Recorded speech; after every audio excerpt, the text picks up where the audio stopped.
returning to, this is day 8 of State versus Megan Boswell, S 72869. I think we had finished with Mr. Weiss yesterday.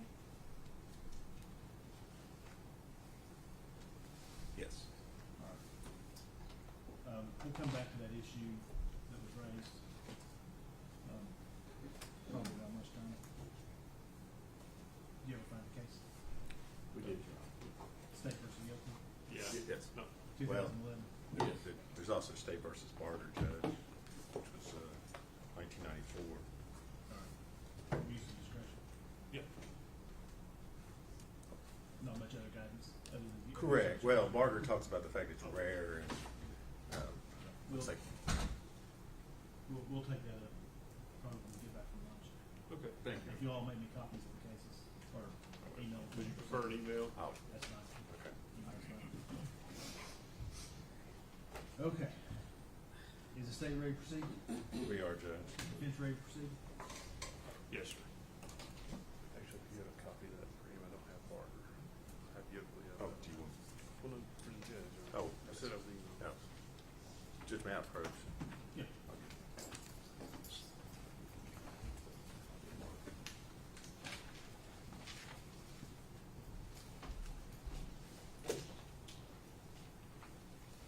And I've emailed the Oakley case to you. I think we get it 2 or 3 times, but I understand. I called Susan Jones. That's the case she found. The law in that area does not seem to be very well developed. But Well, it's abuse of discretion. Well, Unless I, Judge do what he wants. no, it's true. Well, I mean, that's. What's the truth? What's the truth? I rely on bad facts or the wrong law, then that's abuse of discretion. Before we bring the jury in, I am almost have the second draft of the charge ready.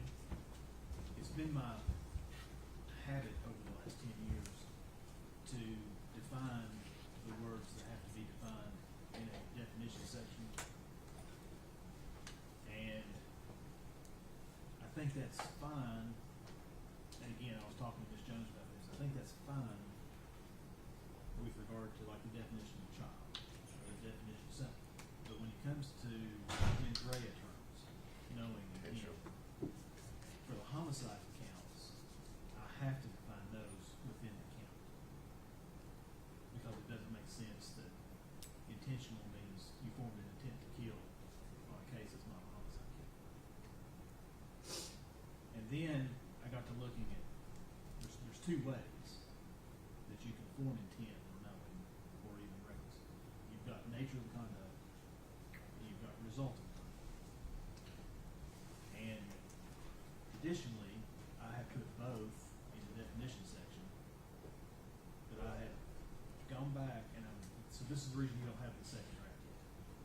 I'm thinking I'm gonna have to put for certain charges, the definition of knowing in the count, even on non-homicide, because, for example, assault, the definition of knowing is nature or result.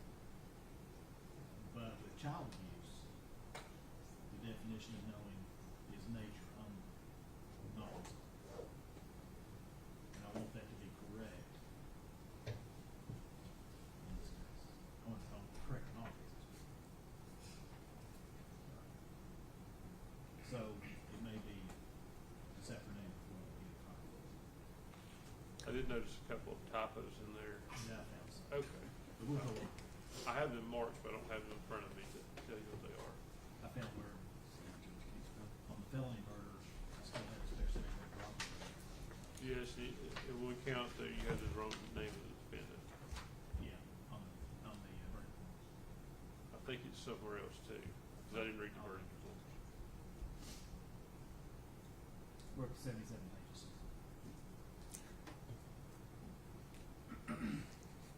You get that done in 15 minutes, can't you? Probably does.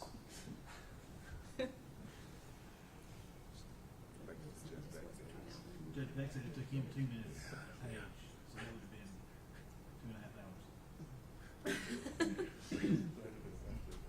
Right, well, yes, that assumes no I don't think I want to say on the record. Yeah. Okay. If the jury's ready, Mr. President. If you want to get your next witness headed this way, General.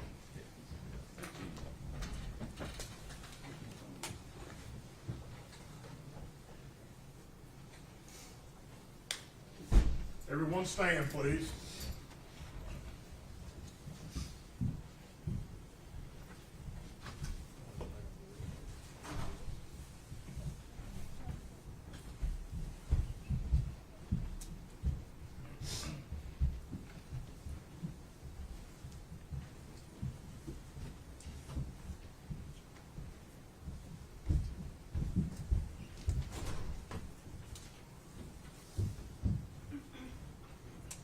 You may be seated. Thank you. Good morning, ladies and gentlemen. As we start off each court session, I gave you certain admonitions yesterday before you left. Does any juror have anything to report with regard to those admonitions? Nope. If you do, raise your right hand. Nobody's raised their hand. General, call your next witness. Statement called Christopher Will Hoyt.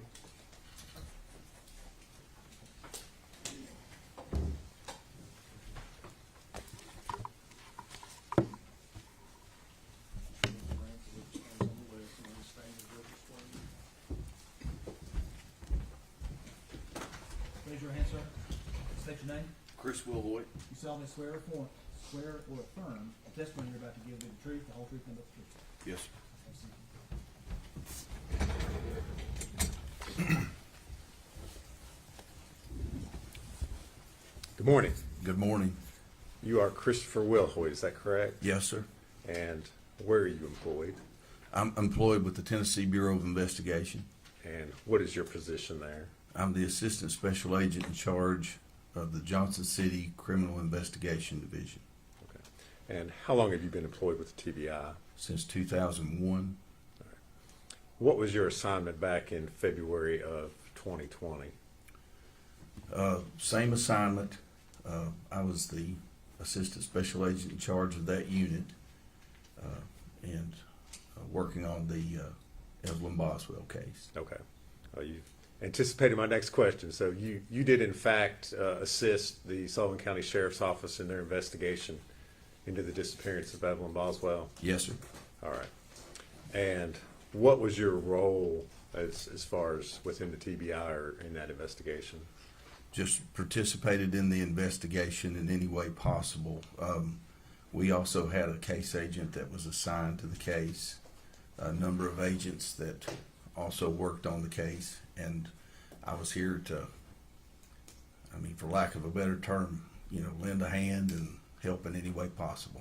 All right. Specifically, I want to draw your attention to February the 23rd of 2020.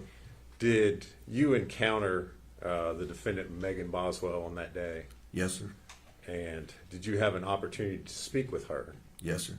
All right. If you would kind of tell the jury the circumstances around you talking with Miss Boswell.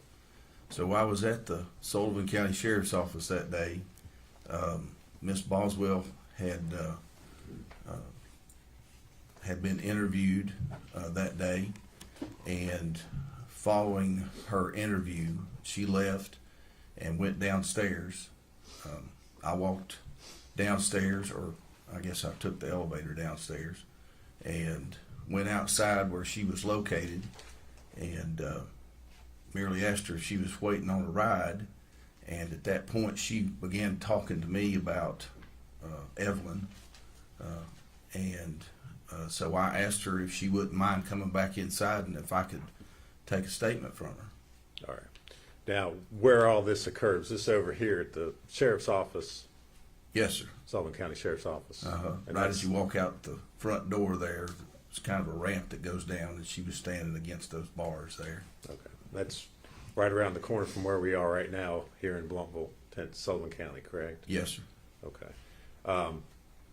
You mentioned that she began speaking with you. Did she know who you were? I don't know. I mean, I at some point in time, you know, I'm confident she knew that I was with the TBI or that I was law enforcement. Okay. Did you identify yourself to her? Yeah. At some point in time, I told her, you know, that I was Chris Hoyt and I was with TBI. All right. And I think you said this earlier, but when you actually went to speak with Miss Boswell, where did you go? Where over in the building did you all talk? I went back upstairs because I asked her to come back into the lobby, and I went back upstairs to get a pad, a piece of paper to write on, and a writing tool or a pen. And so I came back downstairs and I sat in the lobby and talked to her there. Okay. So this was downstairs, not upstairs in the interview rooms. Is that correct? That's correct. Okay. Kind of tell the jury how this interview process went about. I mean, how did you conduct the interview with Ms. Boswell? Well, I don't know that it's I don't know that this is the correct term, but I call it a cognitive interview. And so what I try to do is just ask her kind of what happened, and when I do, I try to get the details to the nth degree if I can, just to find out, just so that there's nothing missing, just so we can find out what happened. Okay. So did you write that down as you were speaking with Ms. Boswell? I did, sir. All right. And did you record this interview? I did. Okay. How did you record it? I had a digital tape recorder, or digital recorder. It's not a tape recorder. Digital recorder that I used. So you recorded it audio only. Is that correct? Well, recorded it on paper and recorded it audio. Okay. Yes. I that's correct. guess to be a little more specific, there was no video recording of this. No, sir, there wasn't. No. Okay. You had a chance to listen to that recording of the interview that you did with Ms. Boswell? Yeah, yes, sir. And the recording that you listened to, was it a true and accurate recording of your interview with her on February the 23rd of 2020? Yes, sir. All right. Judge, I would move to make that an exhibit at this time. No, sir. Be exhibit 228. Audio recording. Yes, Judge. I would ask at this time to publish that to the jury.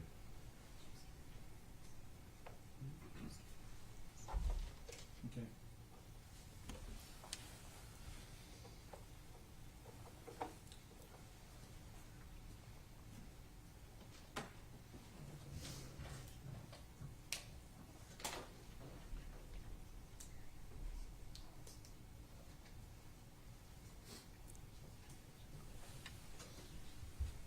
Are we ready? Yeah. February 23rd, 11:22 p.m.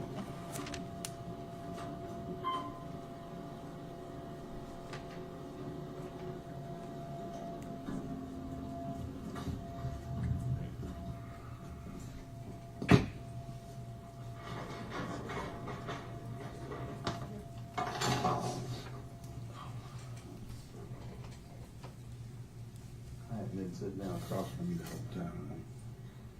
What's your full name? Megan Nicole Boswell. Amelia, Yeah. N-I-C-O-L-E. Nicole. What's your date of birth? 3/21/01. That girl that hung out with my mom went missing the same time Evelyn did. What if my mom gave her to her?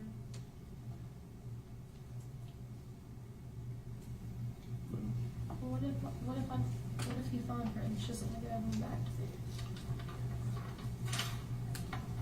I'm just trying to make sure. Hell, I'm just being honest with you. Because do you know that's not what happened? Well, I mean, no, but they went missing like around the same time. Who did? That Steffi girl, I never knew her name, just like I would see her in the car with my mom sometimes. I'm pretty sure they did drugs together, to be honest with you. Okay. My mom doesn't really hang out with quality people. You told me, not outside here, that on the 14th and the 16th. Yeah.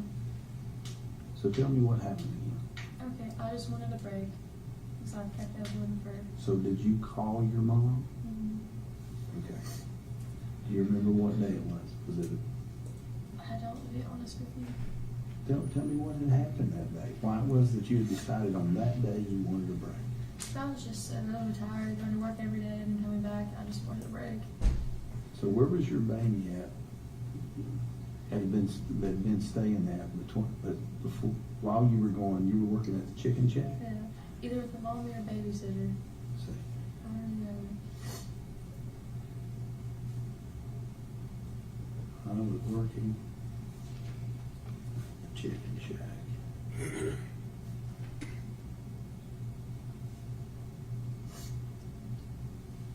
My mom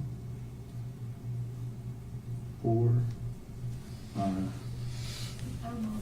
old mommy. No, I mean, mommy for the first one. Or babysitter. I'm sorry. That's all right.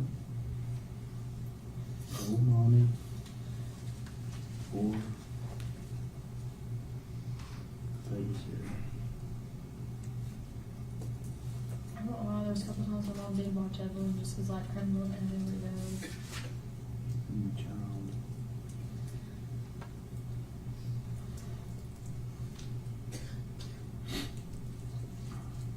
Was old mommy keeping the child all the way up to the 14th or the 16th? I went back and forth between people because sometimes she wouldn't feel good and, like, sometimes babies were going to watch her and it was just a mess. But she kept her A lot. a lot. Yeah. Okay. So, Can we just start there and then get this over with, please? Okay. I called my mom just because I wanted a break and she told me that I heard what we were in Mendoza that night.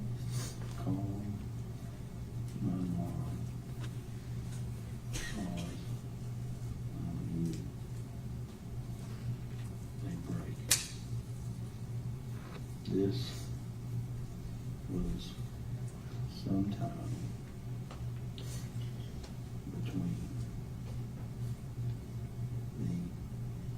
between December Yeah. 14th and 16th. So did your mom come to where you were, Mm-hmm. which was where? That's right. She wasn't supposed to know I was staying there, so I didn't want her around. He told me if she came over and like that I couldn't stay there anymore and he wouldn't like help me out or anything like that. Okay, to my trailer. How did you call your mom? On the phone. All right, what phone number did she have? It was whatever Jude's number is now. Jude? Yeah.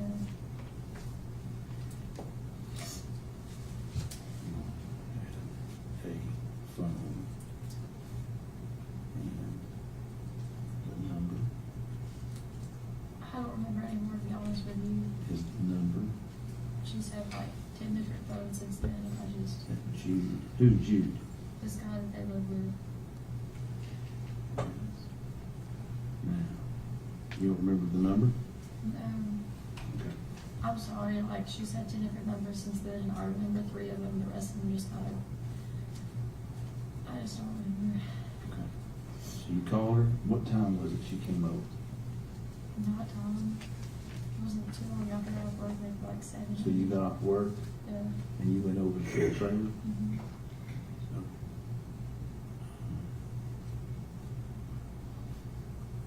work. To the trailer. What happens if we all find Evelyn? Am I going to get her back or what if the person wants to speak to her? Let's work on finding her, honey. Okay? Well, can you give me an answer on that? I will. I'll do my best to find out what we can do. I got off work and went to the trailer. That's where you called your mom from?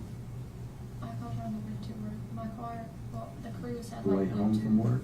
Yeah, it had like a touch screen where you could just hit like phone, contacts, whatever. Like you didn't have to like pick up your cell phone. You know what I'm saying? You had the number that you had back then. What was the number? My 579 number.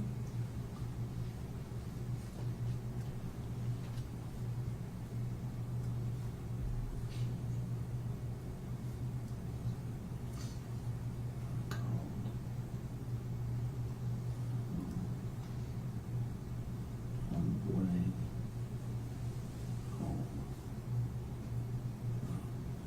Work. Like I said, my car had like a touch screen where, you know, you could plug your phone up and it'd be like contacts, calls, like, you know what I'm talking about? It had like Apple Play or whatever on the card. Apple. Called.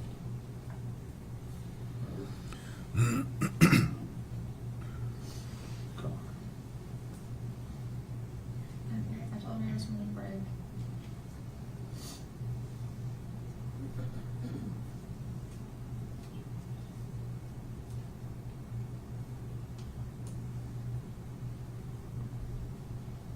I was supposed to get one next day. You mean you're supposed to get her the next day? Supposed to pick her up the next day. From your mom? Mm-hmm. So mom comes over there. What's she driving? Who's she with? She's with Will. I don't remember what car they were in, to be honest with you. It was dark. It was a little sedan, if that matters for me. Who's with? Her boyfriend. You know that. Will, what's his last name?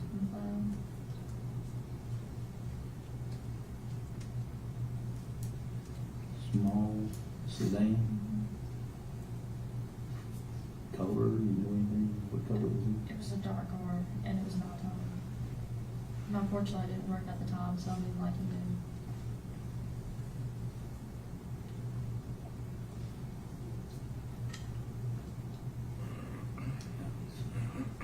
I came in the door for maybe like 10 seconds, handed Evelyn to her, and then went back in. Your mom didn't come in the trailer?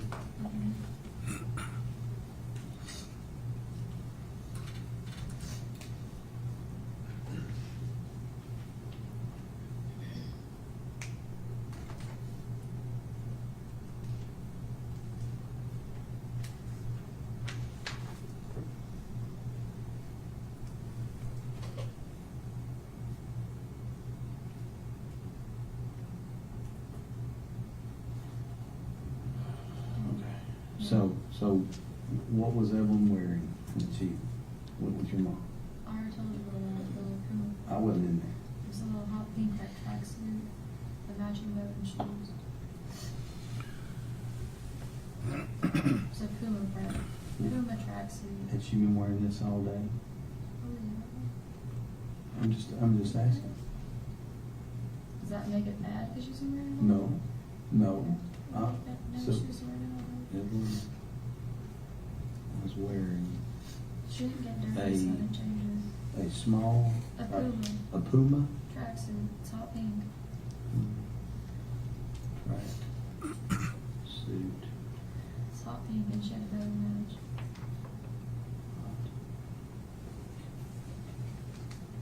And with shoes. Huh? With shoes that matched too. Shoes were pink. Mm-hmm. They were Puma shoes. They matched the tracksuit.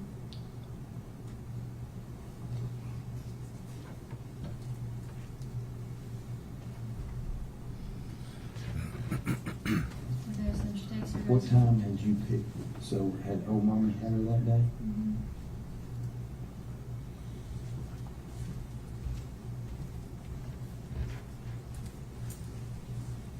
To be honest with you, that was one of the days that, like, a mommy kept it for a little bit, and like the babysitter kept it for a little bit, and I just can't, honest God, remember which one I picked her up from, but I think it was a mommy. How did she get from old mommy to the babysitter? I like work.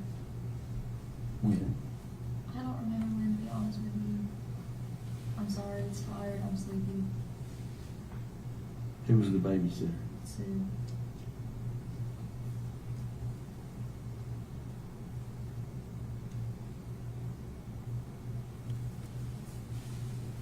You left work like around lunch or when? It was after lunch. I really don't remember the exact time, to be honest with you. You realize that's important though, right? I mean, these details are very important for us to try to find the child. Also kept her. I left work sometime. Yeah. And then, Okay, so mom picks her up. hold on.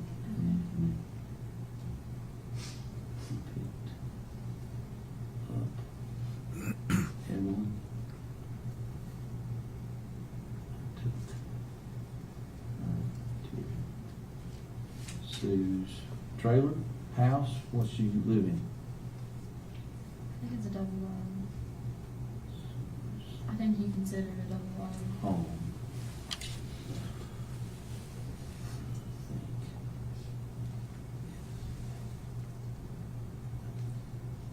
Tell me this. Why did you have to pick her up from old mommy and take her to Sue's? Why for the change? Mom may get tired of watching it. So did old mommy call you and tell you she was tired that day? Yeah. She's old, she's 70 years old. So she called and told you, I'm tired, I can't watch her. Mm-hmm. She never been in a bad way. Mommy called.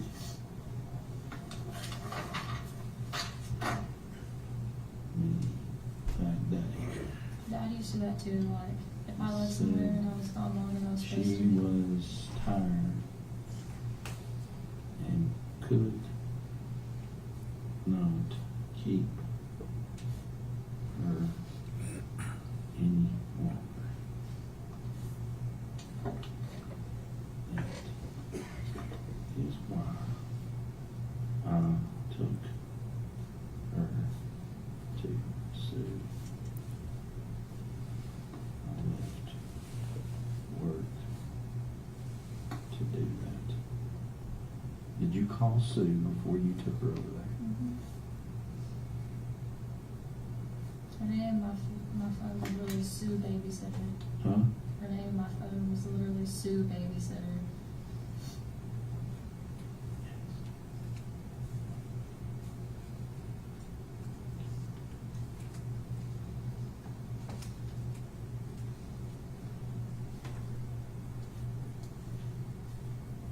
So, you think so then you must have picked her up from Sue that day. Like I said, I really don't remember who hit her first and who dropped her off. I know, but at this point, we're confident that old mommy had her, that you picked her up and took her to Sue. You wouldn't have taken her back to old mommy at any point in time, Yeah. right? Right. Okay, so you went and picked her up from Sue on that day. Can you get back to my mom? We can as soon as we get this finished out. Okay. All right, so what time did you pick her up from Sue? Whenever I got off work.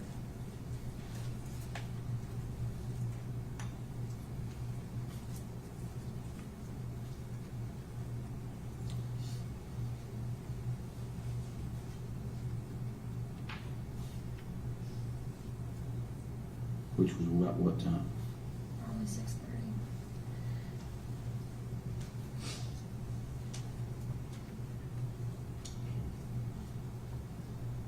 Okay. So you pick her up at 6:30. Anybody with you? Mm-hmm. Just you. Mm-hmm. Nobody at Sue's. I don't know if her husband was there or not. I didn't see him. Sue still has Evelyn's pack and play, the sippy cup, and some of her clothes. From that day. Yeah. I Okay. never went back in the room. So you had taken that from old mommy's to over there that day? My mommy never kept a pack and play there. Okay, so did Sue have this that day? She already had it? Yeah, but it was Evelyn's pack and play. It's like pink, got flowers on it. Well, like the insert of the bed playpen is pink, and it's got like the edges of it's like white. And it's got pink roses on it. Okay. Like, have you seen a pack and play?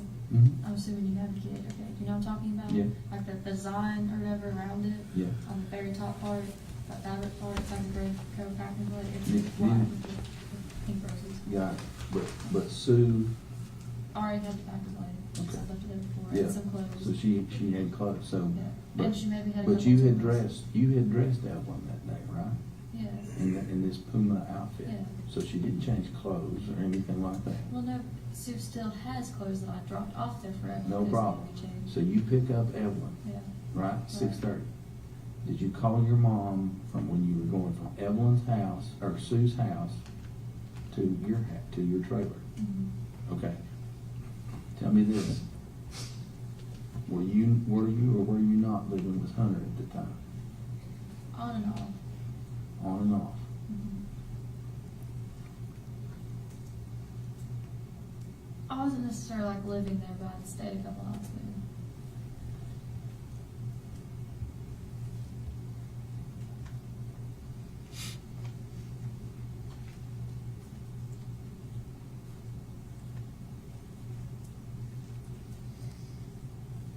so mom picks Evelyn up, Uh-huh. you know, they're going to Mendota. I'm like, okay. So wait a minute. So your mom doesn't come inside. So is this conversation you're having with your mom, is it standing at the door? She's like, we're going to Mendota. I'm like, here's Evelyn's stuff, Bob. Like, it was really quick. Okay, how far is Mendota? I don't know, I've never been. How far is Mendota? Do you know? I don't, the reason I'm asking though is did you ask like, does she need a toothbrush? Does she, or not a toothbrush, but does she need like overnight stuff? I did send her overnight stuff. Mine was supposed to be overnight, I was supposed to go the next morning. Okay, so you had a bag that you gave to your It mom? wasn't a bag, it was a little basket. It was a basket. It's blue. It had like diapers, and like I gave like some milk. Did Will get out of the car and come with her to the door? No. Okay, so when my mom came to the door, Mhm. okay, were you planning on your mom keeping her that night? Mhm. Okay, So I sent overnight stuff. when mom came to the door, did you tell her that on the phone? Yeah, she knew. Okay. She was aware. Supposed to be the next day. Into the door, I gave her a basket It was a blue basket. Does that matter? that was blue. Does that matter at all? Here. It had overnight clothes. Yeah. Well, anytime I ever took Evelyn anywhere, I sent with extra clothes. Because babies get dirty. Overnight clothes Diapers, milk. and extra clothes.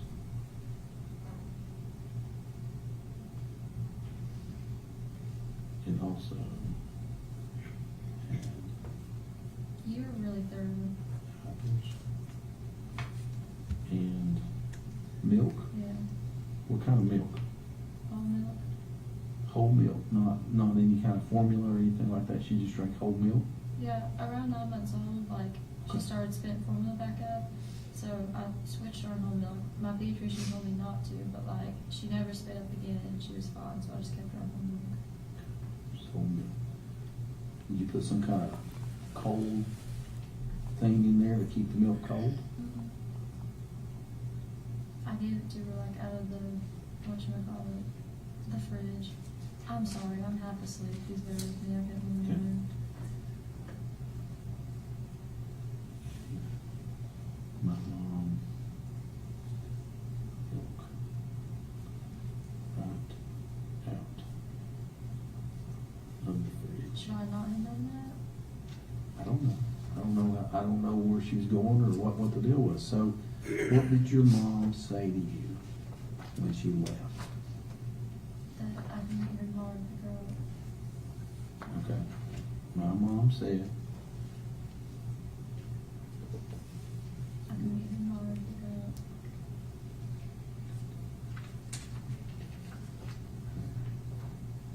tomorrow and pick her up. So at some point, she's got to tell you where she's going. Mendota. I know that, Megan, but it's important about how and when she told you. Did she tell you that at the beginning of the conversation, while you were on the phone, or at the door, or at the end? Well, we were on the phone. She told me her little go to Mendota for now.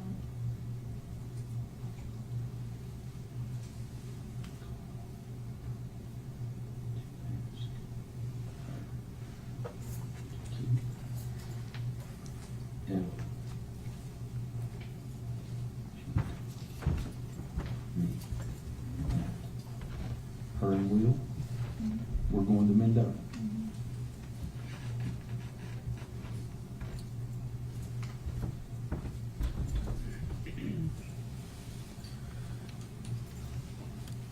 Okay. Now, did she say we're going over there to camp or to see somebody, or what did she say? I mean, I just assumed camp, I'm not gonna lie to you. They always camped out there. Will has a camper. At Mendota? What's it look like? I've never seen it, to be honest with you. It's just a camper. I think it's at Jude's now. Or it was at Jude's. It's just a camper. What kind of camper is it? A camper. I've never laid eyes on it to tell you that it was campered, like what kind of camper it was or anything like that. I'm sorry.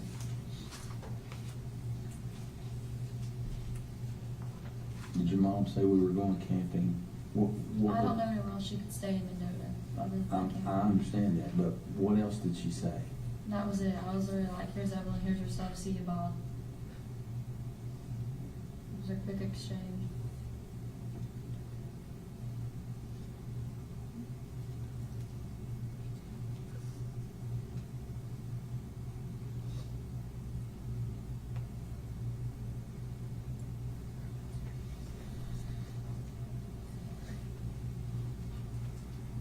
It's like along like Holston River, I guess. That's what my dad told me. How did your dad know? Because my mom got like a trespassing charge because she like walked over property one day, like in Scott County, but he was like, that river flows through Mendota. You know what I'm talking about? Mm-hmm. Well, he knows what he's talking about. I guess. What time is it? I'm not really sure. So, your mom leaves. The next day she comes. And she's mad. That's What time? In the morning. I mean, were you still in bed? Yeah, I was out of bed. I was getting ready. You were getting ready for Where? So what day was that? Huh? The 15th and the 17th.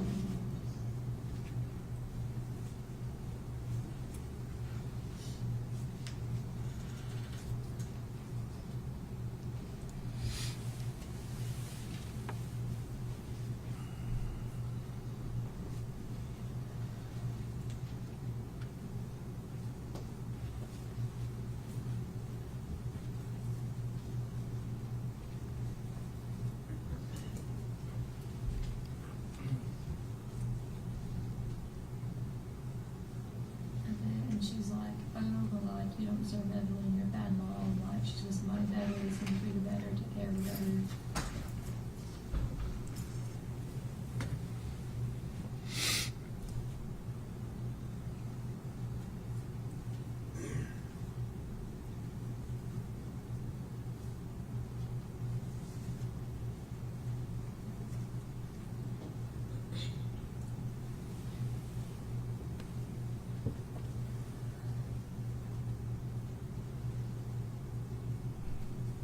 She kept telling me stuff like, oh, like, you don't deserve her. Your mom said Evelyn was with. Somebody who would take better care of her, she'd be happy with.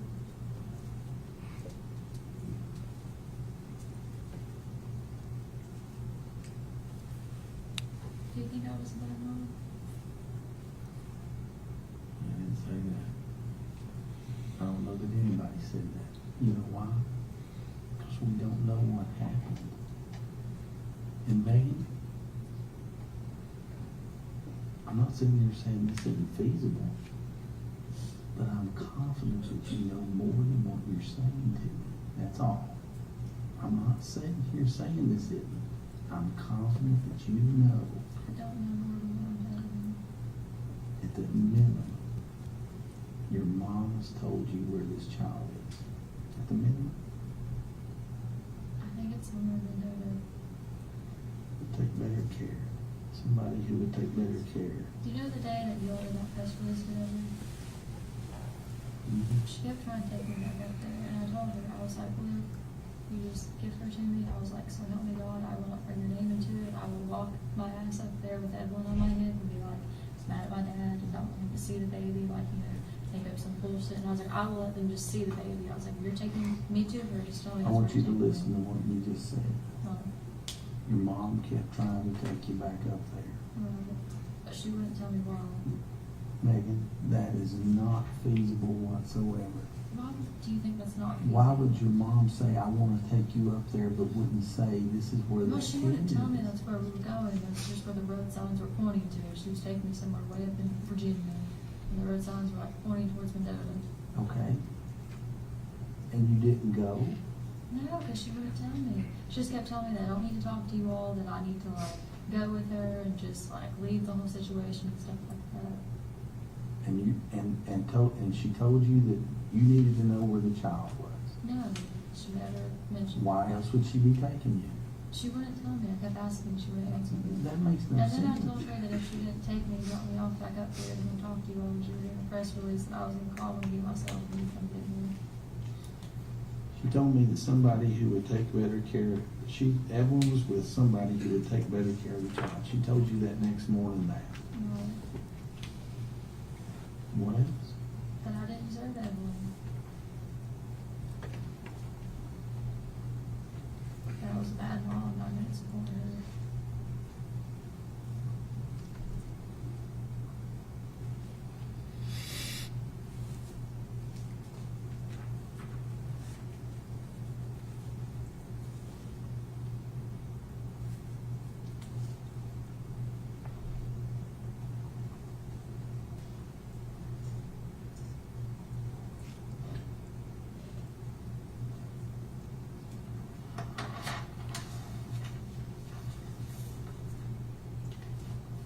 Told me who she was with loved her. She told you what? That who she was with loved her.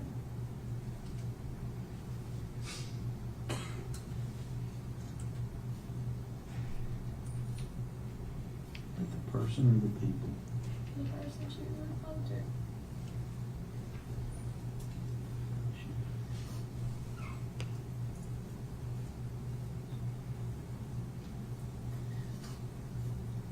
That she was safe from all for anything. Then if I love my child, I'll let her have a better life.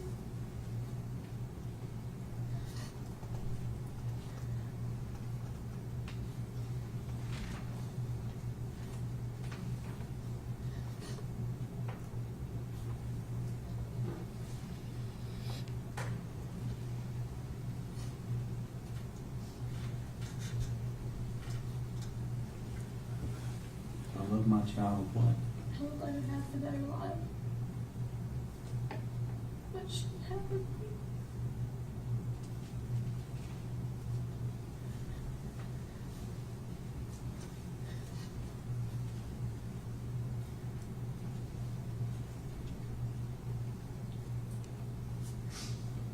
That's all.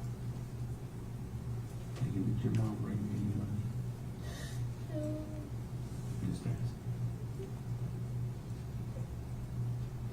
The only time she's ever given me money is when me and her started hanging out again. She gave me like $20 one time because I hadn't done in the car was with me on gas and her and everybody. No, I'm talking about this time right here. No, Okay. no, she never gave me money.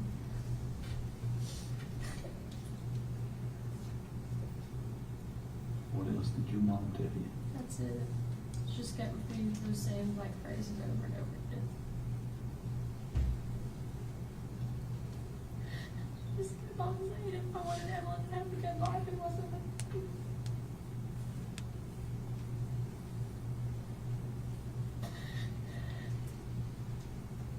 Sorry. I just want to know why you didn't tell us this in the first place. Because when she's happier, she doesn't want to be with me.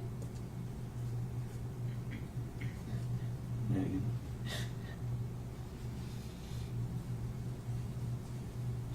Everybody keeps telling me I'm a bad mom and she'd be better off with anybody but me.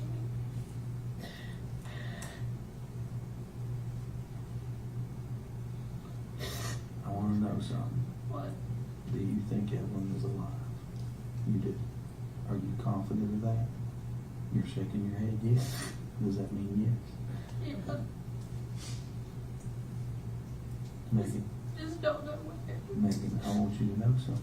Well, If Evelyn is alive and she's okay, it's okay. Okay? And I even go back to the fact that if she's not, and something just accidentally happened, it happens. It's sad, but it happens. I can't go out here though and find this child, no matter how it is, and turn around and make it okay if when I talk to the people they say, Megan knew this. Do you understand that? I do. And I'm telling you, that's more feasible then you don't know at this point because Barbie told a couple of different stories. If you know where the child is, I need to put my hands on it so that I can help you with this. You need to tell me, honey. I don't have an exact idea. I just think so would have been done that my mom was out with us. That your mom hangs out with. Tell me who your mom hangs out with. Nobody else heard anything about the moment.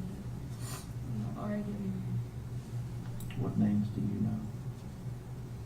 You're gonna have to give me a second, I think. There's like Travis, Tristan, Billy, Kristen. These are all people in Mendoza. No. I don't know anybody that she knows in Mendoza. My mom has a lot of like sketchy friends and they move around a lot. And Will has a lot of sketchy friends that move around a lot.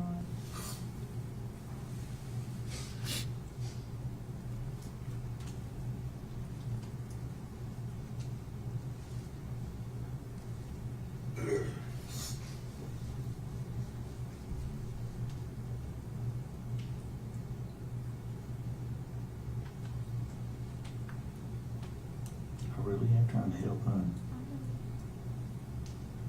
Did you find everybody that ever get back?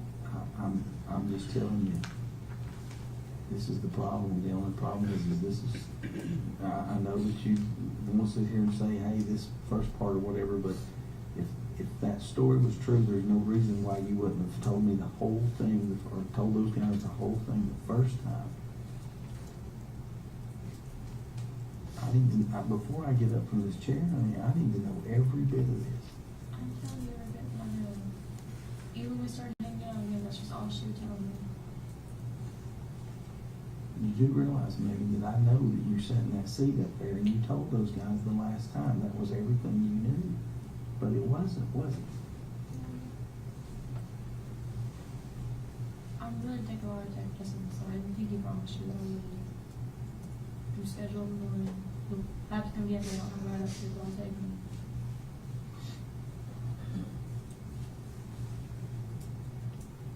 What are you going to do with the test shows that you're not being truthful? What are you going to do? It won't. I know that it won't. See, I've got to sit here and believe you, honey. I also believe that you feel confident that your child is still alive. Right? Well, is that a bad thing? No. But what the bad thing is if you have an idea of where it's at and you're not telling me. I know a general area. All right, where? Mendoza. That's the general area. You know what I mean. I don't know exactly this section of Mendoza, like that one. I feel pretty confident that your mom probably would have said she's here or she's with so-and-so. She never gave me the name. The only coincidence I could think of that was really like, oh, that's weird, is like that girl that mom used to hang out with just kind of disappeared, like almost exactly when I did. And the day mom got arrested, like she messaged him on her Facebook and he just went back into like whatever.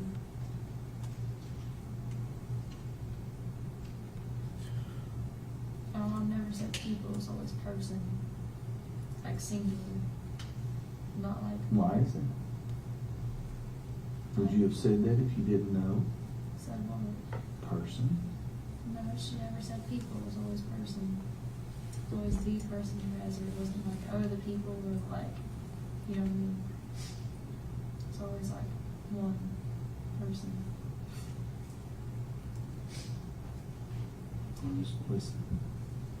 We'll go to the ends of the earth for this kid. Okay? Okay. But I'm telling you right now, lots of problems if what you're telling me is a made-up story. Okay. You've done this twice. Okay. You can't do this. Okay. All right? Okay. I know you're young, but you're now an adult. And I'm willing to tear every word up and tear this paper off and take another statement from you and forget it. I would sit right here. Because I don't wanna see you at the age of 18 ruining your life.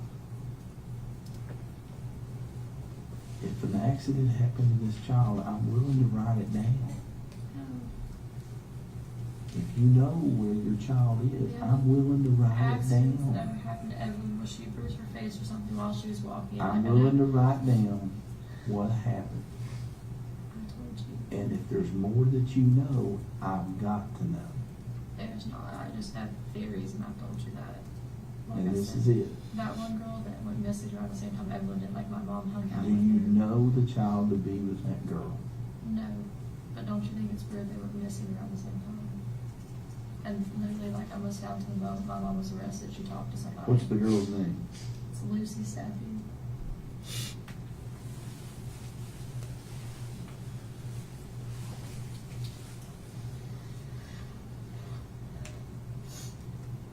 Do I need to find a ride home for me and Christy? Thank you all.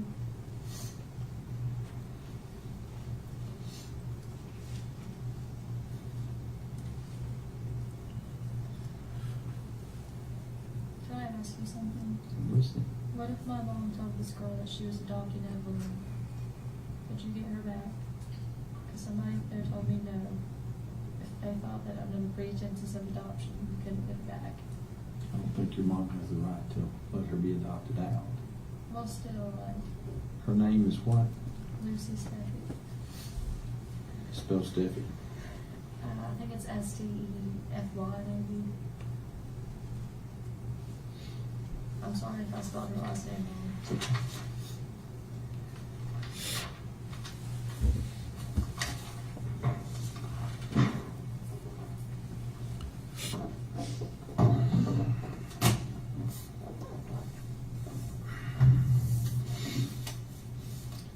I was working at the chicken shack. Oh, mommy or the babysitter was keeping the child. I called my mom because I needed a break. This was sometime between December 14th and 16th. My mom came to my trailer. My mom had a phone, and the number is the number that Jude has It was now. always Jude's phone, she just used it. Does that matter? They shared a phone. It was Sorry, I didn't catch that one there. always Jude's phone. My mom shared it with Jude. Right?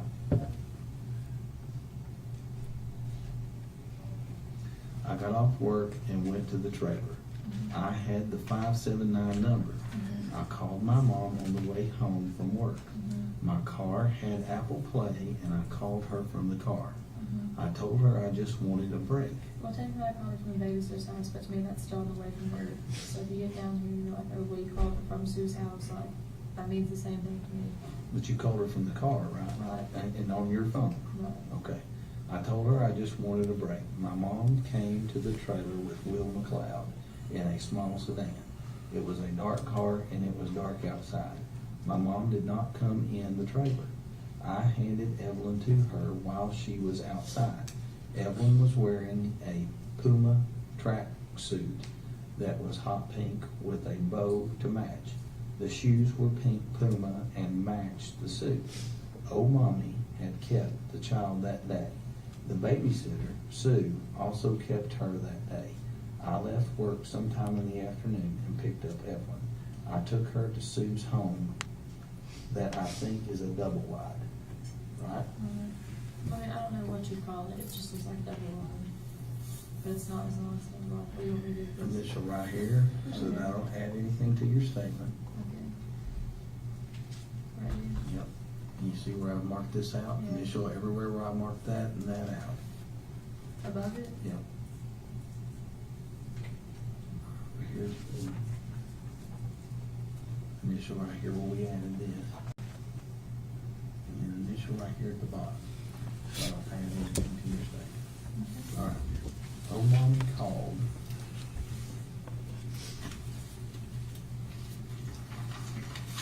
Me that day and said she was tired and could not keep her any longer. That is why I took her to Sue. I left work to do that. I called Sue and asked her to keep Evelyn that day. I went to Sue's and picked up Evelyn after work, which was around 6:30 p.m. I called my mom on my way from Sue's to my trailer. When my mom came to the door, I gave her a basket that was blue. It had overnight clothes and extra clothes. It also had diapers and milk, which was whole milk. I gave my mom the milk right out of the fridge. My mom and I could meet her tomorrow. My mom said I could meet her tomorrow and pick her up. When I called her to ask, here, I'm going to say Evelyn, and pick Evelyn up. When I called her to ask her to keep Evelyn, she told me that her and Will were going to Mendota. I assumed they were going camping because Will has a camper, and that is why I assumed that. My mom called the next morning. I was getting ready for work. It was either the 15th or the 17th. My mom said that I was a bad mom and that I did not deserve Evelyn. My mom said Evelyn was with somebody who would take better care of the child. My mom said I did not deserve Evelyn. She said I was a bad mom and could not support her. All that right? Where I mark things out? Uh-huh.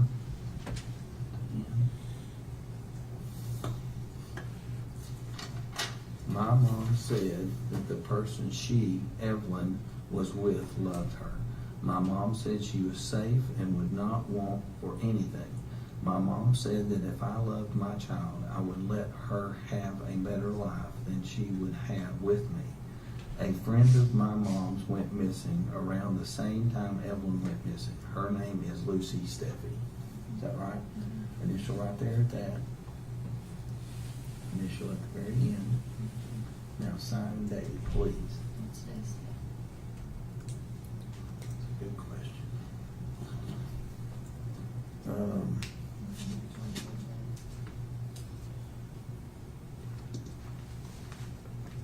24th. Mm-hmm. 20. Okay. Did you want to tell me that? How is it? It's a good question.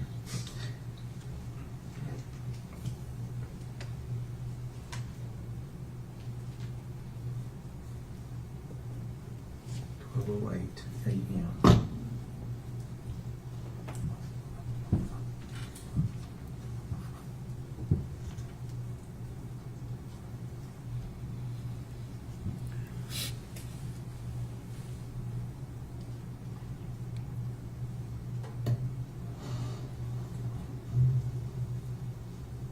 I'm pretty sure, I'm just thinking. Megan. Oh, mommy quit watching the baby before that. No. She must have her dates wrong because she didn't know it. I know for a fact that she didn't know it. Because I had nobody else to watch her except for 2 people.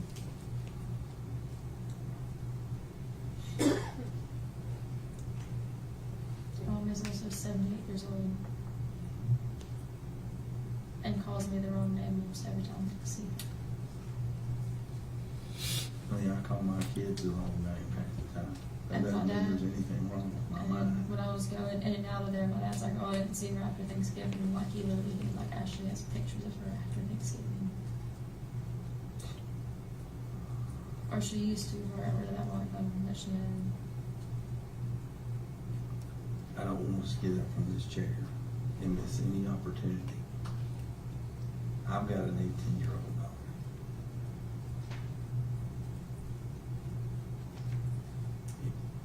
It worries me that if I said let's get up from this chair and that there's more knowledge in your head, There's not. that I can, And that I if can I help think fix, of that I can anything- help fix this problem I'm not. that I can't get. If I think of anything, I'm like, oh, like, you know. You I need just to thought think of was- it right now. I can't think what it is right now. It's just like 12:08, like, not too bad.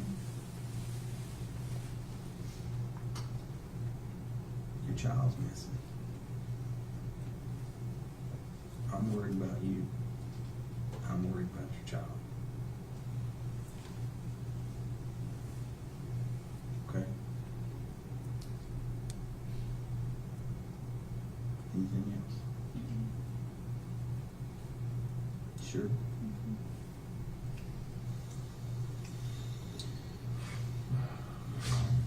Are you gonna read it, Kristen? Right.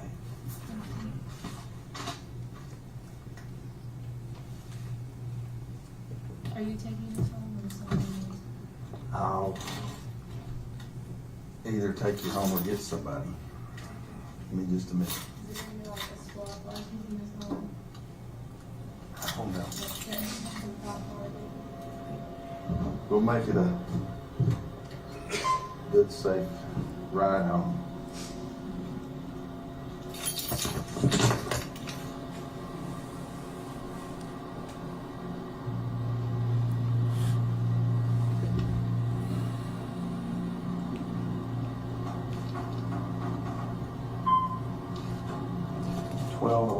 AM.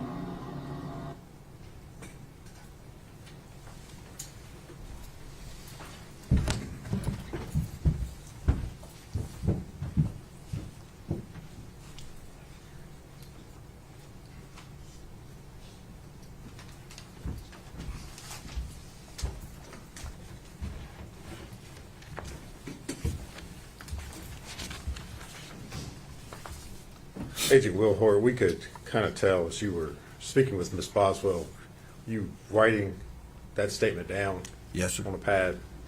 Okay. Did you go over that statement with her? Yes, sir. Did you allow her to correct or make any changes to what you were writing down? Yes, sir. Okay. And is that indicated on the statement as well? Yes, sir. All right. And at the end of the statement, did you have her sign and date it? Yes, sir. And did you sign and date it as well? Yes, sir, I did. And when you took this statement, you started talking with her, I guess, shortly before midnight on the 23rd. Yes, sir. Is that right? And then you finished, I believe you turned off the recording at 12:11 a.m. on the 24th. Yes, sir. Okay. All right.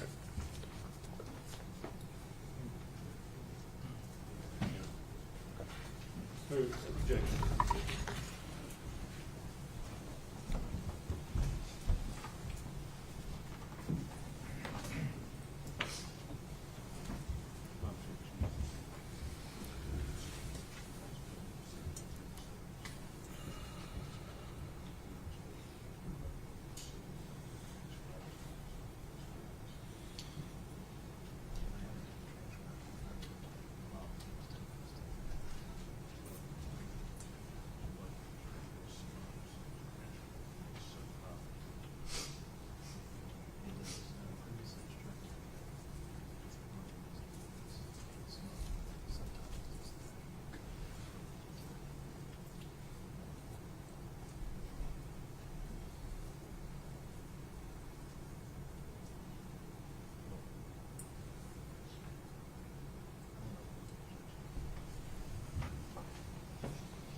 Agent Wilhort, I'm going to hand you a document and ask you if you can identify it.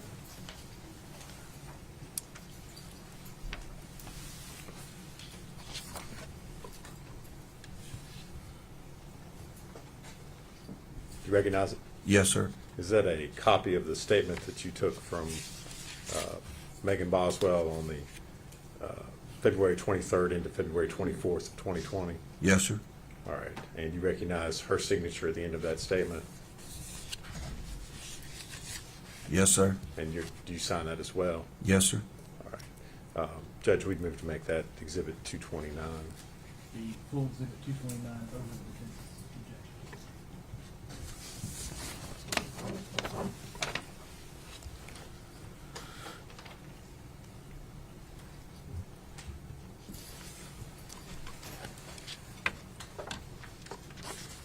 Agent Will Hoyt,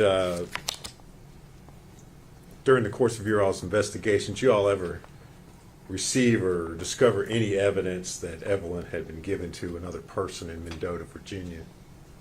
Not to my knowledge, sir.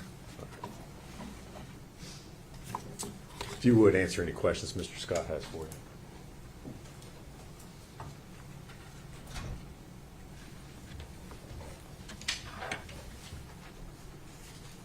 Good morning, Agent Will Hoyt. How are you? Fine, sir. How are you? Good. Thank you for asking. You took this statement on February the 23rd. It appears it started up into the night. Is that a fair statement? Yes, sir. How long had Megan been at the sheriff's department that day prior to that statement being taken? Do you know? I don't. Did you Mirandize her? No, sir. The statement, the subject matter of the statement, obviously you're aware that several other statements have been taken from her. Yes, sir. Okay. You're in charge of the field office in Johnson City, basically, right? Yes, sir. So that means you review and sign off on everything that's done in every case. In the field division, yes, sir. So everything that Agent Gratz is doing, you're reviewing and you're signing off on. Yes, sir. So you were aware that she had been interviewed several times prior to your interview. Several being, I guess, I don't know, but yes, she had been interviewed prior to that, Mr. Scott. You are correct. Okay. And your interview is essentially a continuation on the same subject matter of the prior interviews. Could you repeat the question? Your interview was a continuation of the subject matter of the prior interviews, being the disappearance of Evelyn Boswell. Well, it was a different interview, but I guess I was questioning her about Evelyn, which I think was the subject of every interview. Sure. That's all the questions I have, Judge. Actually, no, can I ask one more thing? Were you aware that the TBI had provided Megan with a cell phone on the 23rd?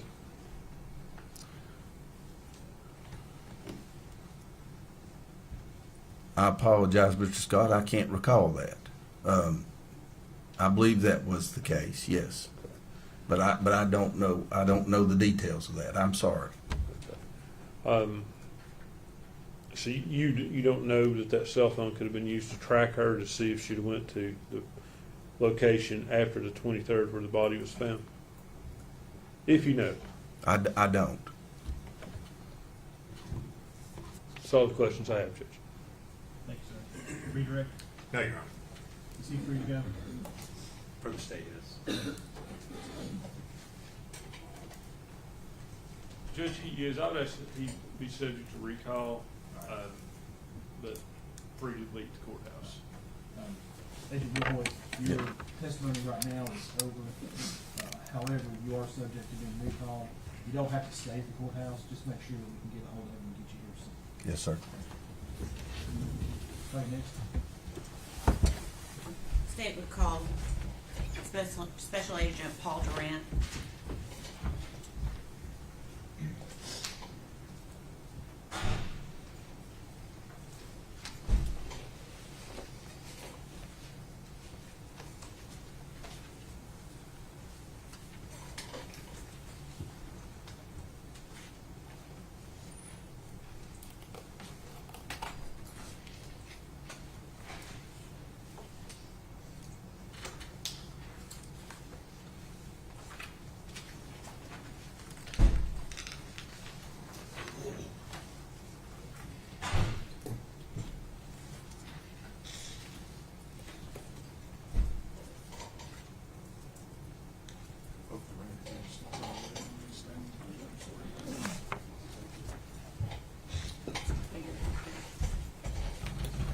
Raise your right hand, sir. State your name, please. My name is Paul Durant. You solemnly swear or affirm the testimony you're about to give is the truth, the whole truth, and nothing but the truth. I swear.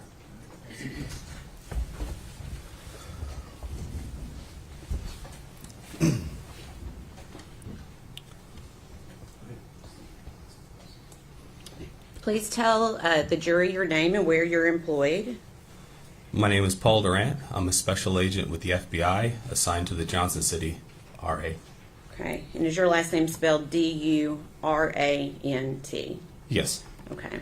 How long have you been employed in that capacity? I've been employed with the FBI for about 5.5 years. Okay. And you stated your title was special agent? Yes, ma'am. Okay. Can you tell the jury a brief description of your current duties with the FBI? So, as a special agent with the FBI, I'm primarily assigned to investigate crimes against children. So anything with sexual exploitation, kidnapping, human trafficking, things of that nature. Okay. Can you give the jury a brief summation of your education? Yes. So I have a bachelor's degree in finance that I attained from the University of Central Florida. I have a second bachelor's degree in biomedical science, which I also attained from the University of Central Florida. Okay. And during the time you were employed with the FBI, were you asked to aid in the investigation of missing child Evelyn Boswell? I was. What were you tasked with doing at that time? So the FBI in general was tasked with supporting our local and state partners. We did anything from interviews to phone extractions to assisting interviews outside of the state. Primarily, my responsibility was reviewing all of our documentation and looking for any patterns and things like that. Okay. When you say documentation, are you referencing digital documentation or other items? Mostly digital documentation, as well as like interviews and notes and stuff like that from the other investigative agents. Okay. And from the time you first assisted until now, have you continued to receive training in the area of forensic examination of digital devices? Yes, I have. Okay. Can you tell the jury briefly what type of training you've received?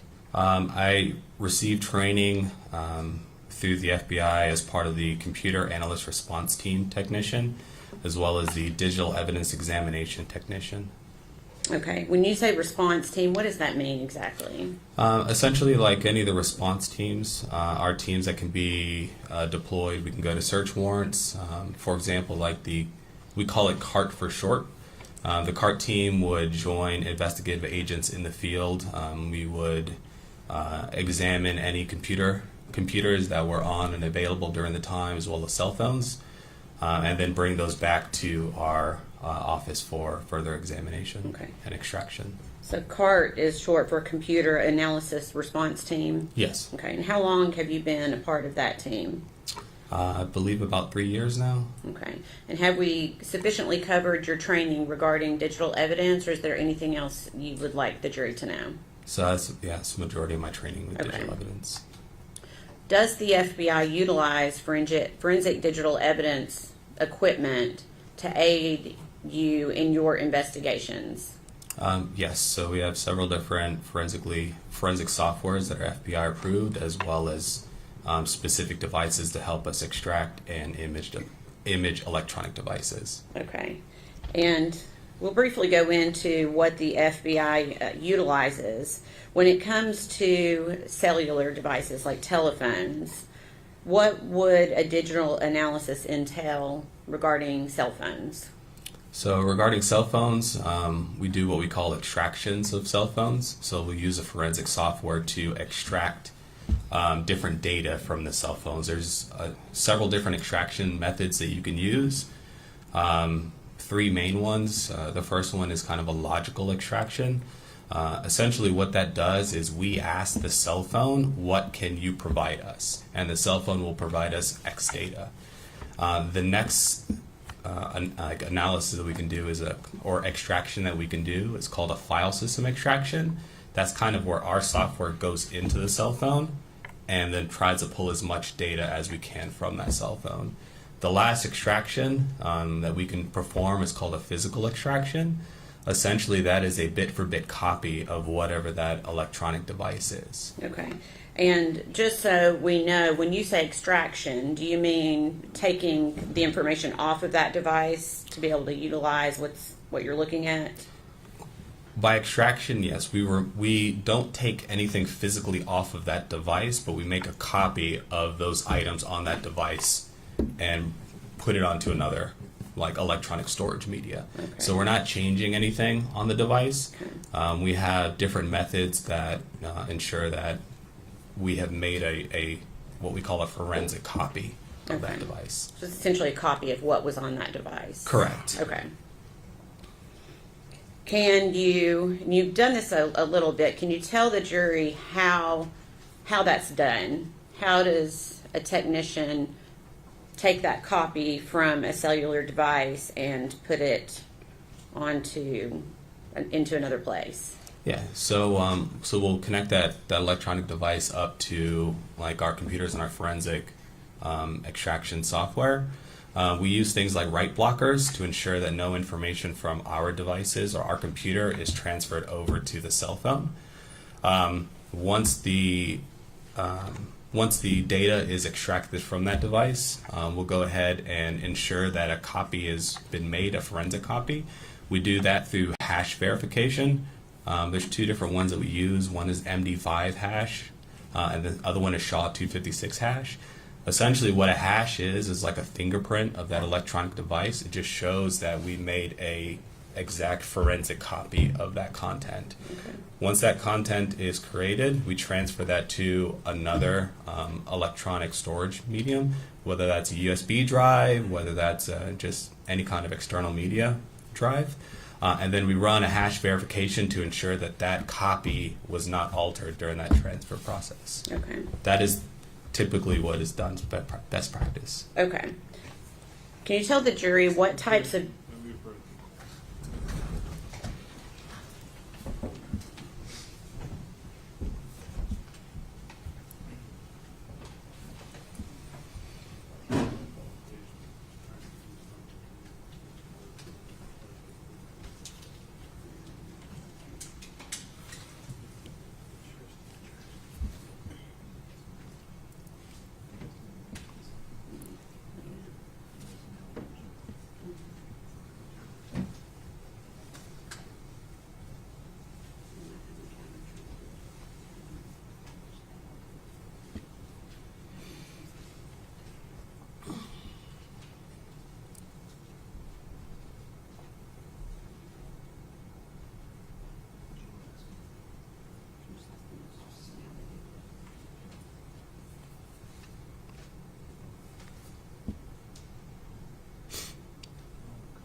have just a moment, Your Honor.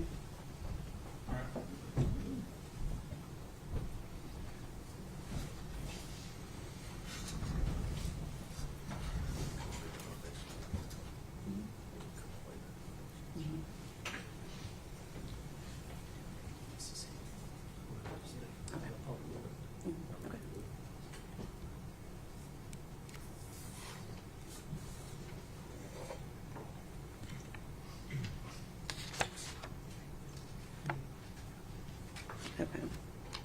Agent Durant, have you previously performed digital analysis of cellular telephones? Yes. Have you previously performed analysis of social media extractions from search warrants? Yes. Okay. Your Honor, at this time, we would ask that he be made an expert in the area of forensic analysis of digital devices. That's Lord our witness.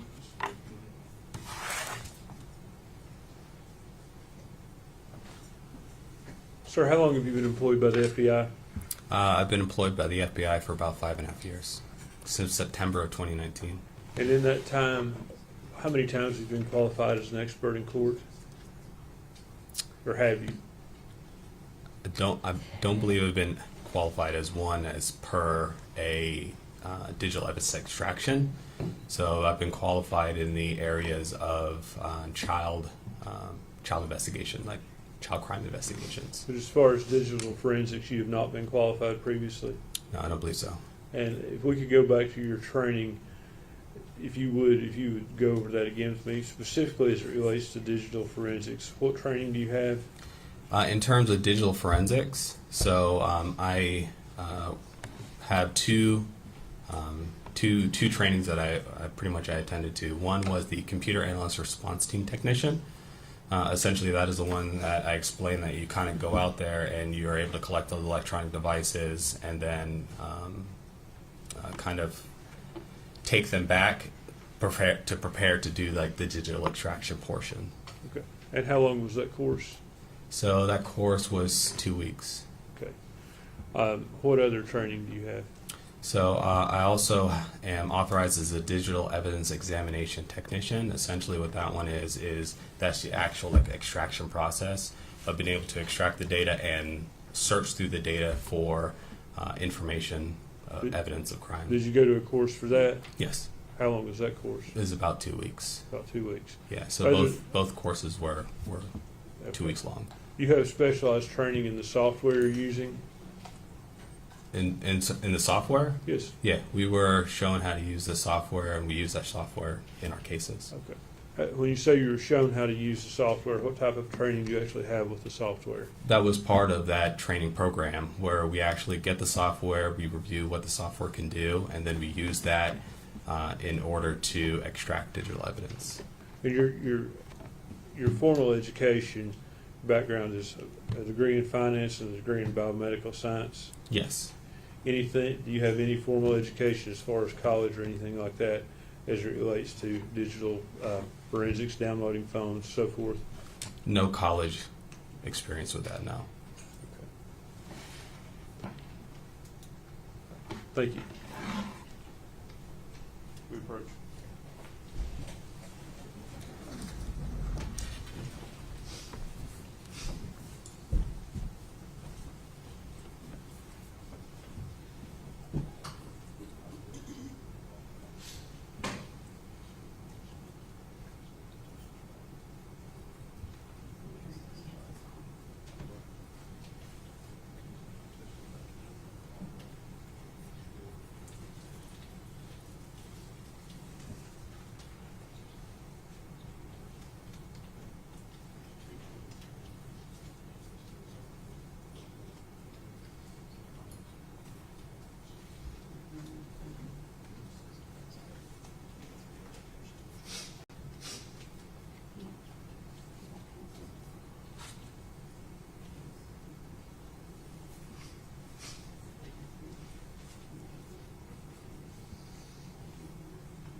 Agent Grant, Yes. during the course of your career, how many of these digital forensic analysis have you performed? I've extracted and analyzed, I would say, approximately 30 cell phones or mobile devices, kind of cell phones, iPads, stuff like that. And in terms of computers, probably about another 20 for computers in terms of like laptops, external hard drives, and things like that.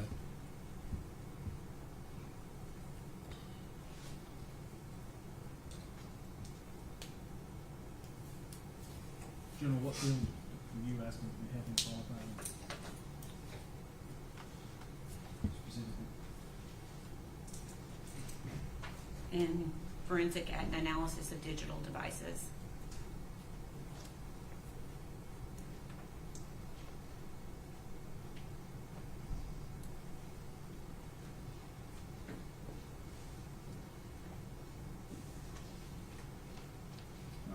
I'm gonna overrule the defendant's objection. He'll be declared to be an expert in forensic analysis of digital devices, Thank you, Your Honor. based on his training and his experience.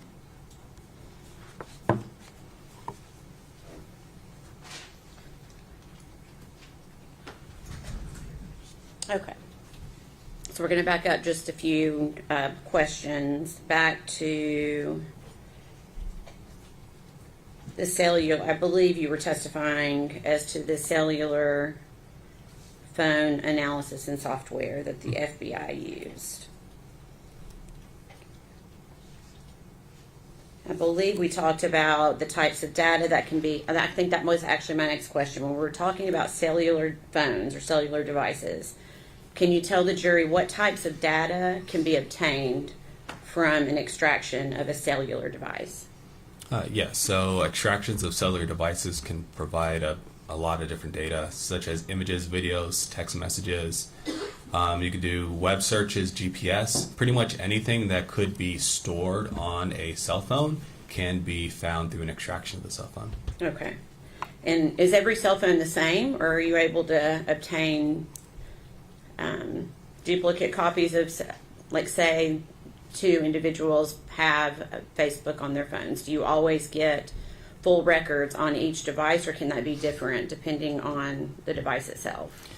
It really depends upon the device, depends upon what the software update is. If some have older software versus newer software updates, there's a lot of different factors that can play into what can be extracted from an electronic device. In terms of social media, when you're extracting social media information from the device, it's only the information that is found on it. So a lot of social media companies will store stuff in like the cloud or off of your cell phone. So when you do an extraction, you may only get a couple of days of social media conversations. You may get more, you may get less. You may not get any at all. It really just depends upon the extraction method used and the data that was stored on the actual electronic device. Okay. Do you also, as part of your training and experience, also analyze social media extractions based on search warrants? Yes. Okay. Do those tend to offer more information than pulling social media directly from a cellular device? Yes. So information that you obtain through a search warrant for a social media company is going to have a more complete record of the conversations and the activity on that account, as opposed to one that is pulled from an electronic device. Okay. And can you tell the jury why that is? So kind of like I stated before, the information that you're going to get from an extraction of an electronic device is only going to be the information that's found on that device when you do the extraction. So, so one of the things that we do when we do an extraction is we put, like, for example, the cell phone in airplane mode. And in airplane mode, the cell phone is not able to communicate with any of the servers, the social media servers. So it's just whatever's on that device at that time is what you can get. However, when you do legal process through social media, they have access to all the information that they would store. All that information that would be on a cloud account can then be provided to law enforcement through legal process. Okay. You may have already asked this when the judge asked you these questions. Have you previously performed a digital analysis of cellular telephones? Yes. Have you also performed analysis of computers? Yes. And what about social media extractions from search warrants? Yes. And were you provided with digital extractions in the case we're here on today? I was. Okay. Do you know what types of digital extractions you were provided with? Yes, so the two main ones were a few cell phone extractions as well as social media search warrant returns. Okay. Were any of those directly linked to the defendant, Megan Boswell? Yes. Okay. What were you specifically asked to do with the information that you were given? I was asked to review the social media the social media search warrant proceeds from Ms. Boswell's Facebook account and Instagram account. Okay. And tell us what proceeds are. Proceeds, so when you submit a search warrant to social media companies, essentially what they send you back is the proceeds of that warrant. So when I say search warrant proceeds, I mean all the information that's Facebook or Instagram or any social media has provided the law enforcement officer. Okay. And were you actually able to perform an analysis on the defendant's social media that was provided to you? Yes, I reviewed both the Facebook and Instagram accounts. Okay.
Ladies and gentlemen, I'm glad to go with y'all.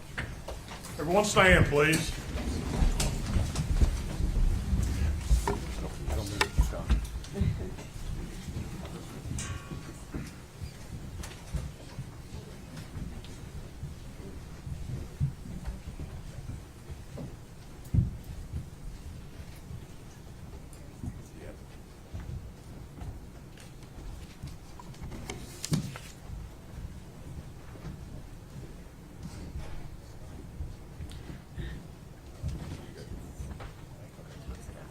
You may be seated. Thank you.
All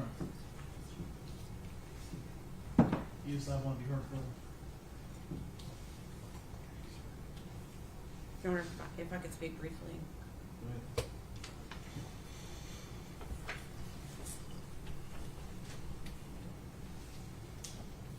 Well, first, the state of Tennessee has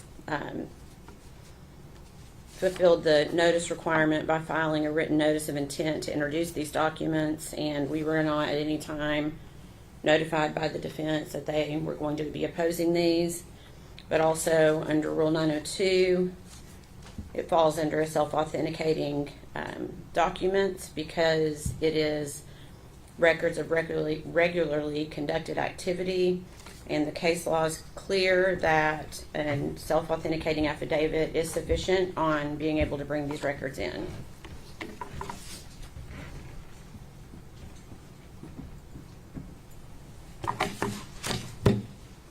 Judge, as it relates to pretrial notice, my reading of Rule 12 of the Tennessee Rules of Criminal Procedure basically sets out 5 things that must be raised pretrial: defects in the institution of the prosecution, defect in the indictment, so forth, motion to suppress, request for discovery, and a motion to sever. None of those things include this. I've objected because that affidavit is not an affidavit; it's a statement, and it should be sworn to in front of someone who is qualified to give an oath. And for it to qualify under 902, I think it has to be an actual affidavit sworn to by someone qualified to give an oath.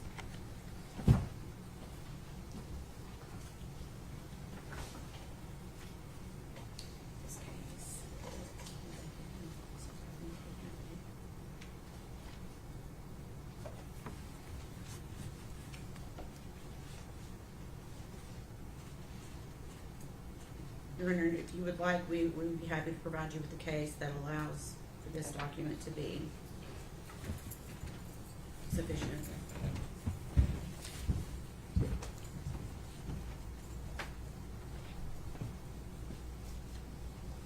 It's on page 16.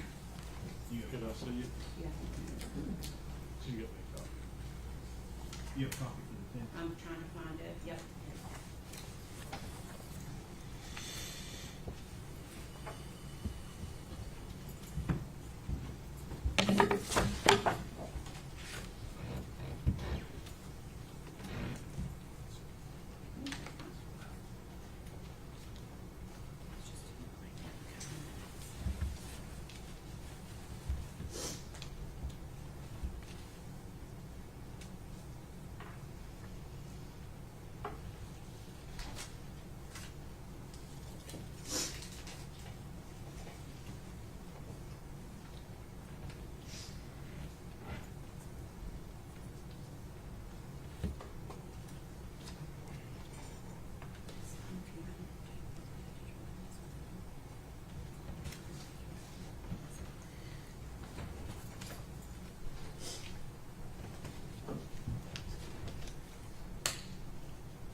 certificate of service signed by General Harper says it was emailed to Defense Counsel on the 31st day of January 2025.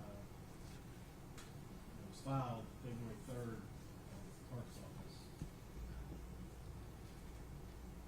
It included a copy of this certificate of authenticity and domestic records of regularly conducted activity. Mr. Scott is correct that there does not appear on this document a notary from the state of California. I do note that in every other respect that the certificate of authenticity complies with both rules 803, 6, and 902, 11. And the certificate of authenticity declares under penalty of perjury that the certificate is true and correct to the best of this person's knowledge. And it has the logo of Facebook on the document itself. I'm looking at the case that was handed up, State versus Benitez,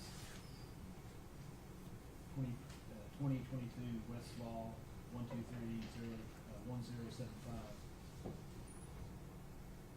Quoting State versus Ferguson, 741 Southwest 2nd, 125, that the circumstances must only show with reasonable assurance the identity of the evidence. And the court satisfied that this certificate complies with that standard.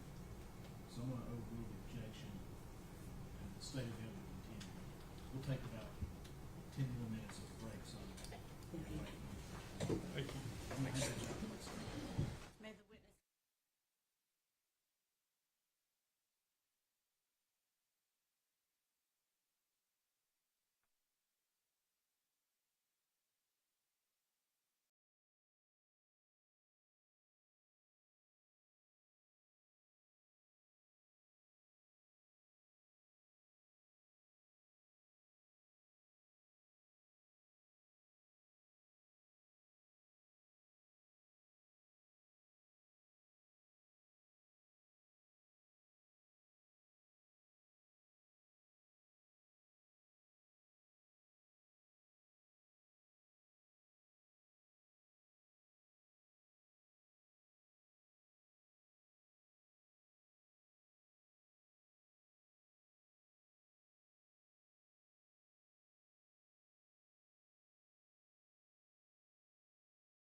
Okay.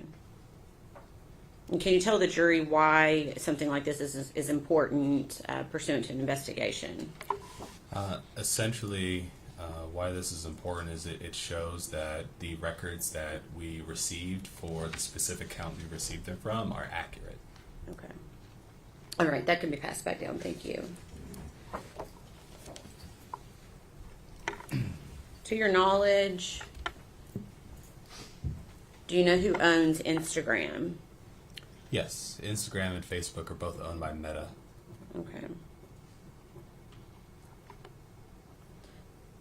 And were you able to conduct an analysis on Facebook and Instagram records of the defendant, Megan Boswell? Yes.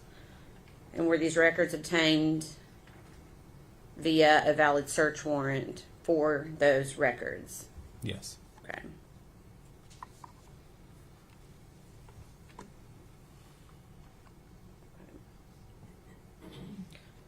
In reviewing, I guess let me ask you this, were you able to review all of the information, not just the Facebook and Instagram records, but all of the information that you were provided regarding digital evidence in this case? Yes, I reviewed a number of different phone extractions as well as search warrant returns. Okay. Based upon this, were you able to identify conversations pertinent to this investigation? Yes. Have you identified and reviewed those in preparation for court today? Yes.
I'm going to pass you 2 pages here.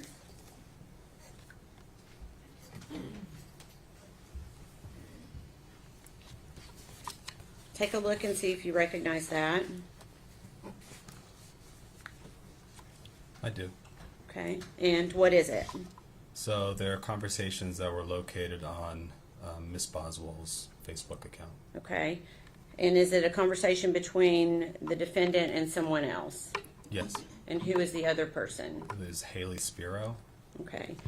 And is that a fair and accurate representation of the conversation that you reviewed on Megan Boswell's Facebook search warrant extraction? Yes. Okay. And can you tell me the date of that conversation? This was on December 8th, 2019. Your Honor, at this time, we would ask that be admitted as exhibit number 231. Objection. Yes.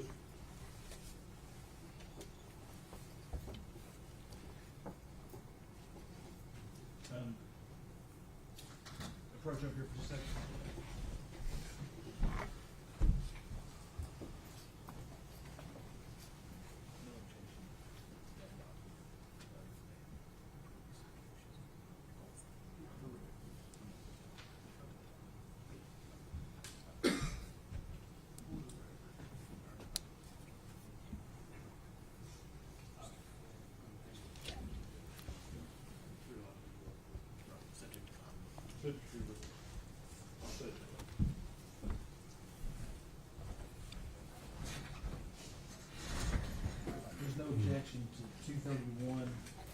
subject to the court's previous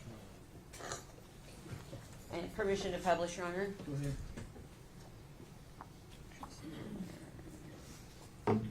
Okay.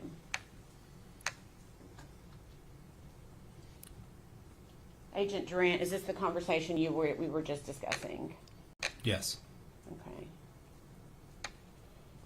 And can you tell me what the defendant states right after it shows that she called Haley on the phone? So the defendant states, I'll have to double check with her dad as her, or her dad has her, but I should have an extra. Okay. And then it goes to, I don't think I sent them all with him, but then again, I might have because I'm irresponsible. Okay, thank you.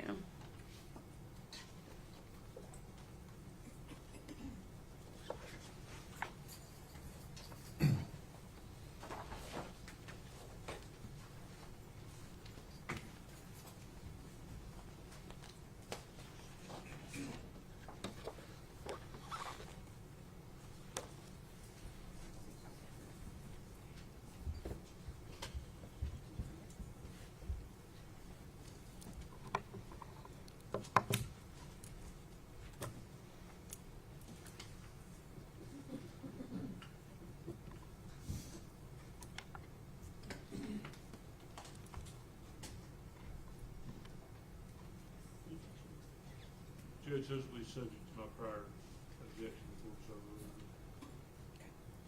I'm going to pass you two documents. We're going to go through them one at a time.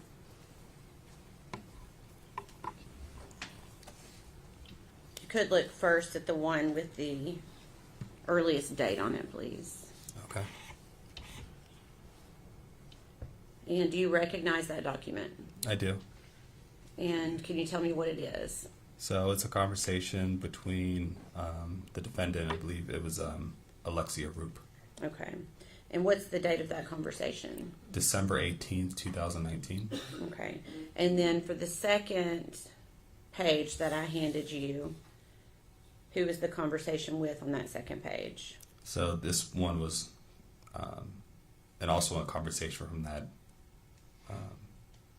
Facebook social media proceeds, also between the defendant and Alexia Roop. Okay. And what is the date of that conversation? That is December 27th of 2019. Okay. And are those both fair and accurate representations of the conversations that you reviewed on the defendant's Facebook search warrant extraction? Yes. Okay. Your Honor, we'd ask that those be made as separate exhibits for the 12/18 date, exhibit number 232, and for the December 27th date, exhibit number 233. Are they full exhibits subject to the defendant's prior objection and full approval? Thank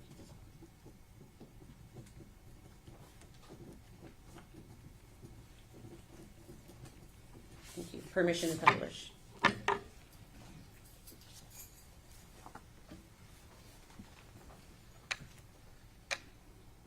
Okay, first we'll go to the December 18th message. Alexia Roop says, so I'm probably never going to get this money, am I? LOL. And what does the defendant say? The defendant says, I'm really sorry, I've been busy. I've been so busy. My child's father took her from me, and it's been one thing after another, and I'm sorry I've not been able to meet and stuff. Sundays are my only day off, and the only time I really have to meet. Okay. And next, we'll go to the December 27th conversation. Mm-hmm. Alexia says to the defendant, you never sent it.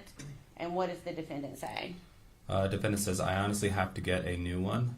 Have to go get a new one. Can I give you my social? And you try that card. I put money on it again. And then Alexia says, yeah, I can try. And what does the defendant say?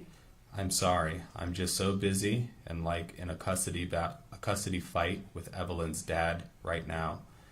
And I'm exhausted, to be honest, with you. And I'm trying to keep up with everything as is. I'm really hoping we can get that prepaid card figured out. Okay.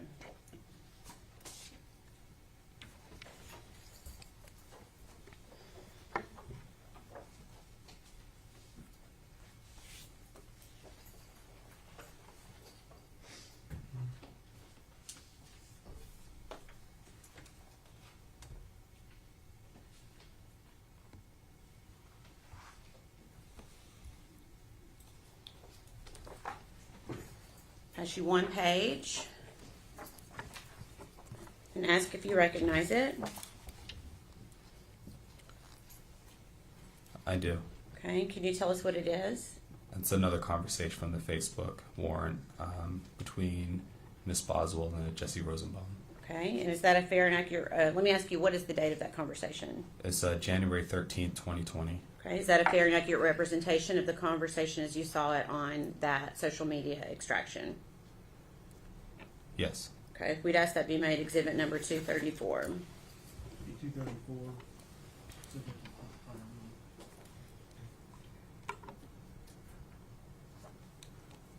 Okay, permission to publish?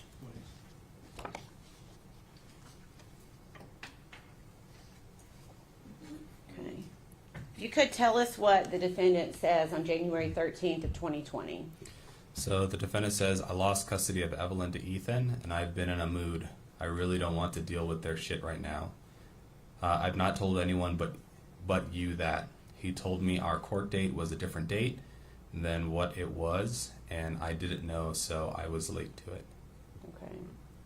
And then Jesse Rosenbaum says, damn, that sucks, effed up shit, you could call a retrial. And then what does Megan say? I'm trying to. I've not even told anyone that happened yet. I just don't want to deal with them, you know. And then she also says, like they always drag me into their problems, then bitch at me for being in their problems after they put me in the middle. LOL. Okay.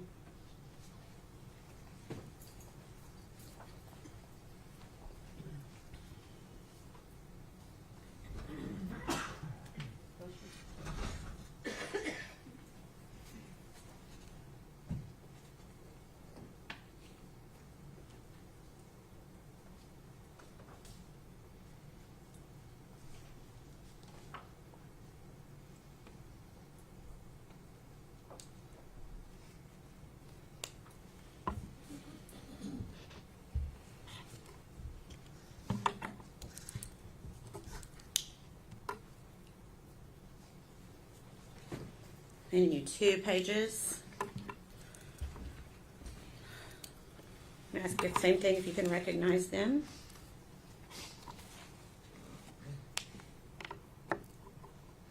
I do. Okay. And can you tell us what it is? It's a conversation between Christopher Hall and Miss Boswell. Okay. And the date of that conversation? January 26, 2020. Is that a fair and accurate representation of how that looked when you analyzed Megan Boswell's Facebook extraction? Yes. We would ask that be made exhibit number 235. What was exhibit 235? Subject to court decision. What was that date again? January 26, 2020. Permission to publish?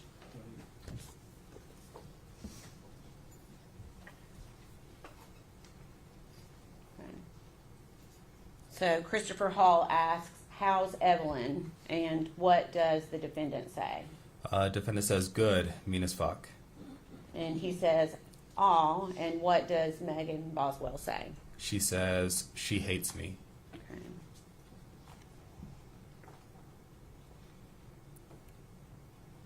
Okay.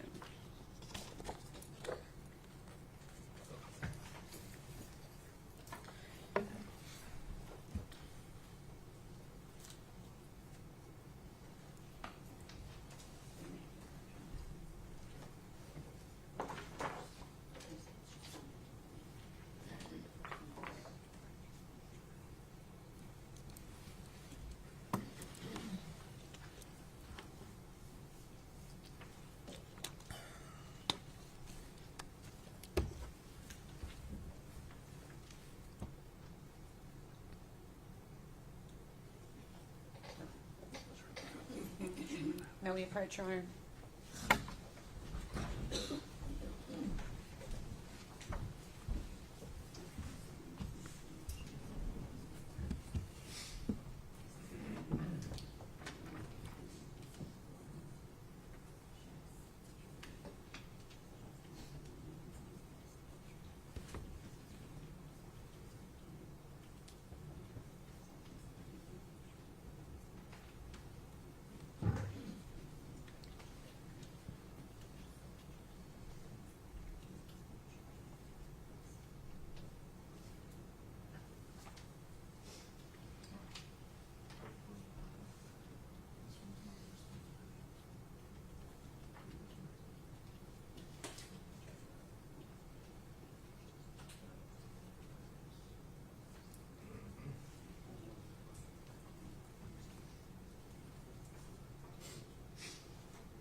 I'm going to pass you 2 pages.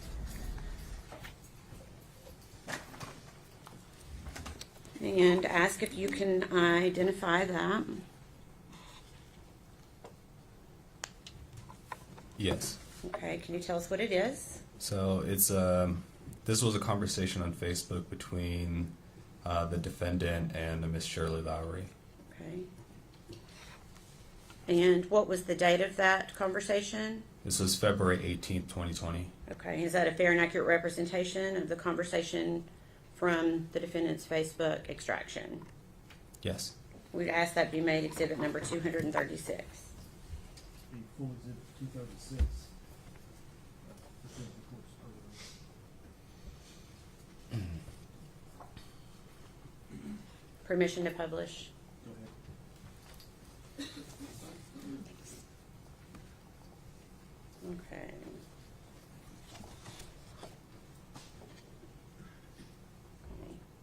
For the first page of this, can you, I'm trying to get a little bit bigger, can you just read to the jury what the defendant says on February 18th of 2020? So the first message that comes through is hello ? The next message is, if you want to know what's going on, I couldn't bring Evelyn over because Ethan wouldn't let me pick her up, and I have court in the morning. I'm sorry, and I hate to be rude about this, but you don't have any rights to my child, and what goes on between me, her, and her dad stays between me, her, and her dad. So the following message is, I have court in the morning to set up a specific plan where he has her 1 week and I have her another. Okay. And is that conversation, let me make it smaller. Okay. And then for the record, there's a photograph there, is that right? Yes. Okay, and what does the defendant say after that photograph? She says, this was her when I saw her last weekend, and then follows up with, if dad didn't flip out when I come on the property, I'd bring her by. Not that it's any of your business, though, and don't involve anyone else in it. Okay, I'm gonna leave that up for just a second because I want to ask you some questions about this photograph. So again, we're looking at the date, February 18th, 2020. Is that right? Yes. And that's the date the message was sent to Shirley Lowry. Yes. Okay. Were you able to determine, based upon your analysis of the defendant's Facebook, is that picture an accurate representation of being taken the weekend before February 18th of 2020? No. Can you tell me how you know that that picture is an old picture? While reviewing the conversations from the search warrant proceeds, I located that same photo, which was sent to Ethan on November 30th of 2019. Okay.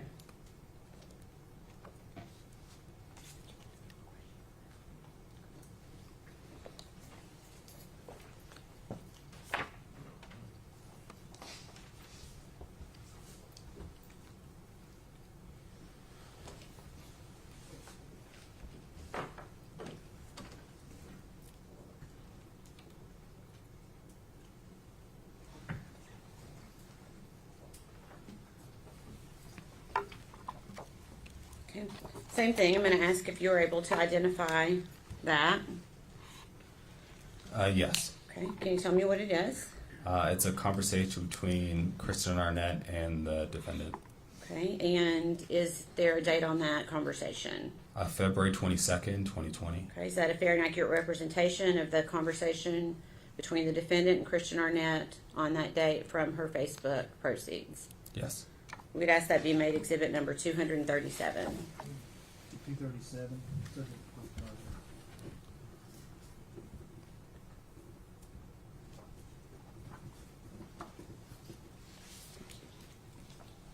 Permission to publish. Go ahead. I'll try to make this one a little bit bigger.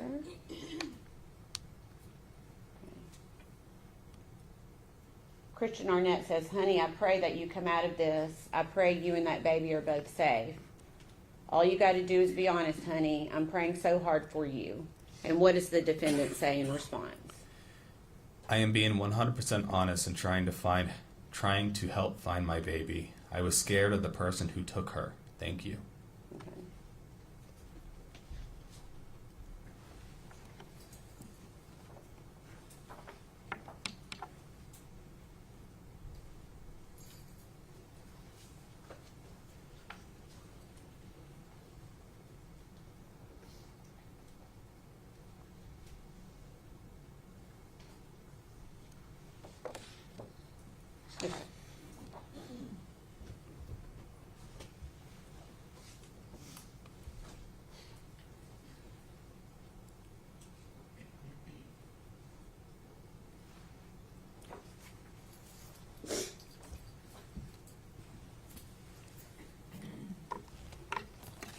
Okay, passed you a document. Do you recognize that document?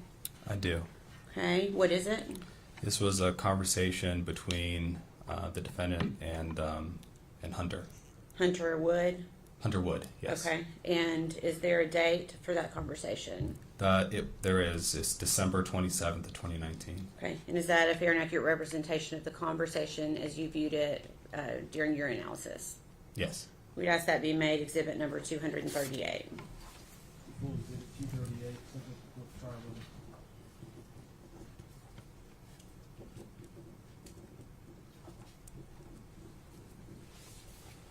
it? And permission to publish. Okay. If you can, just tell us what the defendant says to Hunter Wood on December 27th and December 28th. On December 27th, the defendant says, text me again so I have your number. I ended up just swapping phones with her. And then follows on with, hey, I'm going to leave here soon. Ethan and I talked, and he's going to stay home. And then is followed by, he thinks that what would be best, also because I'm obviously not a very stable parent right now, and Evelyn doesn't want to come home with me. Okay.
Okay, same question.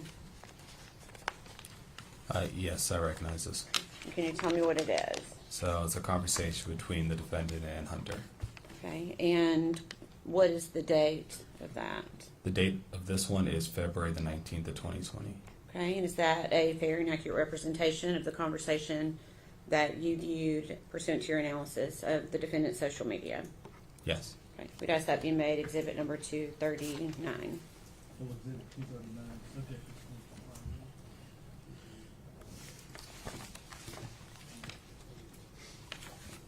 And permission to publish.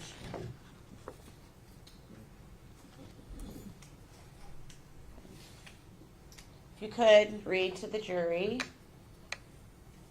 each of these text bubbles from the defendant to Hunter Wood on February 19th of 2020. Yes. It says, hey, I have no clue why you're mad at me, but I've been waiting for Mom for fucking hours at the BP. Can I please come sleep in your truck if I get a ride there? And she says, like, seriously, I've done nothing. I've not done anything for you to be mad at me. I love you, and I was supposed to leave so long ago, and I tired as fucking hell. I'm also pregnant with your child, so you could let me sleep in your truck. I'm gonna just come anyways and sleep in it when I can find a ride. I'm so tired and I needed you tonight, but thank you, Hunter. I might just say fuck it and come in. And then she tried to call and Hunter missed a call. And then the final one is, I've tried to call. Okay.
Okay, I'm going to pass you 7 pages.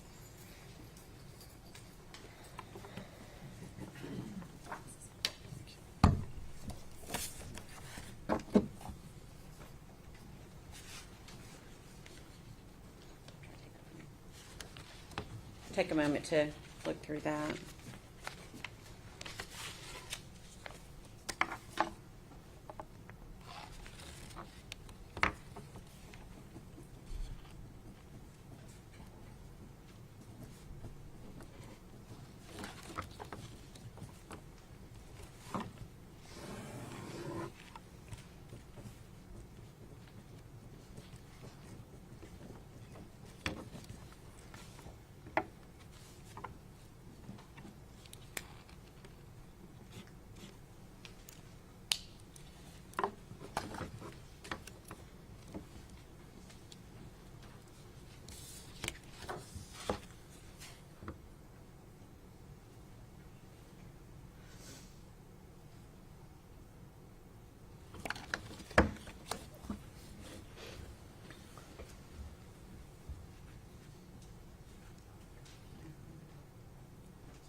Are you ready? Yes. Okay. Have you had an opportunity to view that exhibit? Yes. Okay. Can you tell me what it is? So it's a conversation between the defendant and Hunter. Okay. Hunter Wood? Hunter Wood. Yes. Okay. And is there a date on that conversation? Yes. February 22nd of 2020. Okay. And is that also a fair and accurate representation of the conversation as you viewed it when you did an analysis of the defendant's social media? Yes. We'd ask that be made exhibit number 240. He collected exhibit 240, subject to the court's prior ruling.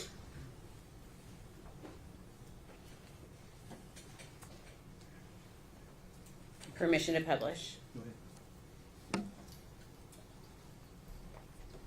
Go ahead. We're just going to go through it page by page. Okay. Okay. Okay. What does Megan Boswell start out saying on February 22nd of 2020? The defendant states, "Hey, I texted you just so that you know it's really me." And Hunter Wood says, change your Facebook name. And what does the defendant say? "I will in a few. Will you please bring me a change of clothes? TBI is in North Carolina with my mom. Literally, I don't care what clothes are. I just don't have anything at the moment." And Hunter said, they said there was no baby with her though. I'm at my mom's. And what does the defendant say? She's still under arrest and being questioned. Can you please do that for me, though? And then Hunter says, yeah, but where's the baby? I just want the baby to be found safely. And what does the defendant say? Dad won't let me go anywhere because of the situation. Hunter, I can't disclose stuff to you on here about what TBI is doing. Then Hunter says, but please assure to me that the baby will be found and brought home safely. Let's see if I can make this a little bit bigger. Then what does, I'll scroll down in a second, what does the defendant say in response to that? Hunter, I have full faith in the TBI and everyone I've spoken to that they will get the truth out of my mom and bring my baby back to me. Can you come talk? ? Or your mom? ? I just can't disclose anything much more over the internet at this point in time or over the phone, and I hope you can understand that. Okay, let me go up a little bit, and if you could continue. If you don't want to, I'll speak to your mom and she can tell you. Also tell her thank you for reporting the car missing. If mom has told you anything that is off-putting, please let me know. If she told you anything at all. Please tell me, please, anything at all. Did she ever mention Mendota to you? She kept trying to take me there, and I'm trying to find a ride up there to go looking. Okay.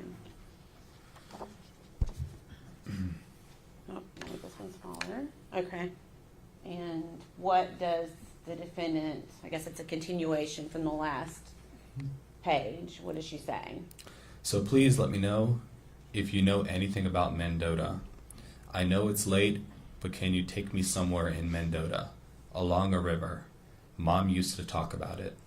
And Hunter says, get your dad or TBI to take you. And what does the defendant say? I can't get a hold of David, and there's no way in hell Dad will take me.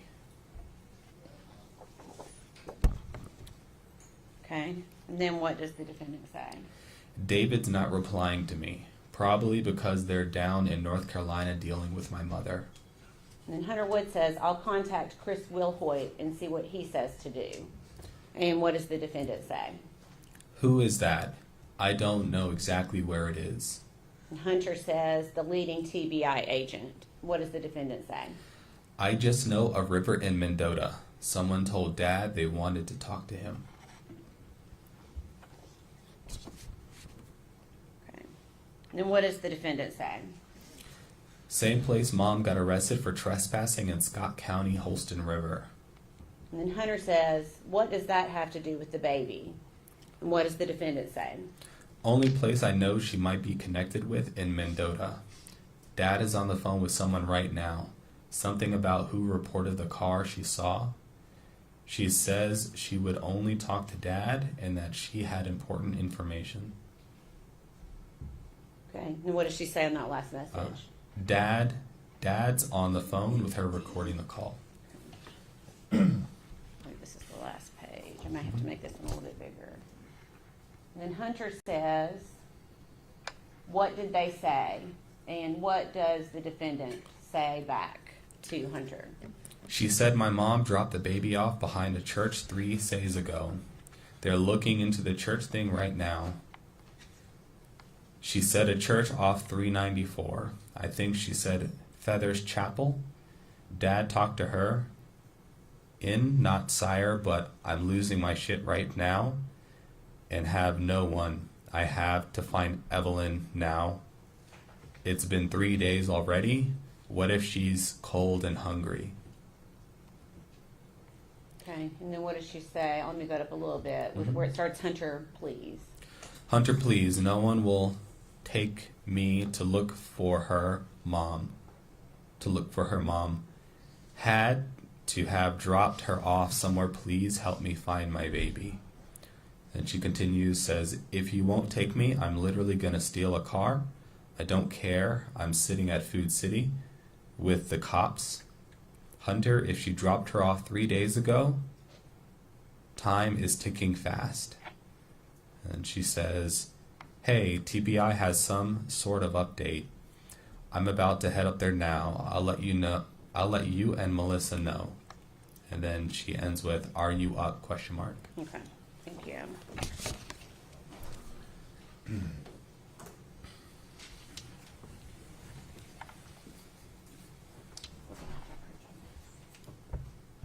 Your Honor, may we approach?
Ladies and gentlemen, I'm gonna have you go with the officer. I just been informed your lunch is here. We'll start back at, probably 1:15. Everyone stand, please.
Permission to publish, Your Honor. Go ahead. Okay. Okay, so is this the photograph you were referencing Yes. a few moments ago, dated January 20th of 2020? Yes. Is that right? And based upon your work on this investigation, are you able to identify who the individuals are in this photograph? It appears to be the defendant and Hunter. Hunter Wood? Hunter Wood. It's kind of difficult to see it, but Okay. it's believed to be Hunter Wood. Yeah, I think it's always a little bit more difficult on these screens. Mhm. Okay, and then previously marked exhibit number 79. Did you also locate that in your analysis of the defendant's social media extraction? Yes, this appears to have been a message sent on Instagram from the defendant to Bailey. Okay, and was that also on January 20th of 2020? Yes. Okay. Were these sent together? Are you aware if they were sent together or not? Yes, I think the photo came through first, and then the message came through right after the photo, but they were sent pretty much at the same time. Okay.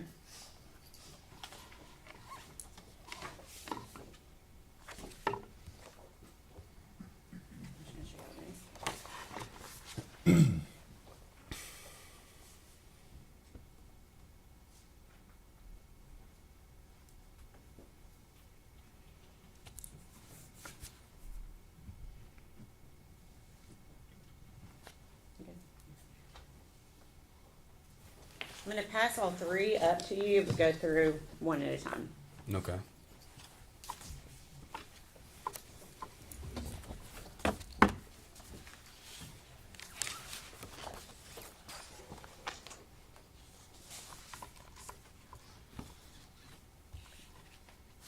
Do you recognize each of those photographs? I do.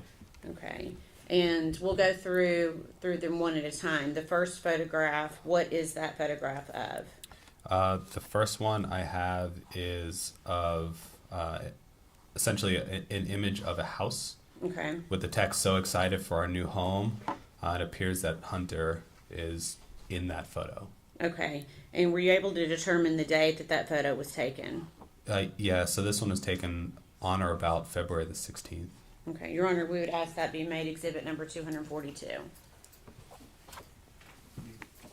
242, subject to court file.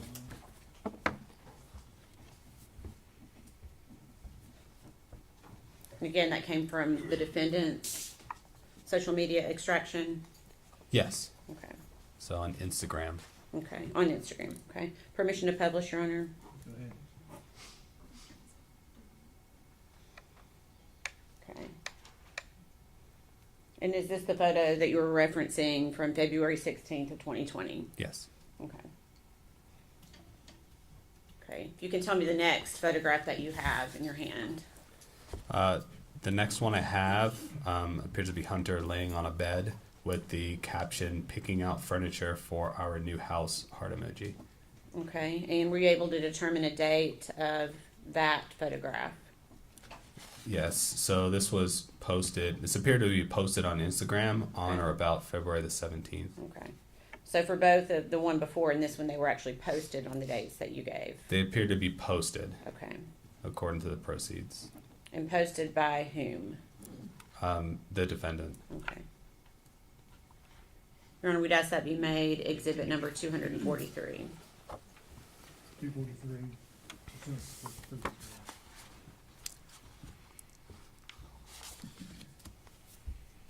And permission to publish.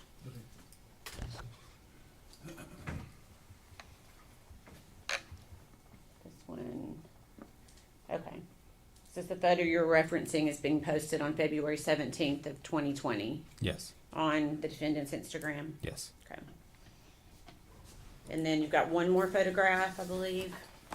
Yes. Okay. Can you tell me what that one depicts? This is a picture. It appears to be Hunter in the picture with a car behind him. The caption at the bottom says, "So proud of my baby!" Exclamation point. New 2020 High Country. Okay. And are you able to determine the date that that was posted? Yeah, this appeared to have been posted on or about February the 18th. Okay. And did you also obtain that from the defendant's social media search warrant? Yes. Okay, we'd ask that be exhibit number 244. The full exhibit 244, pursuant to court's previous review. And permission to publish. Go ahead. So is this the photo you're referencing that the defendant posted on February 18th of 2020? Yes. Okay.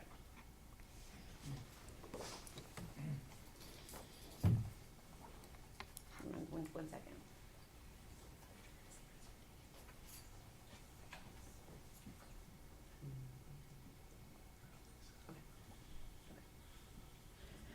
Were you also asked to review the defendant's social media records regarding Ethan Perry?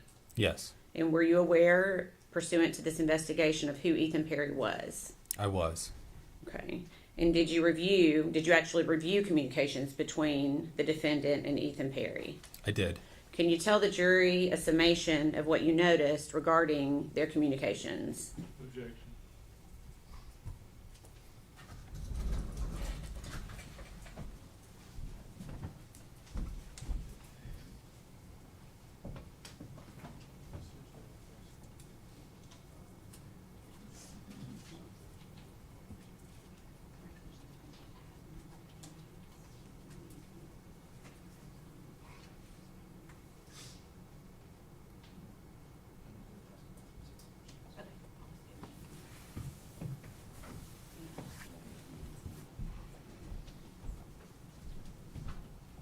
Sustained as to the form of the question.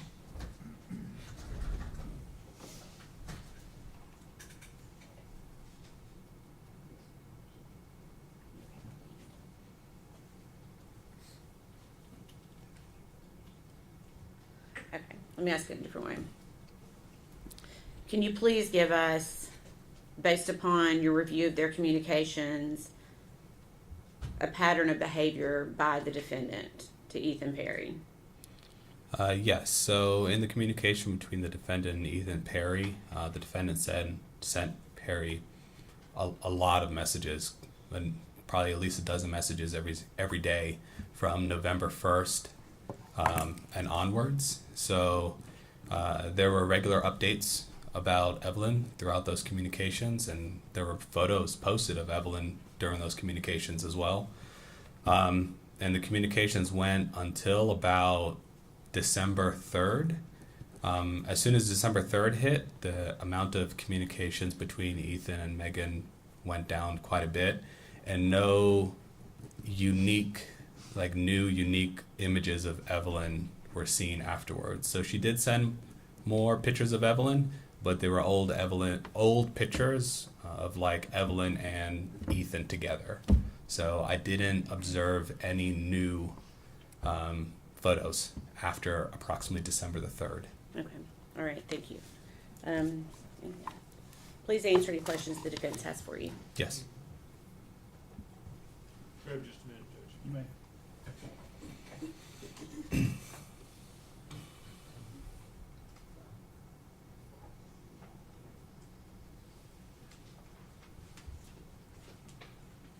No questions. Is he free to go, or does he need to be subject to recall? There's a potential for recall, but if so, we will get in touch with him and let him know. Agent Durant, you're finished right now with your testimony. You are being subject to recall. You don't have to stay here at the courthouse, but make sure they can get a hold of you. Yes, sir. Thank you. Thank you. Attorney Nance.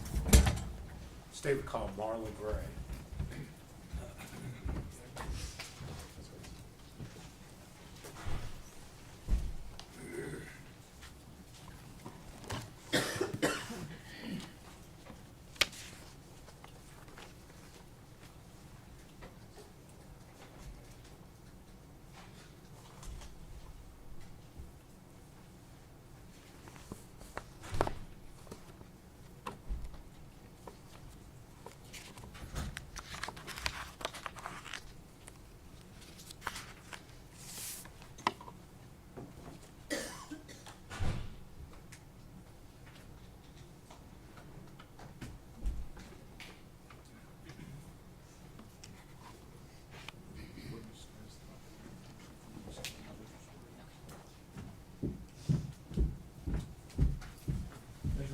State your name.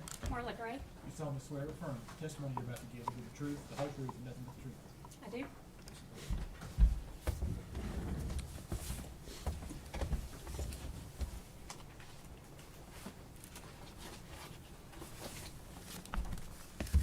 Good afternoon. Good afternoon. You are Marla Gray, is that correct? That's correct. And where are you employed? I am employed at the Tennessee Bureau of Investigation, the Knoxville Crime Lab. And what is your position there with the TBI? I am a special agent forensic scientist supervisor, and I'm assigned to the forensic biology unit. And Agent Gray, if you would, kind of give the jury an overview of what your duties are there within that division.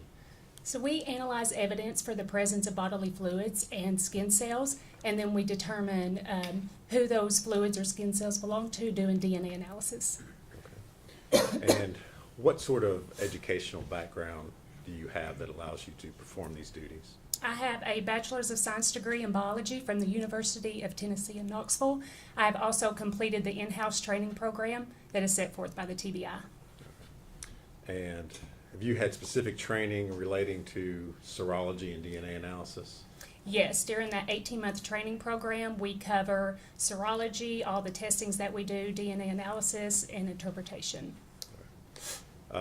Approximately how many examinations would you say you've performed over your years in the TBI? Yeah, I've been there for 14 years, and in that time, I've worked almost 1,600 cases. Do you hold any certifications? I do not. Okay. Does the TBI provide technical equipment that you're able to use in the performance of your duties there? Yes, they do. All right. And is this equipment standard across the state and within the scientific community? Yes, it is well known, not just across the state, but in forensic labs all over the world. All right. Have you been qualified to testify as an expert witness in the criminal courts here in Tennessee? I have. And in fact, have you been qualified as an expert here in Sullivan County? I have. All right. And after having been qualified as an expert witness, have you then gone on to give testimony as an expert witness? Yes, I have. And was your qualification as an expert in the field of serology and DNA analysis? Yes, or in forensic biology, which encompasses both of those. All right.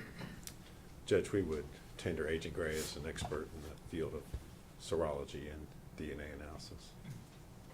Judge, I agree, she's an expert. All right. Should be deemed to be an expert in the field of serology and DNA analysis.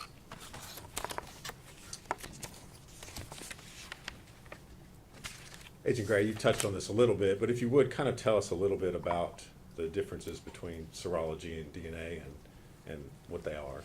So serology is the screening process. When evidence comes in, we're determining if we're looking for blood, semen, or saliva, and then we'll take a portion of that through the DNA analysis. If it's an item that's been handled, we're not looking for a fluid, but we're looking for skin cells that were left behind. All right. And what sorts of things are you looking for when you perform those types of analysis? For, say, blood cases, we're looking for tests that change color, that indicate blood, and then we'll take that through the DNA process to generate DNA profiles for comparison. All right. And obviously you work in a laboratory down there in Knoxville, correct? I do. Do you all have a process for how you handle evidence that comes into the lab? Yes, we have policies and procedures that we follow. So in instances, every piece of evidence is worked one at a time. We don't have multiple items out at the same time. We wear lab coats, masks, gloves. Gloves are changed between every piece of evidence. Items are cleaned between touching evidence. Butcher paper is put out.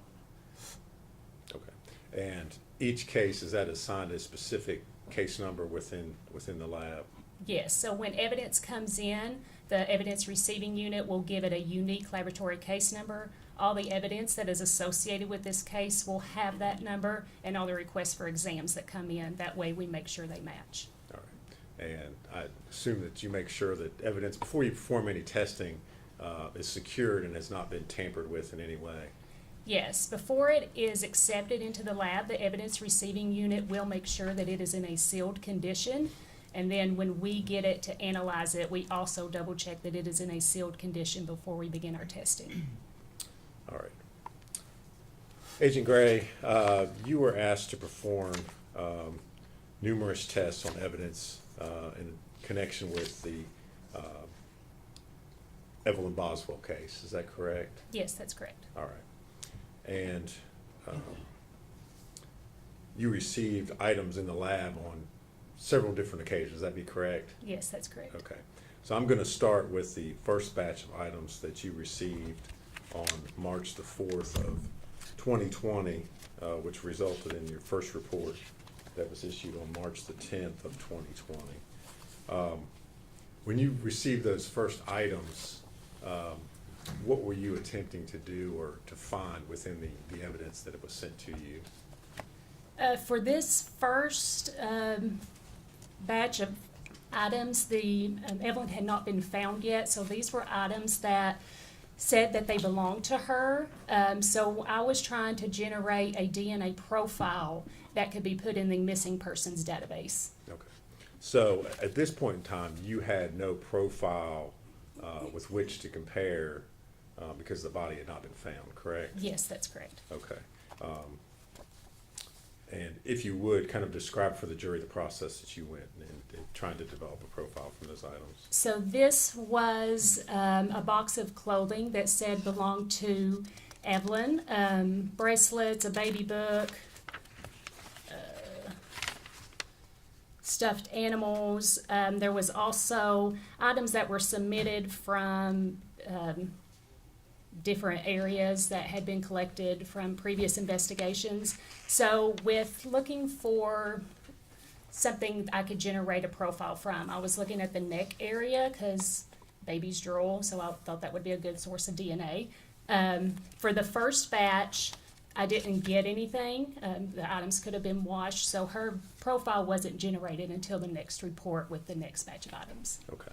And specifically, which item you mentioned that you were looking for drool? Which item were you testing in that first? For the first report, it was the first birthday shirt from the baby box. Okay. And I noticed in the report it says that staining was observed with alternate light source screening in the neck area. Okay. And was there any sort of profile you developed at all? It was a mixture of at least 2 individuals, but since it was a mixture, I could not use that as her DNA standard since it wasn't single source. Okay.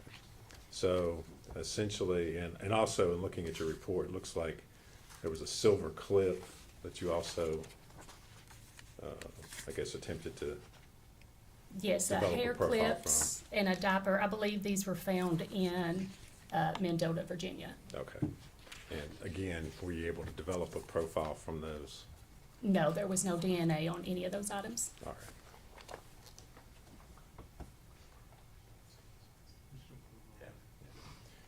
Agent Gray, I'm going to pass you a document and ask you if you recognize it.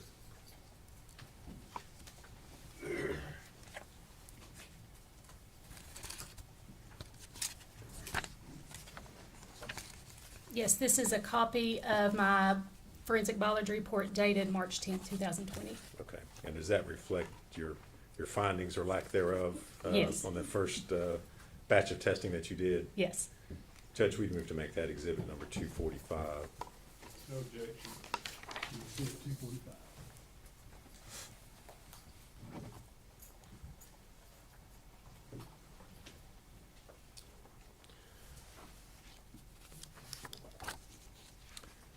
Now, Agent Gray, I want to ask you about another report. You were aware of an item of evidence, which was a trash can that was collected from the scene. Is that correct? Yes. And if there are, I guess, different disciplines or different testing that's going to be done, for instance, if an item is going to be tested by forensic biology division as well as latent fingerprints, is it possible that a piece of evidence would be sent between the labs? Yes, the Knoxville Crime Lab does not have a latent print unit, so all evidence that requests latents are sent to the Nashville lab. Okay. And so specifically in this case, was the trash can being sent to latent prints to have prints done? Yes. All right. And as a result of that, did the Nashville lab collect some swabs from the trash can in order for you to perform DNA testing at a later date? Yes, Dr. Christina Proctor collected swabs for me to test later.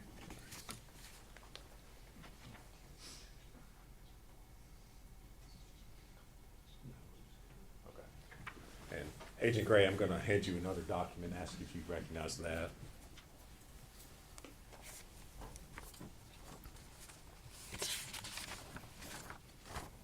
This is a copy of the report that was written by Christina Proctor stating the areas of the trash can that she swabbed. Okay, so that just reflects the fact that they did in fact collect swabs from the trash can, is that Yes. correct? Judge, we move to make that report number 246. Objection? No, sir.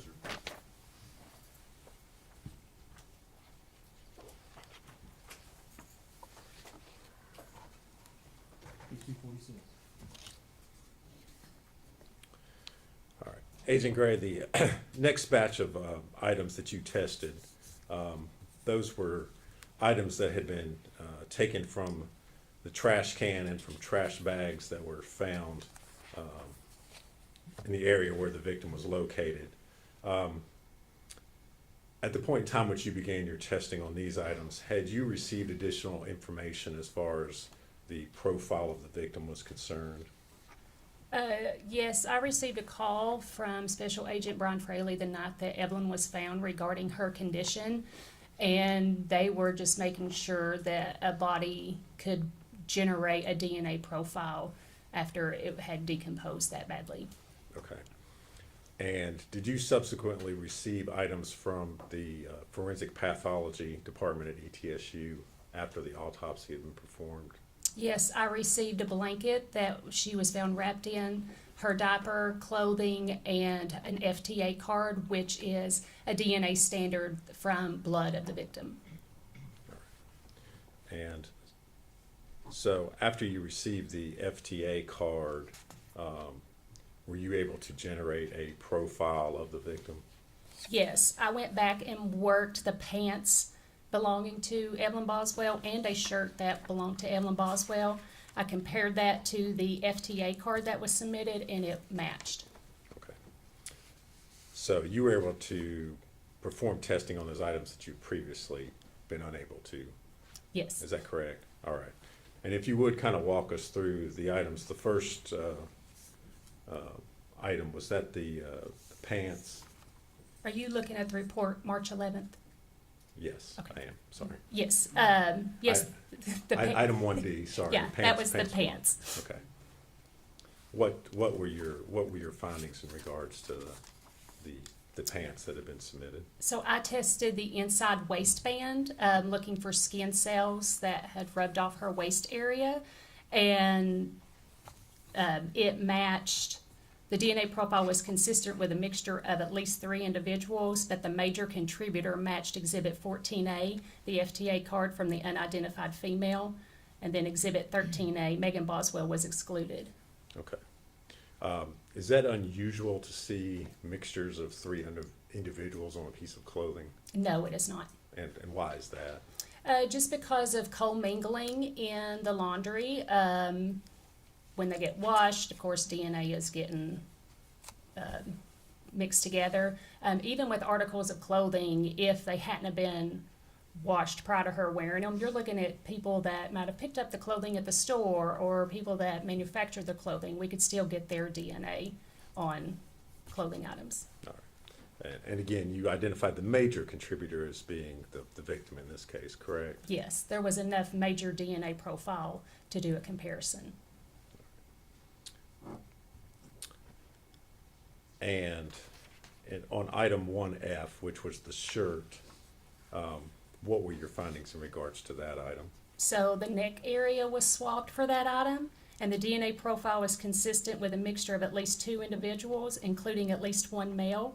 The major contributor profile matched Exhibit 14A, the FTA card from an unidentified female, and Exhibit 13A, Megan Boswell, was excluded. Okay. Now, talk for a minute just about the fact, you said that it included at least 1 male. How do you know that? From the DNA profile that we generate, it has a sex indicator marker, which is, of course, the XY chromosome, and in this instant, the Y chromosome showed up. But you cannot tell anything else about the profile other than the fact that it was male. Is that correct? It was too low to do any comparisons with. Okay. Were there any other items that were tested as part of your report that was done on March the 11th, 2020? No, this one was just the pants and the buckle standard from Megan Boswell and the FTA card from the unidentified female. And then this report was given to the ME for identification purposes. Okay, so that was the purpose of your testing Yes. in this report? Okay. And you prepared a report that you then sent to the medical examiner's office? Yes. All right.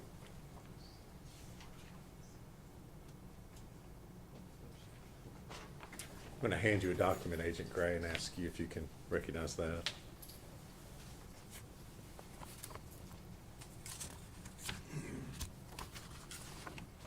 Yes, this is a copy of the report dated March 11th, 2020. And is that a true and accurate copy of the report that you prepared of your findings? Yes. On that day? Judge will move to make that exhibit number 247. Any objection? No, sir. You fully exhibit 347.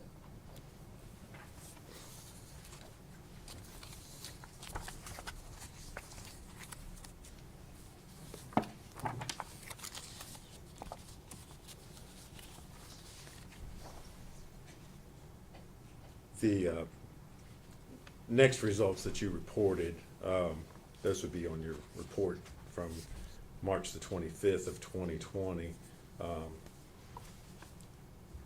The items there were ones that were taken from the trash can and the trash bags. Is that correct? Yes. And we'll start with the first item, which was a piece of chewed gum from the trash can, identified in your report as Exhibit 7A. Did you perform testing on that I item? did. Yes, I Okay. did. If we could we pass Agent Gray exhibit number 197? It should be a bag, small bag.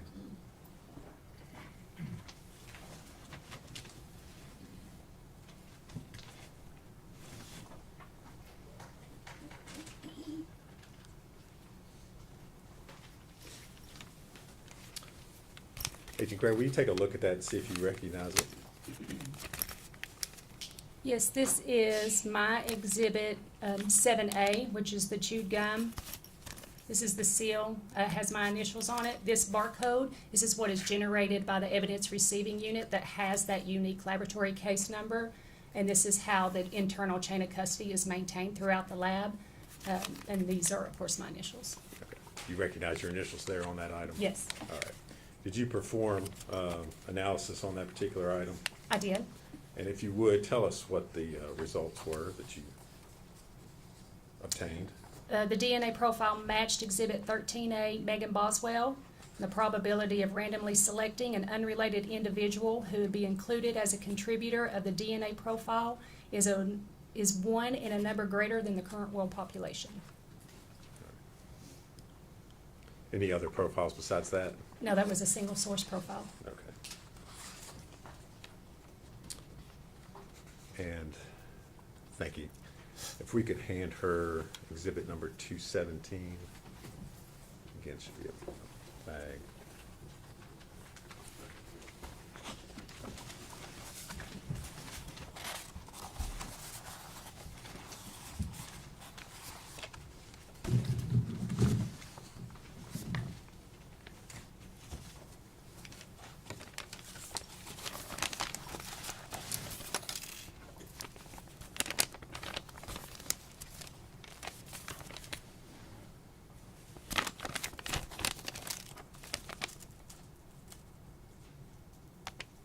It says blue gloves. Yes, do you recognize what's been handed to you? It does not have a barcode or my ID on it, so I don't know if I worked this or not. Okay, all right. Hand that back to her, please.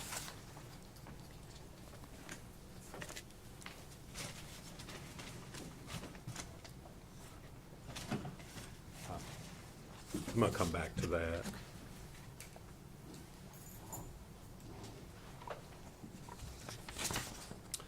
If we could hand her exhibit 218.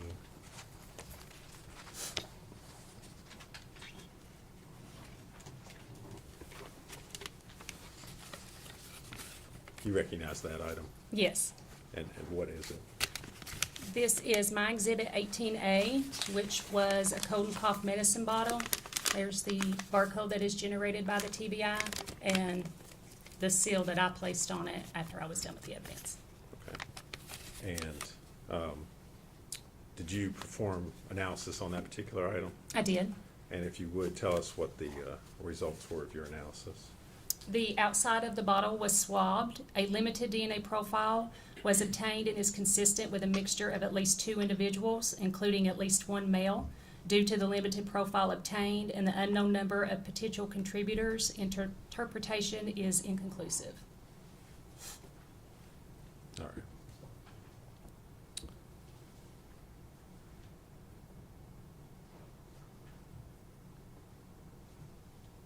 So you were not able to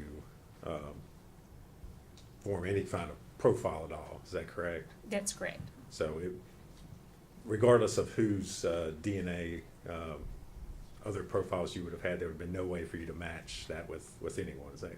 Correct. It has to meet a certain strength before we do any comparisons to it, and this did not meet that quality.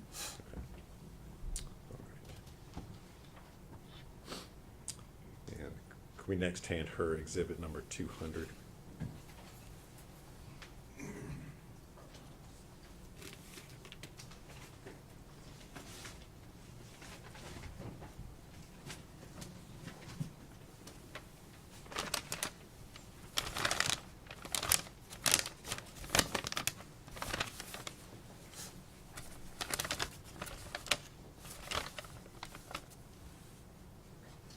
You recognize it? Yes, this is my exhibit number 19A, which is a Dasani water bottle. Here's the TBI barcode, and this was the seal that I placed on it when I completed it. Okay. And did you perform analysis on that particular item? I did. And what were your findings? So the mouth area and inside of the cap was swabbed for testing. The DNA profile is consistent with a mixture of at least 2 individuals. The major contributor profile is consistent with Exhibit 13A, Megan Boswell. It also had World Pop stats, and the minor profile was inconclusive. Okay.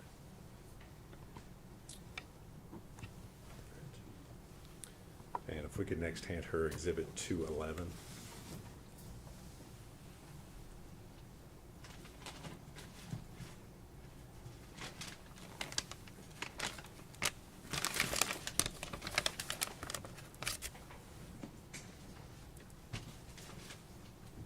Do you recognize that? I do. And what is it? This is my Exhibit 20A, which is a great value water bottle. There's the TBI barcode, my ID, and the seal that was placed on it with my initials. Okay. And again, I'd ask you, did you perform analysis on that particular item? I did. And what were your findings? The mouth and inside the cap area were swabbed in this item also. The DNA profile is consistent with Exhibit 14A, Evelyn Boswell, with World Pop stats. No other profiles on that particular item? There was an additional allele at one of the locations, but nothing was, it was inconclusive. Okay. Next, if we could hand her number 212.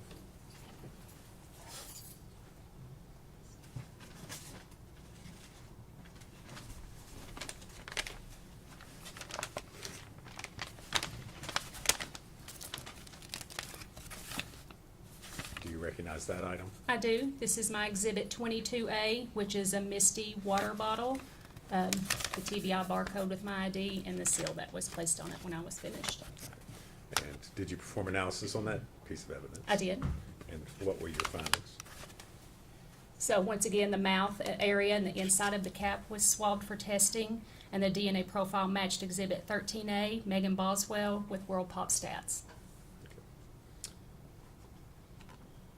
And next, we could hand you Exhibit 213.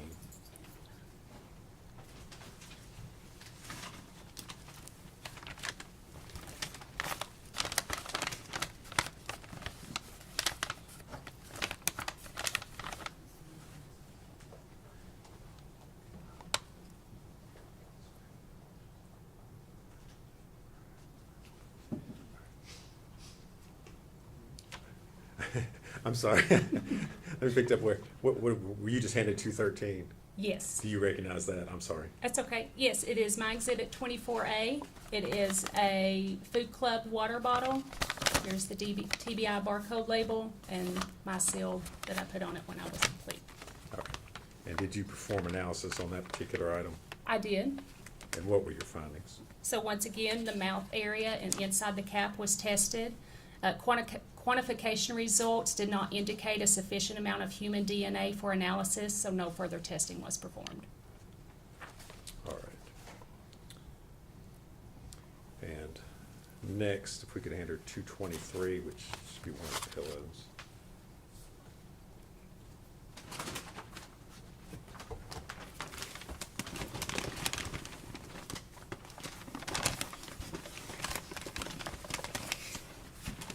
Do you recognize that item? Yes, this is my exhibit 33A, which is a white pillow. There is the TBI barcode and my seal with my ID on it. And did you perform analysis on that? I did. Okay. If you would, tell us what your findings were. So the first thing I did was screen the item with the ALS looking for saliva where somebody slept on it. And the center of the area did indicate a positive result, so that area was cut for testing. And the DNA profile is consistent with a mixture of at least 2 individuals, including at least 1 male. The major contributor profile is consistent with Exhibit 14A, Evelyn Boswell, and with World Pop stats, but the minor contributor profile was inconclusive. The edges were also tested on the pillow, and this DNA profile obtained is consistent with a mixture of at least 3 individuals, including at least 1 male, but due to the complexity of the mixture, it was deemed to be inconclusive. All right. So the only profile you were able to develop was the victim, Evelyn Boswell. Is that correct? Yes, from the center of the pillow.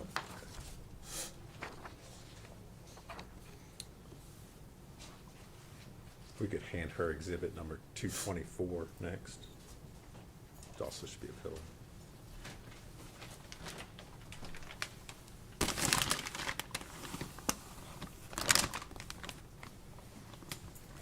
Do you recognize that item?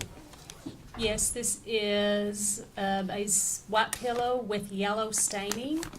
Here is the TBI barcode with my ID, and down here is the seal that was placed on it after I was finished. And did you perform testing on that particular item? I did. And what were your findings? There was staining on this item, so I first tested it for the presence of blood, but it was negative. The center of the profile was tested. The quantification results did not indicate a sufficient amount of human DNA for further analysis. And the edges of the pillow were tested, and a limited DNA profile was obtained, but due to the limited profile, interpretation was inconclusive.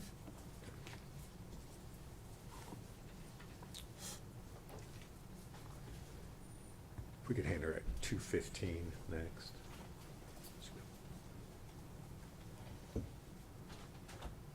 This be a bottle.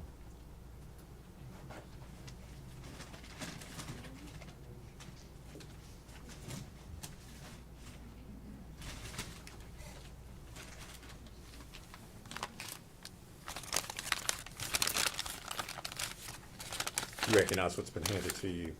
I do. This is my exhibit 39A, which is a nuke baby bottle with contents. Here is the TBI barcode and the seal that I placed on it. Okay. And did you perform analysis on that baby bottle? I did. And what were your findings? So the nipple area was swabbed, and the DNA profile matched exhibit 14A, Evelyn Boswell. And the sides of the bottle were also swabbed. The DNA profile was consistent with a mixture of at least 2 individuals. And the major contributor profile was consistent with exhibit 14A, Evelyn Boswell, and the minor contributor profile was inconclusive.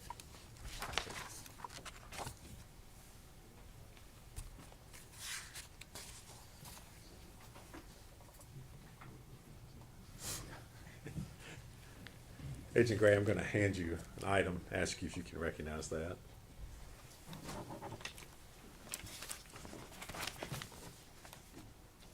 Yes, this is my exhibit 9A, which is blue latex gloves with hair. This is the TBI barcode and my seal on the top. And did you perform analysis on that item? I did. Okay. And what were your findings in regards to that? Inside this bag are 3 blue latex gloves. The inside of glove 1 was a limited DNA profile of at least 2 individuals, including at least 1 male. Due to the limited profile obtained, it was inconclusive. The outside of glove 1 was a mixture of at least 2 individuals. Due to the limited profile obtained, it was also inconclusive. The inside of glove 2, a limited profile was obtained, including at least 1 male. Due to the limited profile obtained, interpretation was inconclusive. The outside of glove 2, a limited DNA profile was obtained. It was also inconclusive. Possible hairs were collected from this item but returned with the evidence because the TBI does not work hair. The inside of glove 3, a limited DNA profile was obtained. It was inconclusive. And the outside of glove 3, a limited DNA profile obtained, which was also inconclusive. So no conclusive profiles on any of the No. gloves, is that correct? That's correct. And no, Evelyn didn't find any DNA profiles consistent with the victim on any part of the gloves, is No. that correct? Okay. Judge, at this time, I would move to make the gloves as exhibit 248. Any objection? I guess she probably needs to, I don't think, did you open those up? I didn't. Okay. Do you care to open those Oh, up? yeah. So we can-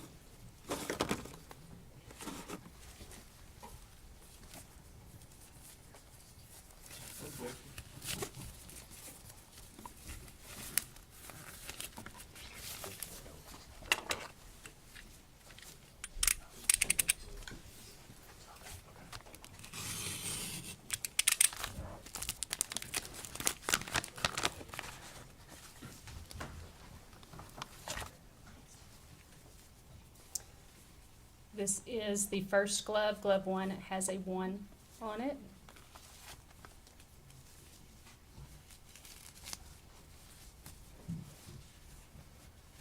And this is glove number 2. Or, sorry, that was glove number 3. This is glove number 2. As you can see, they're shredded. Okay. And those were the gloves that you tested and Yes. testified to? Okay. Judge, I think we, 248. All right, I just want to make sure.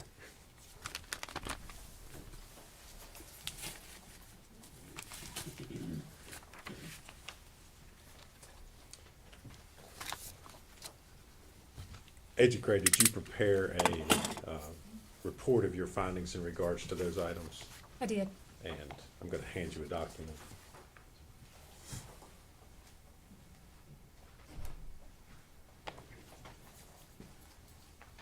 Ask you if you recognize that.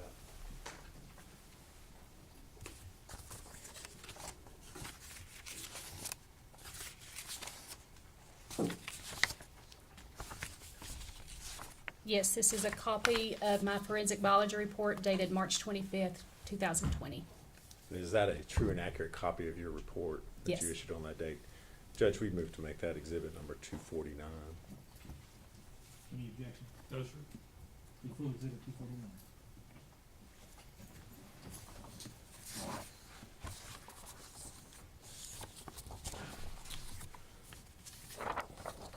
Now, Agent Gray, obviously you've tested a number of items in regards to this case. Is it common when you're working a case, especially a situation like this where you've got a missing child that's later recovered, do you speak with investigators who are working the case in order to determine which items are best for you to test and which might have more or less evidentiary value? Yes, we do. And was that done in this particular case? Yes, I spoke with Agent Brian Fraley and Agent David Gratz on multiple occasions regarding this case. And as a result of that, were certain items, I guess, initially you thought may not have had evidentiary value, but then later on you decided to test anyway to see perhaps they had more value? Yeah, there were some items that weren't tested on the front end because, like the baby food containers, just because we expected if there was DNA, if it was Evelyn's, we didn't know how probative that was to the case. But later on, we did decide to go ahead and test those items. Okay. And specifically, I want to ask you about a blanket, which I believe was your item number 36C. Yes. Was that in fact a blanket? Yes. And was that item initially not worked due to the amount of, or why was that, let me ask you this way, why was that item not initially worked by you? Due to the amount of decomposition fluid on the blanket, decomposition fluid contains waste and bacteria and water, and what that does is it finds the DNA and it doesn't destroy it, but it defragments it enough that we can't generate a DNA profile. So if I were to put it on my instrument, it's so fragmented that it can't resequence it. So in this instance, it wasn't originally worked due to the amount of decomposition fluid on the blanket. All right. Did you all ultimately make a decision later on to take a shot at it, I guess? Yes, after speaking with Special Agent Gratz, we decided to only see if there were areas that were not stained and possibly get DNA off of that. So I tested the areas that didn't appear to have decomposition fluid on it and did not test the stained areas. All right. And were you able to develop any sort of profiles as a result of your testing? It was a limited DNA profile that was a mixture of at least 2 individuals, but due to the limited profile obtained, it was inconclusive. All right. And did you prepare a report of your findings in that regard? I did.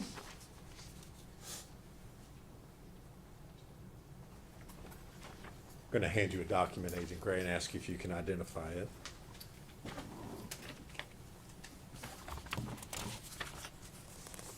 Yes, this is an accurate copy of my biology report dated April 22nd, 2020. All right. And is that a true and accurate copy of your report in regards to your findings on the blanket? Yes. Judge, I'd move to make that full exhibit number 250. Any objection? No, sir. Full exhibit 250.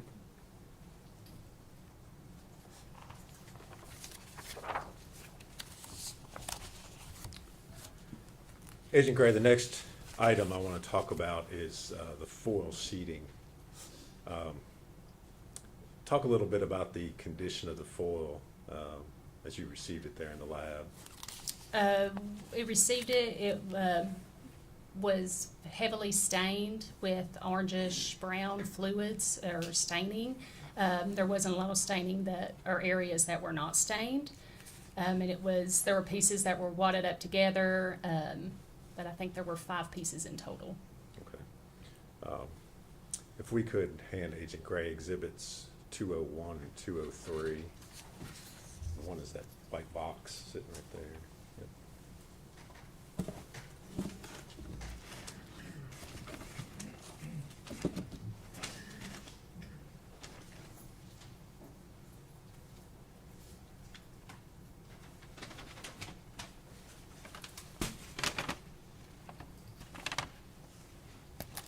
You recognize those items?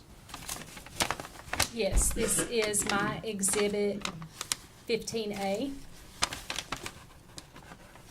This was my seal down here at the bottom. And this is my exhibit, also 15A, but it was just piece 3. And then my seal is at the bottom. Okay. And is that the foil sheeting that you tested? Yes. If you would, tell us what the results of your testing on those items were.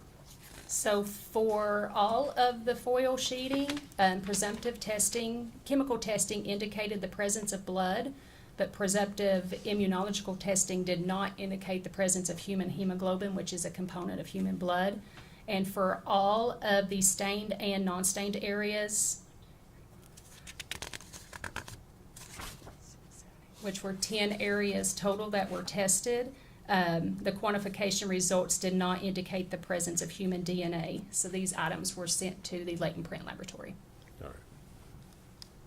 And did you prepare a report of your findings in regard to the foil sheeting? I did. I'm going to hand you a document and ask you if you can identify it.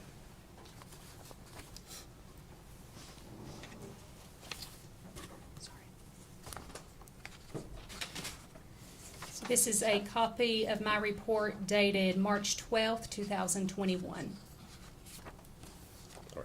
And is that a true and accurate copy of your findings in regards to the foil sheeting you've just testified to? It is. Judge, I'd move to make that exhibit number 251. Full exhibit 61.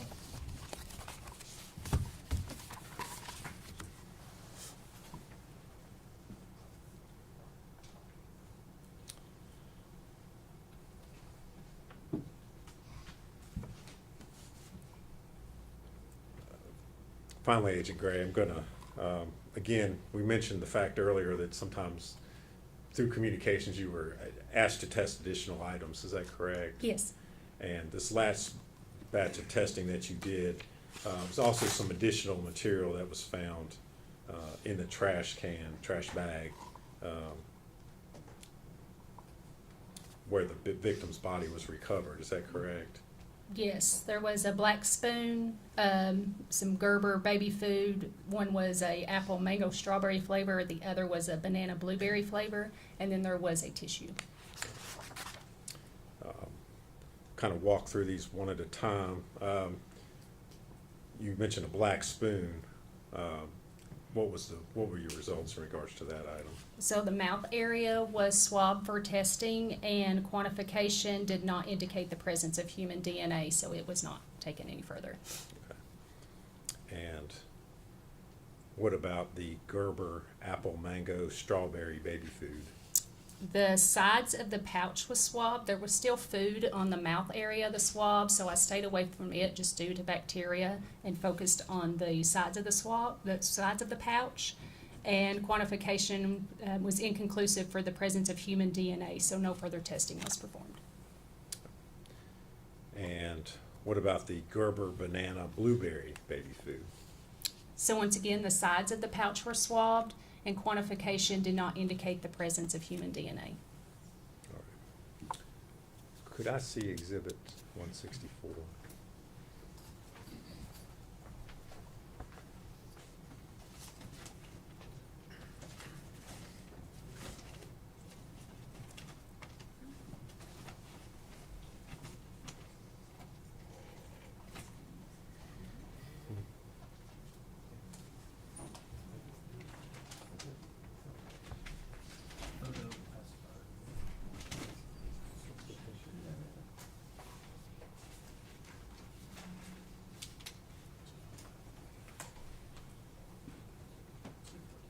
I'm sorry, 214. I'm sorry, wrong number. 214. I want to see it first, yes.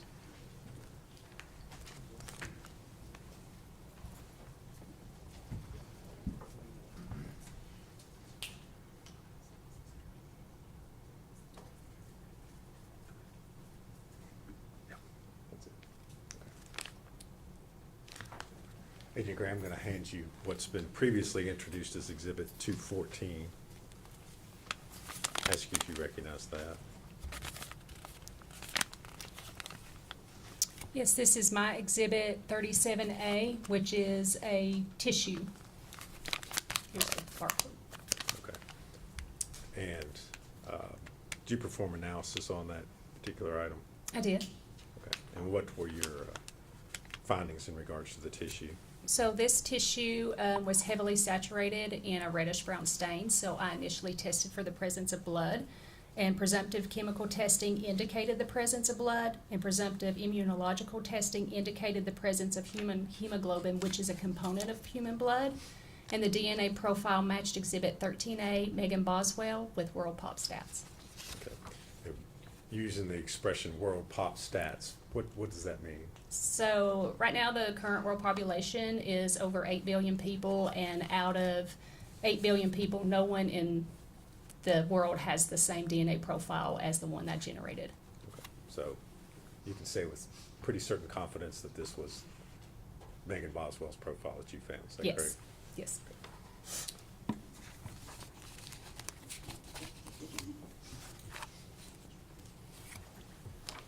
Agent Gray, I'm going to hand you a document and ask you if you recognize that one.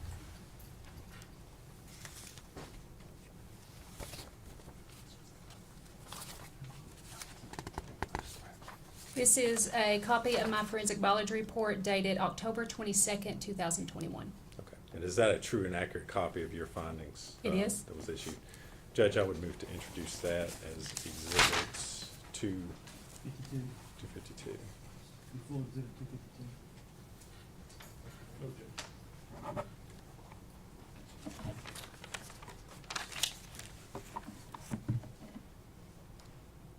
Agent Gray, in addition to your responsibilities and duties within the lab there, are you also a member of the TBI's Violent Crime Response Team?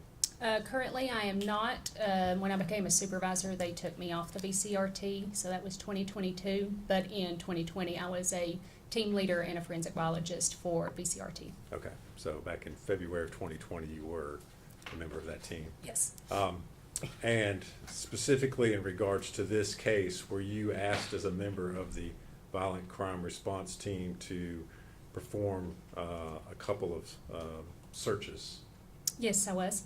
All right, and specifically on February the 19th of 2020, did you go to Middlesboro, Kentucky to search a 2018 red Chevy Cruze?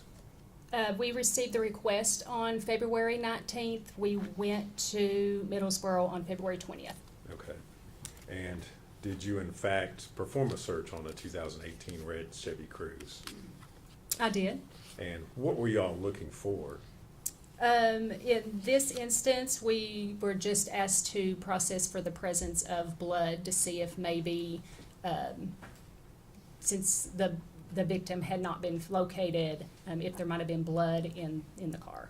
All right, and did you all find anything of evidentiary value searching through the car? No, it was negative for the presence of blood, and we did not collect anything from the car. Okay. And subsequent to that, did you also receive a request around February the 28th of 2020 to search a mobile home that was located at 967 Sugar Hollow Road in Bluntville, Tennessee? Yes, we received the request on February 27th, and we went on February 28th to 967 Sugar Hollow Road. All right. And again, what were you searching for there at that location? At that location, we were searching for the presence of blood, and we were also searching for Evelyn. Okay. Find anything of evidentiary value at that location? No, everything was presumptively negative for blood, and we did not collect any evidence. VCRT did not collect evidence. 1 second, Judge.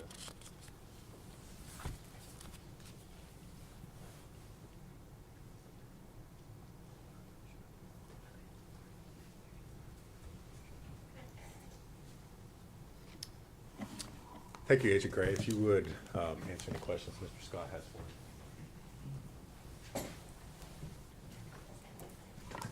Could I see exhibit 249, please?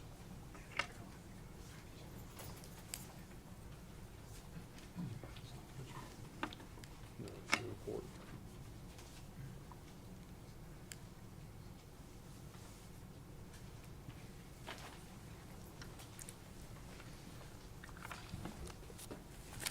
Good afternoon, Agent Gray. How are you? I'm good. How are you doing? I'm good, thank you for asking. I am currently looking at exhibit 249, which is your report of March 25th, 2020. Do you have that in front of you? I do. Okay. I want to ask you specifically about the blue gloves. Okay. The blue gloves, there are 3 blue gloves, is that correct? Yes. And 2 of those gloves had male DNA. You can confirm that. Yes, the inside of glove 1 had male DNA, and the inside of glove 2 also had male DNA. And that was it. And if you would explain to the jury how you determined something as male DNA versus female DNA, just briefly? So when we see, it's called an electropherogram, which is a visual representation of an individual's DNA profile. You have your sex determining marker, which is called amylogenin. If it's an XX, that means it's a female individual. If it's an XY, then it is a male individual. And on those instances, that Y marker showed up. Now, you talked about some of these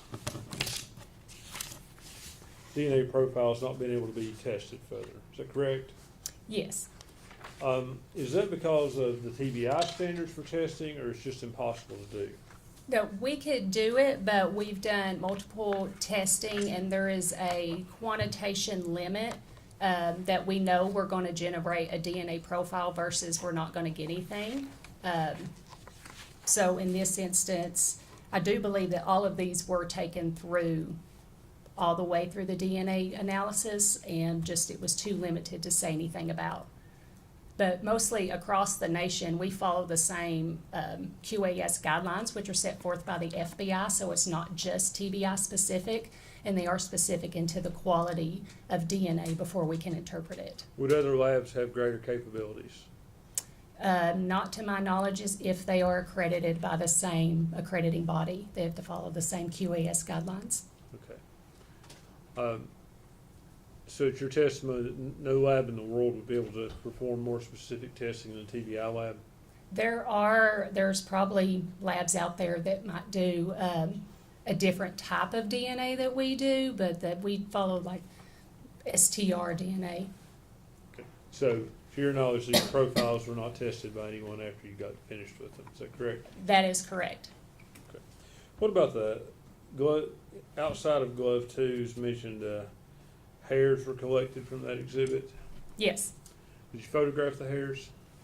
No, I did not. I just documented the hairs. Okay. Did you make a note of, are they long hairs, are they short hairs, color, anything like that? I do believe.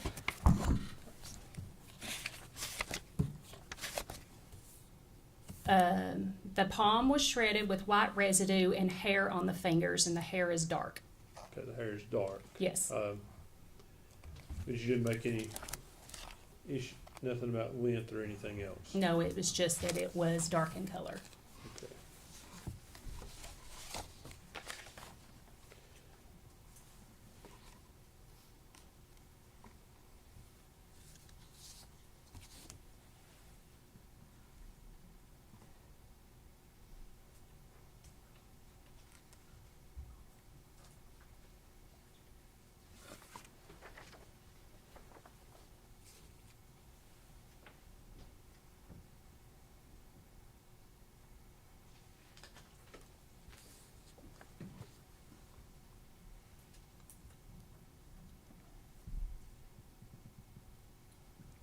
Let's talk about the pillow. I'm having a difficult time on the finding the pillow. 32A. Thank you. The pillow had Evelyn Boswell's DNA on it, is that correct? Yes, in the center of the pillow. Okay. Could you tell if that came from saliva or what that came from? I did not do any testing for saliva, but the area I did test tested positive for what was indicated a luminescence, so it could have been sweat or saliva. Okay. And it also had male DNA, is that correct? Yes, it did. Okay. Were those two mixed in the same spot, or? Yes, it was the center area that I took a cutting from, so it would have been the same area. Okay. Bear with me 1 second.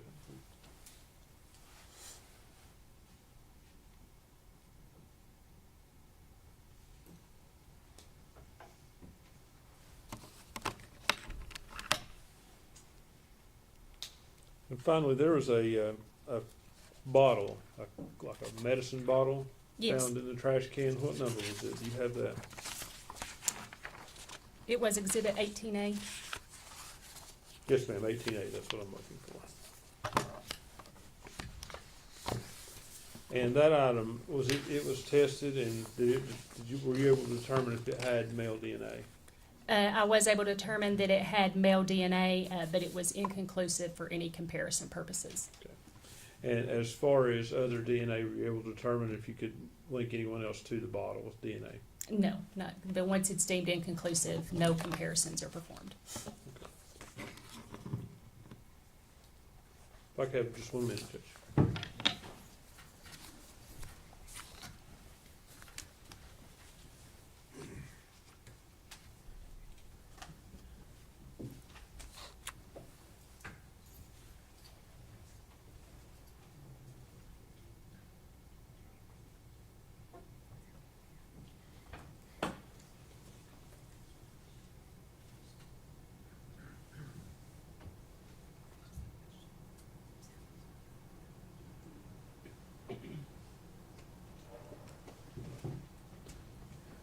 Ms. Gray, were you ever asked to compare any of these items to Hunter Woods or Preston Hunter Woods DNA? I never received a standard for Hunter Wood, but I did not need it. Thank you. Agent Gray, I guess I'll follow up on your last answer there. When you said you didn't need it, why didn't you need it? I didn't have any unknown male profiles to compare it to. Okay, so there was nothing there that you would have been able to compare it to anyway, correct? Correct. So all these male profiles Mr. Scott's asked you about were also limited. There's no way you could have drawn it. If I had submitted to you every DNA sample from every male in the world, you would not have been able to tell me Correct. who it was, correct? I wouldn't even ran them since I didn't have any unknown male DNA. All right, thank you. That's all If I could just clarify, you did have unknown male DNA on those items we just went over. There was unknown limited male DNA, but since it wasn't strong enough for me to do any comparisons, even if they would have sent in the standard, I wouldn't have ran it. Thank you.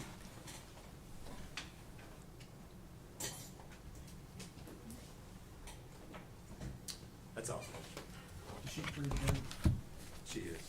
Yes, sir. Judge Gray, thank you for your testimony today. You're released from your subpoena and you're free to go. Start your name. Statement called David Hoover.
Raise your right hand, sir.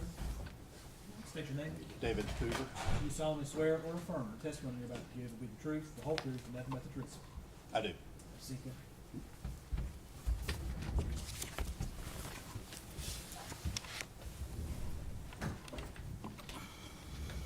Good afternoon. Good afternoon. And if you would state your name for the record, please. David Hoover, DavidHoover. Thank you. And where are you employed? I'm employed with the Tennessee Bureau of Investigation at the Nashville Crime Laboratory in the latent fingerprint or latent print unit. And what is your title or position there? I'm a special agent forensic scientist. All right. And Agent Hoover, if you would kind of give the jury a brief overview of what your duties are there within the latent print division. My duties typically include processing evidence for fingerprints, any developed fingerprints or any developed prints that I find on the evidence I photograph or in some way capture them, then compare them and make identifications to individuals if that's possible. Also enter stuff into the APHIS database, search through the database for individuals as well. I also write my reports and testify in courts of law. You mentioned the APHIS database. Could you explain what that is? The APHIS database is essentially a database of fingerprint cards that we have on file at the TBI, and then we're able to search unknown fingerprints against that database to see if we can find an individual who may have left that print. And how long have you been doing this there at the TBI? I started in March of 2000, so about 20, almost 25 years. If you would, tell us a little bit about your educational background that allows you to perform those duties there at the TBI. My background includes a Bachelor of Science degree in biology from David Lipscomb University with a minor in chemistry. Then at the TBI itself, I underwent a 2-year training period under court-qualified fingerprint examiners with over 100 years of experience. Since then, I've also had training from the department, the Florida Department of Law Enforcement, the Mississippi State Crime Laboratory, Arizona State Crime Laboratory, I believe, other agencies that have produced classes, as well as gone to conventions and things that also had classes throughout those 25 years. How many examinations would you say that you've performed over your almost 25 years there at the lab? At this point, I would think it was in the tens, if not hundreds of thousands. Okay. Do you hold any certifications in the field? I do. I'm a certified latent print examiner with the International Association for Identification. And what type of technical equipment do you have there that you use at the lab? We typically use a lot of the same things you actually see on TV. A lot of times you will see the dust fingerprint on a car or window or something, and they'll dust it and lift it. We actually still do that. We also use fluorescent dyes, which fluoresce at different wavelengths. So we have light sources that do different wavelengths as well. We now also have a system that we've had actually for quite a while. It's called RUVIS, which is Reflective Ultraviolet Light Imaging System, and they've learned that under certain wavelength of light, in this situation 254 nanometer light, it will the oils and the sweat of the fingerprints will reflect, and you can actually capture them photographically with that system. All right. And is this pretty standard equipment that's used across the country in various labs? Pretty much, yes, I believe so. Agent Hoover, have you been qualified to testify as an expert witness in the criminal courts here in Tennessee? Yes, I have. And after having been qualified as an expert, have you then gone on to give expert testimony? Yes, I have. And so then you've been qualified as an expert in the field of latent print identification, is that correct? Yes, in both state and federal courthouses. All right. Judge, at this time we would offer Agent Hoover as an expert in the field of latent print identification. He's an expert. All right. He'd be declared to be an expert in the field of latent print or fingerprint identification. Agent Hoover, if you would, just tell us a little bit about what latent prints are. A latent fingerprint is essentially a reproduction of the ridges of your fingers or palms, and it can also include your feet. This is called friction ridge skin. It helps you hold on to things. So a latent print is essentially a reproduction of those ridges on a surface after you've touched them. Essentially, you've touched something, you've left sweat or oil in that reproduction of your ridges behind on that surface. Okay. And as a latent print examiner, when you look at an object or you're looking for prints, what exactly is it that you're looking for? I am looking for the ridge formations that we have in our fingerprints. Predominantly, we'll look for what is called level 1 detail first, which is the ridge flow and the pattern types within the fingerprint. Sometimes we don't have the pattern types and we can only look for the ridge flow itself. We're also looking for what we call level 2 detail, which is bifurcations, ridge endings, dots. These are the types of things that happen within the ridge flow itself. So a ridge is flowing along and then it suddenly stops and the two ridges on either side continues to go. That's an ending ridge. A bifurcation is essentially like a fork in a road. So you have the same thing except for that ending ridge touches one or the other side of that, those other two ridges, forming essentially a fork in the ridge flow itself. A dot is essentially what it describes. It's defined. It's just simply a small area that's just a ridge, and it's just a small dot that shows up. All right. Are latent prints more than just what we talk about as being fingerprints? Yes. Okay. What all is? There can be fingerprints. There can be palm impressions. Your joints of the fingers also have the same type of detail that we can use to identify people. And like I said a little earlier, your feet even has the same thing where you can actually develop footprints and then compare them to individuals their footprints and see if it's the same individual or not. It's rare, but it can be used for identification purposes. Okay. If you would, talk for a second about how a latent print is created or left on a surface. Like I said, when you touch something, you can leave behind that sweat and oil on that surface, and it can remain there, and then I can process it and develop it to be able to actually see it and capture it. Do certain things affect whether or not you're able to develop a latent print on a surface or an object? Yes. Some surfaces are not very good at retaining a latent print. Rough surfaces typically are not something that's very good in retaining a usable latent print, because as you touch a rough surface, that rough surface is going to break up that ridge flow. What you're touching, what you're using to actually leave behind, like I said, is sweat and oils, which typically also have a lot of water to them as well. So you're talking about a liquid medium, and if you're touching something that's very bumped and bubbled up, then some of that medium is going to be lost in the valleys and crevices of the rough surface. Some of it's going to be left on top. So it's going to be very broken up, and you're not going to be able to see or use it to actually identify somebody. Because what we're looking for is enough information and enough clear information to be able to say this latent print was left by this person's finger or palm or footprint. Okay. And does whether or not a surface is clean or dirty, does that affect? That can also affect it, yes. Okay. Now, you work at the lab in Nashville, is that correct? That's correct. Okay. Do you have a process as far as processing evidence that comes into the lab there in Nashville? Yes, we do. If you would explain to the jury how that works. So an agency will bring in a piece of evidence that will go through our evidence receiving section, in which case that piece of evidence is given a specific lab number and an evidence number. If that lab number is already created, then that's another lab number, or excuse me, another evidence number. As it goes through, it's then the case is assigned to an individual. In this case, I would receive the case. In this situation, I would receive the case.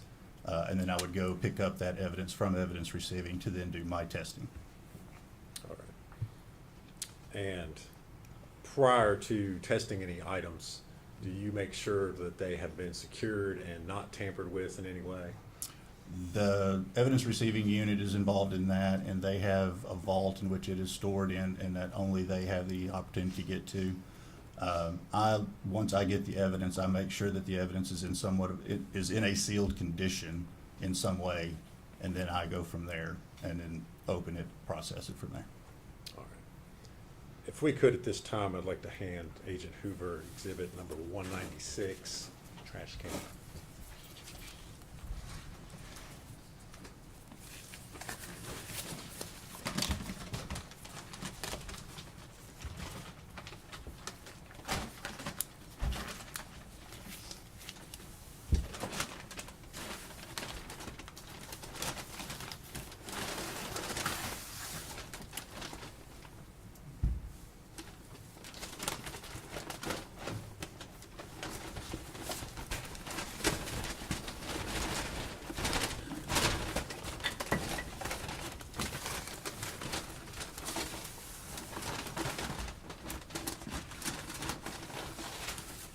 My apologies.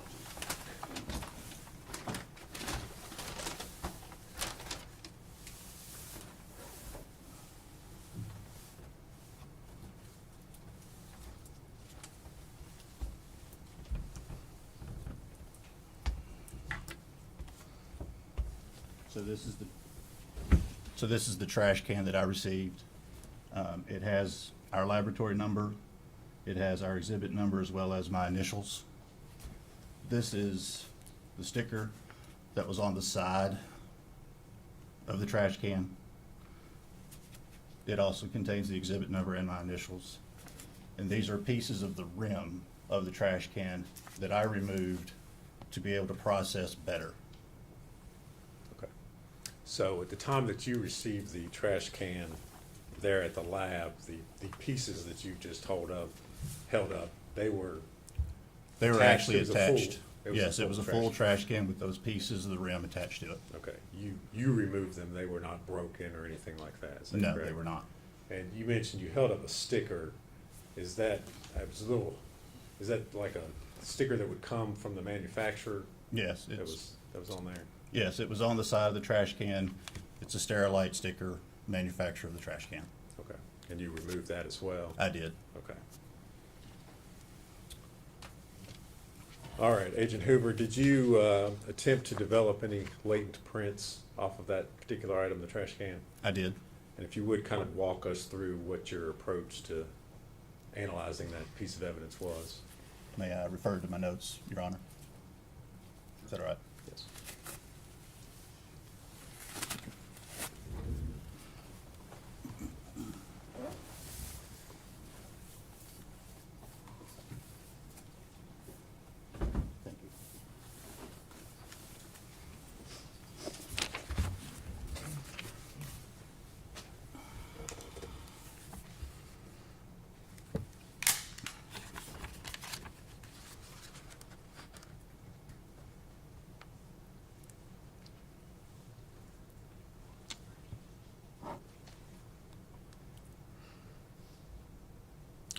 On that trash can, I did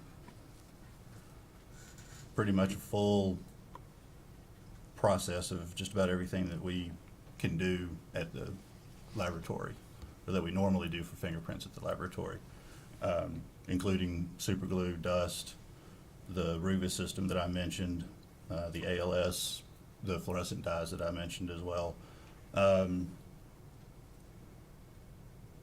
The rim, especially the body itself, no, it looks like I did everything on even the body itself as well. Okay.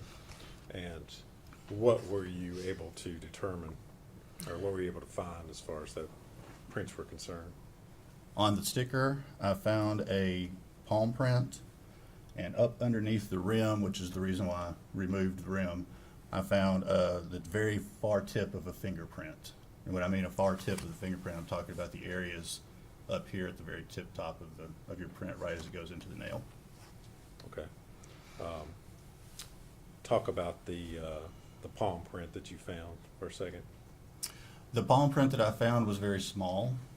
In fact, it was probably about my size of my palm. The whole palm would have fit in about that much of the palm print. So I'm confident that it's probably a child's print. Some women, some people do have smaller hands, and so I couldn't totally discount comparing it to some other people. But it was a very small print. Certainly didn't, would you say it was not the size of a normal man's hand? Objection to leading. Sustained. Well, okay. Oh. Sorry. You've already stated what you thought as far as that size was concerned. And so you excluded Megan Boswell as being the contributor? I did compare it to correct? Megan Boswell, and I was able to exclude it from her. Okay. And you mentioned the fingerprint, and again, where did you locate that? Up underneath the rim, I believe was on the right side. All right. And were you able to make any conclusions as far as that fingerprint was concerned? I was. And what did you conclude as far as that was concerned? Well, eventually I was. Okay. But, well, on the date that your initial examination was done and the report My was initial issued on April the 2nd of 2020. That was inconclusive to her because, in general, when you do a fingerprint card, if you look at the finger when you touch it, if you're doing a fingerprint card and you're rolling the person's finger, this part of the finger does not touch, so you don't really get a good recording of that tip area. That happens actually quite often. All right.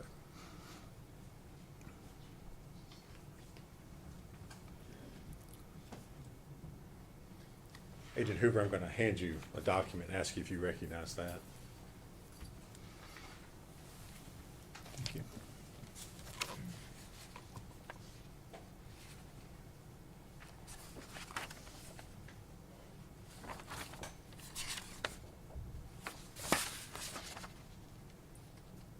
Yes, I do. And what is that? It appears to be a copy of my report from April 2nd of 2020. And is that a true and accurate copy of your report?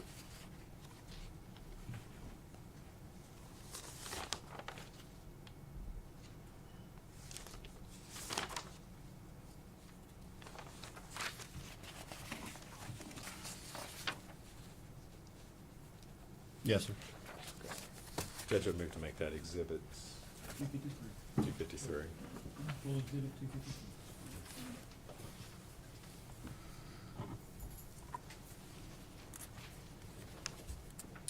Agent Hoover, you mentioned that you did not have a good roll of prints of Megan Boswell. Is that correct? I would say I did not have complete prints, Okay. at Did least in you- that tip area. Sorry. Sorry. Did you then attempt to, or speak with law enforcement in an attempt to get better prints of Miss Boswell done? I did. Okay. And did they comply with your request? Did you receive additional prints from them? I did. They complied. Okay. And were you able to do any additional comparisons based upon that next set of prints that they sent you? Unfortunately, I was not able to. Okay. And why was that? The prints that I was sent still were not of a good enough quality to actually compare to.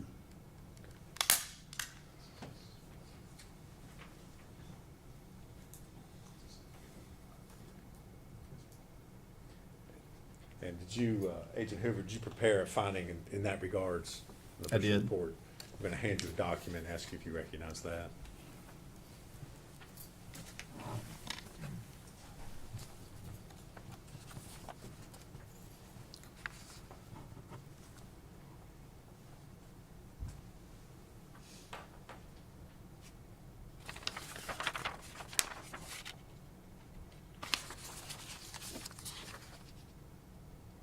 Yes, sir, I do. And what is it? That is a copy of my report from July the 31st of 2020. All right. Reflecting that again, you still were not able to perform any. My result was inconclusive again. Okay. And is that a true and accurate copy? It appears to be, yes. Judge, I move to make that exhibit 254. Yes, 254. Full exhibit.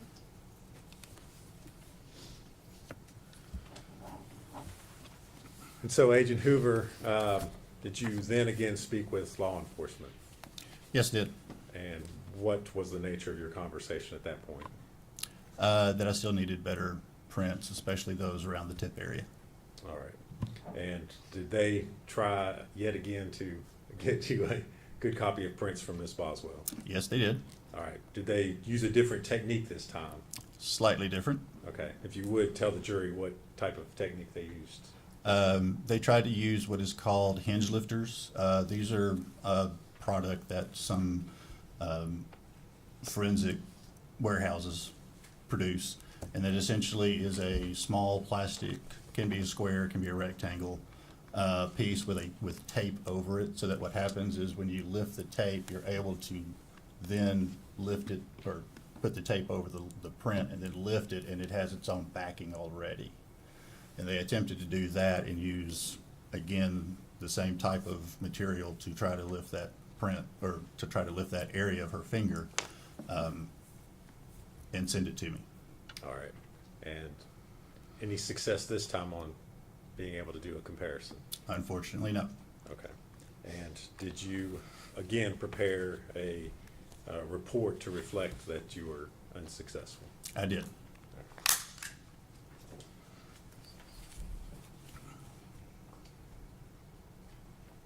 I'm going to hand you another document and ask you if you can identify that.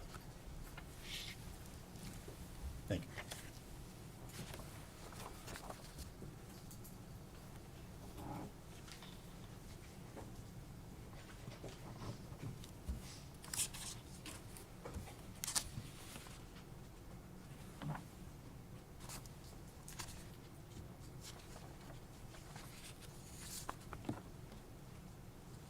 Yes, I do. And what is it? It is a copy of a report from February the 8th of 2021. And is that the report that reflects your latest attempt to make some sort of identification. Yes, it does. Is Or that it a is. true and accurate copy? It appears to be.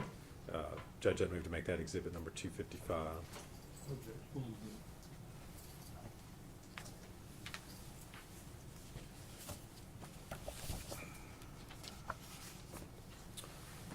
Agent Hoover, at that point, what did you speak with law enforcement about what needed to be done further? I did. Okay, and if you would kind of tell us how that conversation went. I finally volunteered to come to Bluntville and fingerprint Ms. Boswell myself. And did you in fact do that? I did. All right. Were these prints that you obtained clear enough that you could make some sort of analysis or identification? Yes, they were. All right. And did you in fact make findings in that regard? Yes, I did. And what were those? I was able to identify the fingerprint from the underneath the rim of the trash can to Megan Boswell's number 2 or right index finger. Okay. And so that was, again, you found that underneath the rim of the trash can? That is correct. Is that correct? Mhm. All right. And did you prepare a report of your findings in that regard? I did. And I hand you another document and ask you if you can identify it.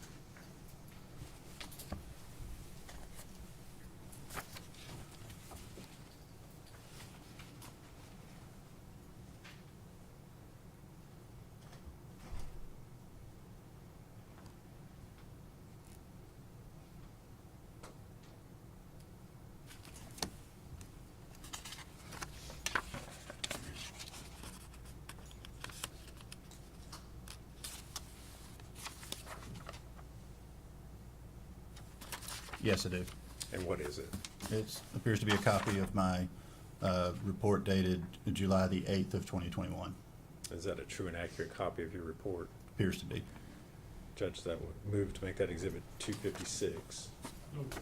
Exhibit 256.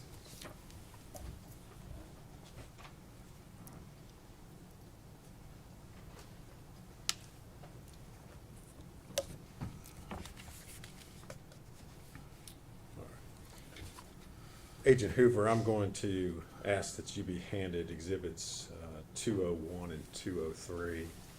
Put everything back in that bag. Yes, you can.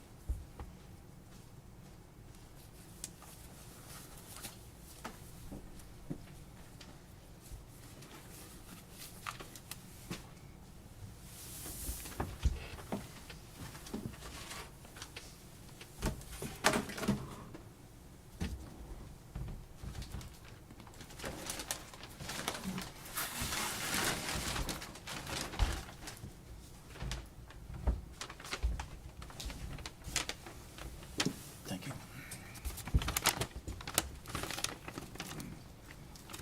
Do you recognize those items? I do. And how is it that you recognize them? Again, I have our laboratory number, exhibit number, and my initials on the bag, as well as on the box itself.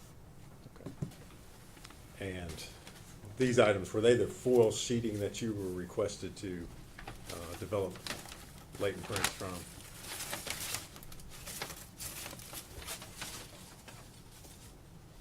Yes.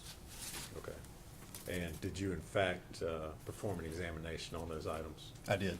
Okay. What was your findings initially?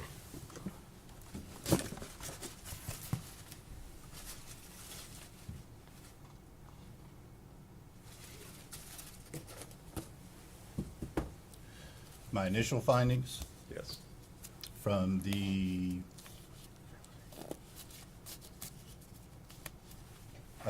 May the 10th, Yes, 21 sir. report, Yes, sir. that I did not find any fingerprints of identifiable value on the foil. Talk about the challenges of trying to develop prints off of that foil. That foil was very wrinkled, for one thing, which is also very detrimental to fingerprint reproduction. The ridges of the wrinkling will break up the fingerprint. Secondly, there was either trash or decomposition that was all over much of the foil, all of that would also affect the ability for the fingerprints to remain or to develop on the foil itself. All right. And did you prepare a report of your initial findings I in did. regards to foil? I'm going to hand you a document and ask if you can identify it.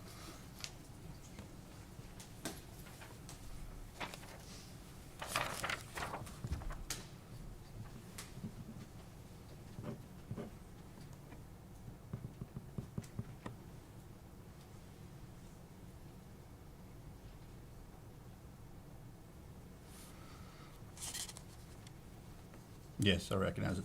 And what is it? It appears to be a copy of my report dated May the 10th of 2021. All right. Is that a true and accurate copy of your report? Appears to be, yes. Judge, I'd move to make that exhibit number 257. Full exhibit 257.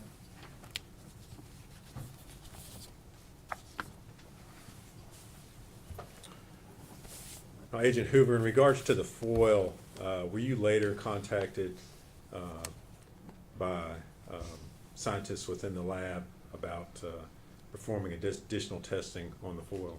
Yes, it was. And did you in fact receive that foil back in the lab? Yes, it originally went back to the Knoxville laboratory, and then it came back to us in the Nashville laboratory. Okay. And do you remember why that was? Yes, part of the original packaging was a large box, and then inside that box was these other pieces as well. And this box had markings on it that looked like it was only for forensic biology. And so I ignored that box and focused on the other pieces of aluminum foil because that's what I was the understanding was to be working, to be processing. That was the actual piece of evidence. I did not know that the forensic biologist had separated one piece out because she actually saw ridge detail that would be considered fingerprints. And so she actually separated that piece out and sent it separate so that nothing got destroyed or damaged. And it was my mistake that I did not recognize that that box was actually also part of the full exhibit. Okay. And when you say the box, you're talking, it's actually in a separate, it's exhibit 203, is that correct? That is correct. Okay. And so you had not performed testing on that piece initially? No, I did not. Okay. After it was received back in the lab by you, did you perform testing on it? Yes, it did. And were you able to develop any sort of latent print profiles as a result? I developed a couple of prints on it. One print was not identifiable, meaning it did not have enough clarity or detail to be able to use to identify to an individual. One print was identifiable, and that print I identified. You're right. Yes, go Yeah. ahead. Sorry. My findings on that one was that it did identify to Megan Boswell's left middle finger. So you had one print that there was no identification, you can't make any idea It wasn't of useful for it, no. Okay, and the only other one was identified to Megan Boswell, is that That's correct. And did you prepare a report of your findings in regards to that piece of foil? I did.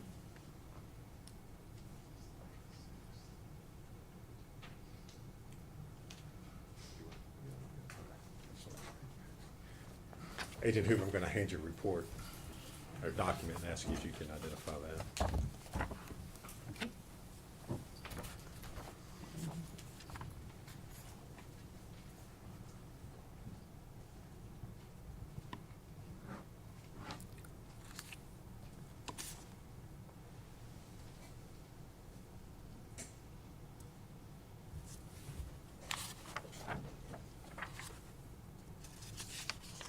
Yes, I recognize it.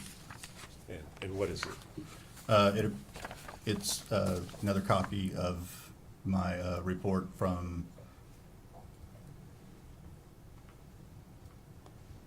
May the 6th, 2022. And is that a true and accurate copy of your report? Yes, it appears to be. All right. Judge, we would move to make that exhibit number 258. Full exhibit 258.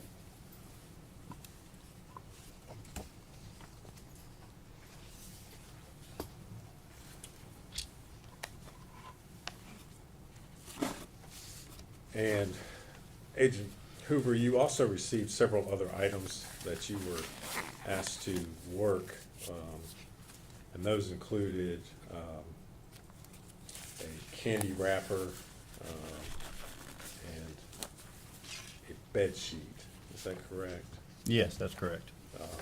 Were you able to make any identifications or get any results from those items? The candy wrapper, I was not. It didn't have any fingerprint detail whatsoever, didn't have any ridges whatsoever. The bed sheet I did not examine as a latent fingerprint expert or individual, because the bed sheet would not be something we would typically look for fingerprints on. It's a cloth folded up item that we wouldn't actually think of a fingerprint developing on. And finally, if we could hand you Exhibit 198. Plastic.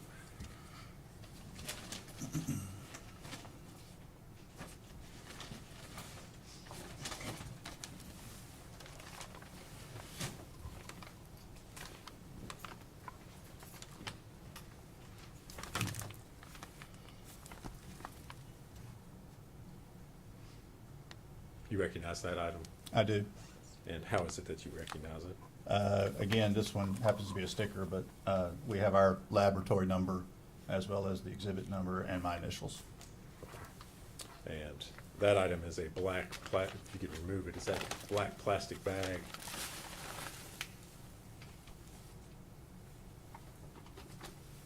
Yes, it is.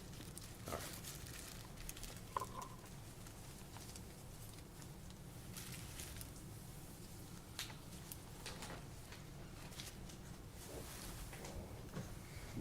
And did you perform print analysis on the bag? Yes, it did. All right. And if you would, tell us what you were able to find in regards to the bag.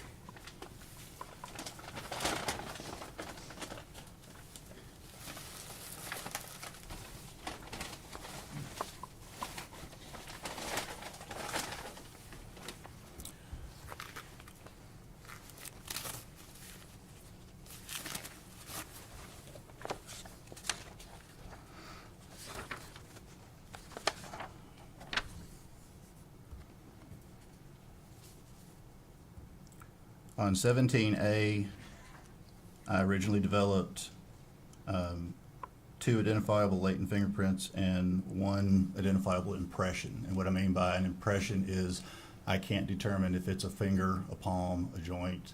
I don't know its specific orientation or its specific where it specifically came from, whether it was one of those types of anatomical positions. Okay. And did you make any determinations as far as comparison was concerned on the 2 identifiable latent fingerprints? Yes, it did. Okay. And what were you able to, what were your findings in that regard? I identified 1 to the right middle finger of Megan Boswell and 1 to the right ring finger of Megan Boswell.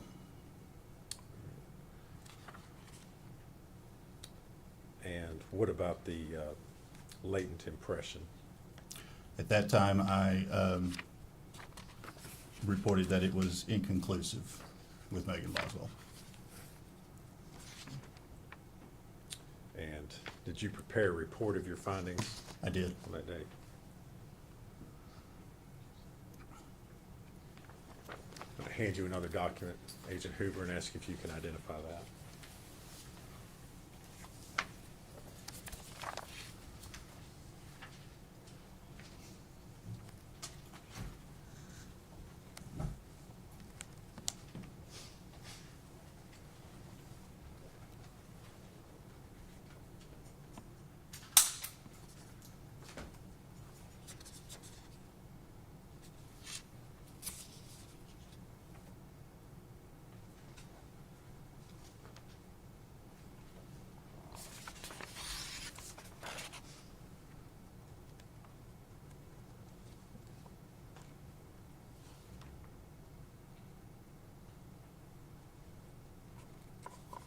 Yes, I did. And what is that? a copy of my report from February 27th of '22. And is that a true and accurate copy Yes, of your report? it appears to be. Judge, would we move to make that exhibit number 259, I believe. No objection. Full exhibit 250.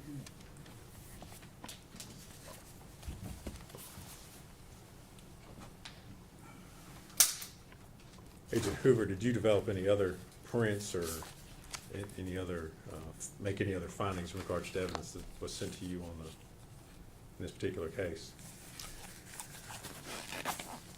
The only other thing was that latent impression I eventually determined was insufficient quality for identification purposes due to its distortion, and some of the other detail and stuff was not as clear as I originally thought. Okay.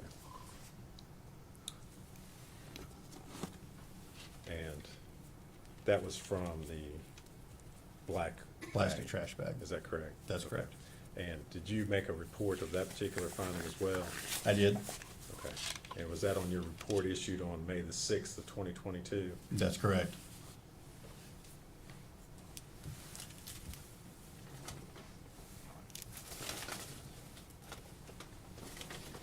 Agent Hoover, I'm going to hand you a document in that regard. Okay.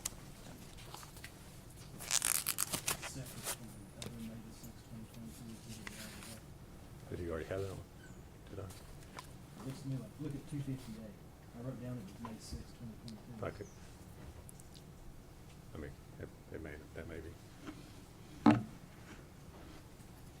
Is that the same? We've got 258 summations. Okay, that's probably, that may be the same one, Judge. Which, does he have the one I just handed him? I do. That's.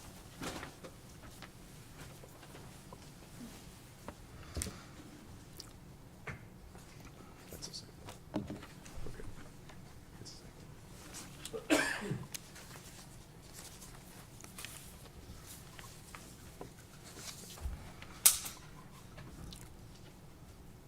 Agent Hoover, of all the exhibits that you tested in this particular case, were there any prints that you could have possibly identified, any other prints that you were able to develop? The only one remaining is the small palm print from the trash can sticker. That you believe is from a child, is that right? It, That's what he said.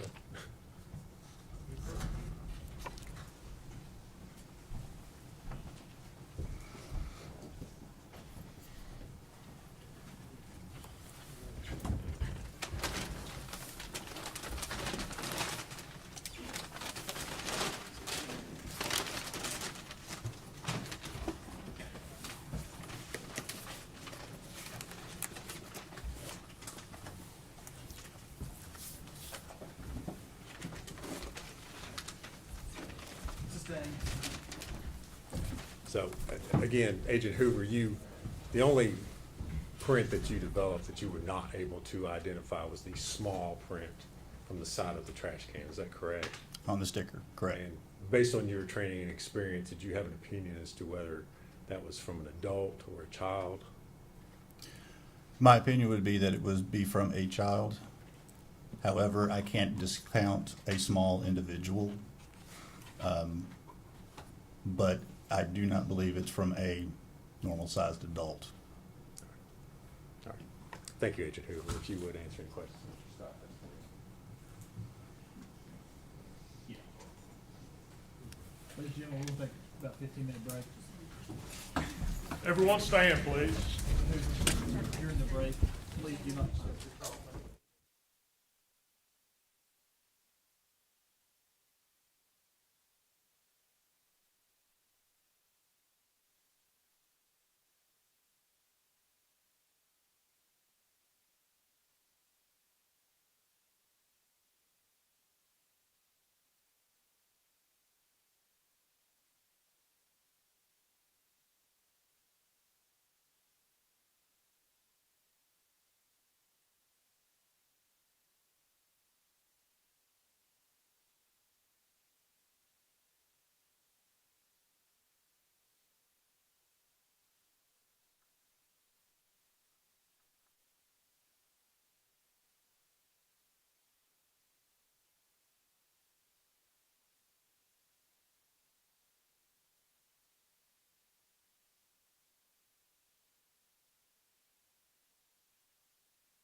these, and we'll talk about it probably in the morning.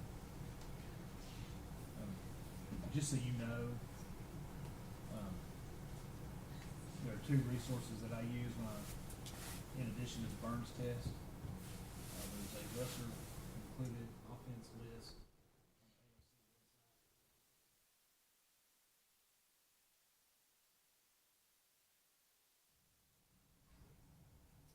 ALC website. I had went by Judge Tipton's outline, and it does go back a ways, but I don't think it's been overturned at least.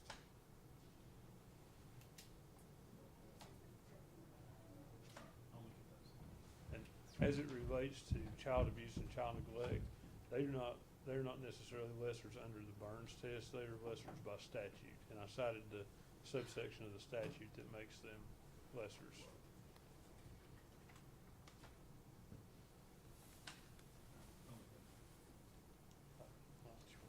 We need to approach, Judge, if we could.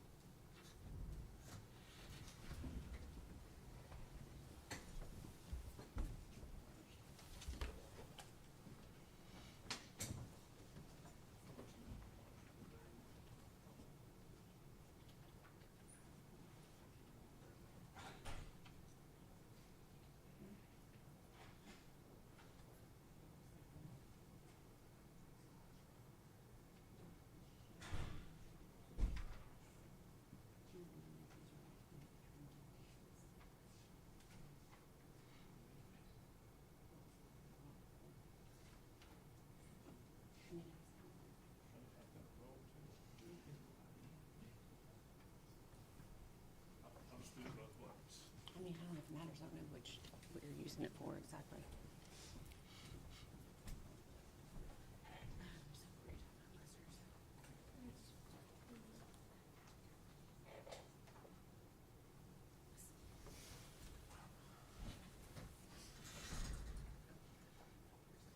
All right, is the state ready to proceed?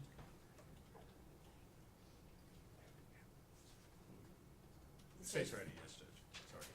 State's ready to proceed? Yes, sir. We agree.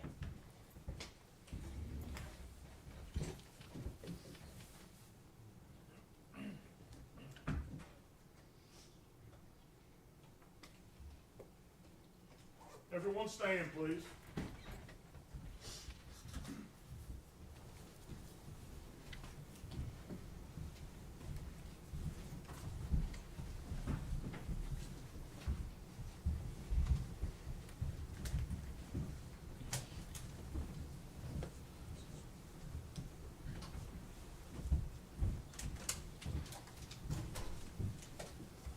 You may be seated. Thank you. Scott, you may proceed. Good afternoon, Mr. Hoover. How are you? Good, how are you? Good. My name's Gene Scott. Nice to meet you. Nice to meet you. I want to talk to you about that palm print Okay. that was discussed earlier. You did not include in your report, exhibit number 253, that was a small palm print. Is that correct? That's correct. Okay. But what you're describing to me sounds as though that could have been a child's palm print, could have even been Evelyn's palm print. It's very possible. Were you able to check against her palm print or not? Against Evelyn's? Yes.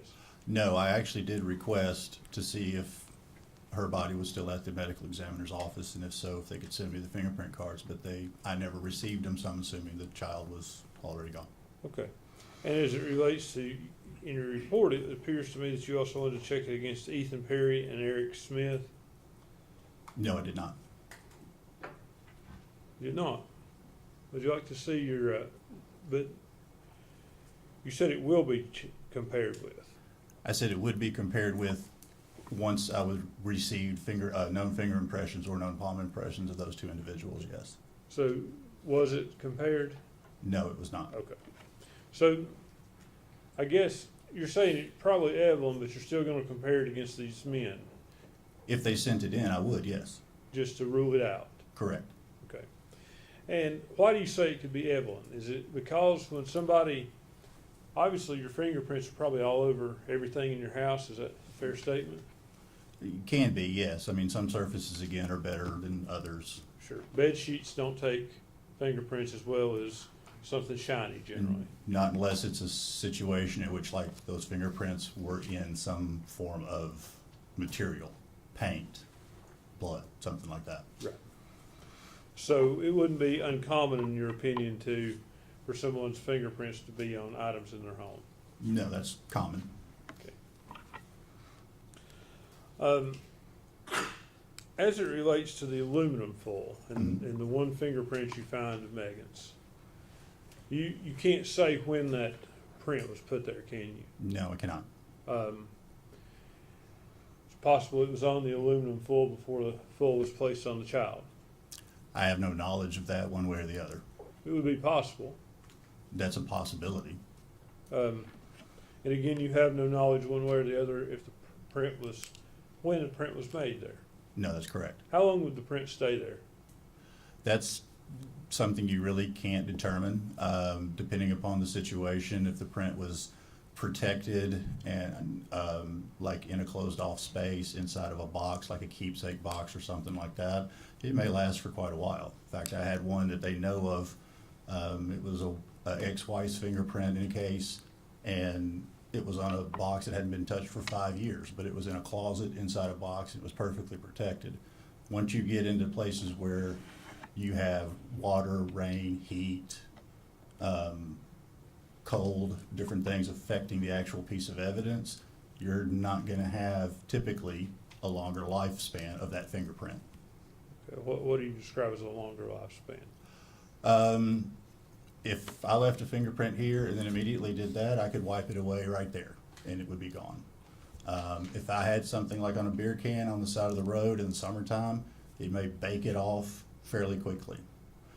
If it's not raining or anything, but it's cooler, it may last a little longer. That's what I'm saying. There's no real evidence that shows us how long one will stay on a surface of something in a specific amount of time. It sounds to me like you're saying cool and dry preserves it better than hot and wet.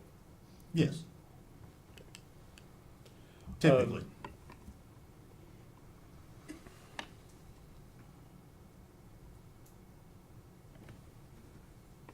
Give me just a second.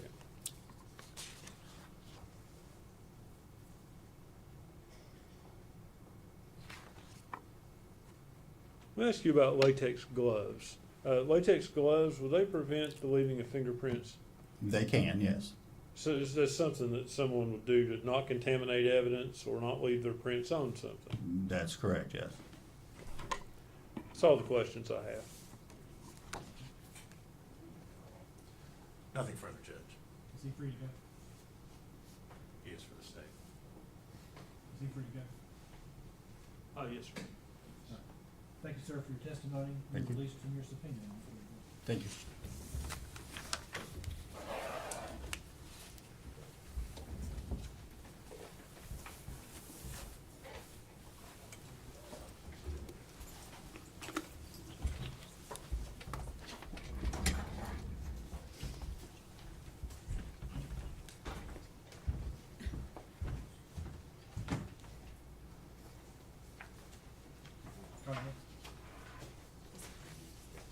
Dr. Matrina Schmidt.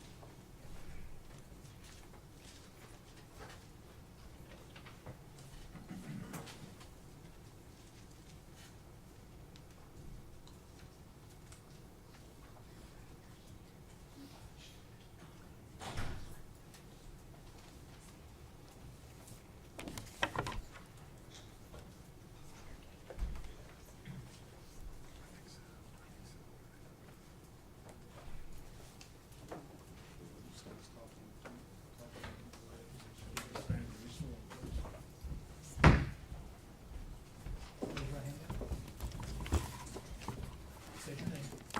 Dr. Matrina Schmidt. You solemnly swear or affirm the testimony you're about to give will be the truth, the whole truth, and nothing but the truth. Yes. Have a seat.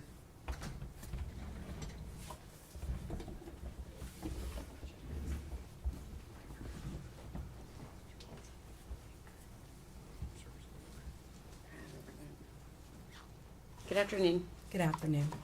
Are you ready for us to start, Your Honor? Yes. Okay. Can you spell your first and last name for the jury, please? My first name is Matrina, M-A-T-R-I-N-A. Last name is Schmidt, S-C-H-M-I-D-T. Okay. And where are you currently employed? Brevard County in Florida. Okay. And what is your official title there? I'm an associate medical examiner. Okay. And how long have you been there? March of 2023. Okay. And until present, I'm assuming? Yes. Yes. Okay. And can you give us a background of your education, please? I have a bachelor's in biology. Got it at Aquinas College in Grand Rapids, Michigan, 4 years. Then I went to medical school at Medical College of Ohio in Toledo, Ohio for 4 years. Then I did a residency in anatomic and clinical pathology at West Virginia University Department of Pathology. I did that for 4 years. I did a 1-year fellowship in forensic pathology at Bexar County Medical Examiner's Office in San Antonio, Texas. I returned to West Virginia and did another year of residency, and then I started practicing as a medical examiner. Okay. And where did you first start practicing as a medical examiner? West Virginia. Okay. And where are you licensed? Which states are you licensed to practice medicine in currently? West Virginia, California, Tennessee, Hawaii, and Florida. Okay. And so that would go to say that in 2020, were you also licensed to practice medicine in the state of Tennessee? Yes. Okay. And are you board certified in the field of forensic pathology? Yes. Okay. Do you maintain memberships in any medically related societies? Yes. Okay. Can you, have you published any scholarly materials in the field of forensic pathology? No. Okay. And you stated that you're currently employed as a forensic pathologist, correct? Yes. Okay. Can you tell the jury what you do as a forensic pathologist? I perform medical legal autopsies to determine the cause and the manner of death. Okay. Have you previously been qualified as an expert in the field of pathology and in your role as a forensic pathologist? Yes. Have you been so qualified here in the state of Tennessee? Yes. Okay. Your Honor, at this time, we would ask to qualify Dr. Schmidt as an expert in the field of forensic pathology. No objection. Should be declared to be an expert in the field of forensic pathology. Dr. Schmidt, where were you employed in March of 2020? At the William L. Jenkins Forensic Center in Johnson City, Tennessee. Okay. And is that at East Tennessee State University? Yes. Okay. And what was your title there in March of 2020? I was an assistant professor in pathology / forensic pathologist. Okay. And during that time, were you called to assist with the processing and removal of the remains of Evelyn Boswell in March of 2020? Yes. Okay. Do you recall who notified you that Evelyn Boswell's body had been discovered? No, it was a law enforcement official called me. Okay. And did you go to the scene there, Muddy Creek Road, that night? Yes. Okay. Did you bring anyone with you to help assist you? No, I arrived on my own, but 2 of our medical death investigators arrived on the scene. Okay. And who are those 2 people?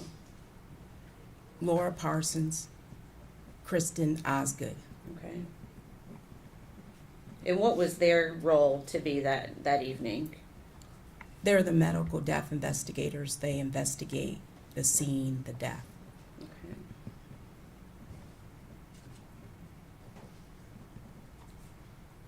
And was law enforcement present when you arrived that evening? Yes. Okay. Do you recall what time of day you arrived?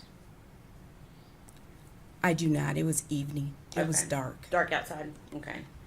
Where was Evelyn's body located at the time of your arrival?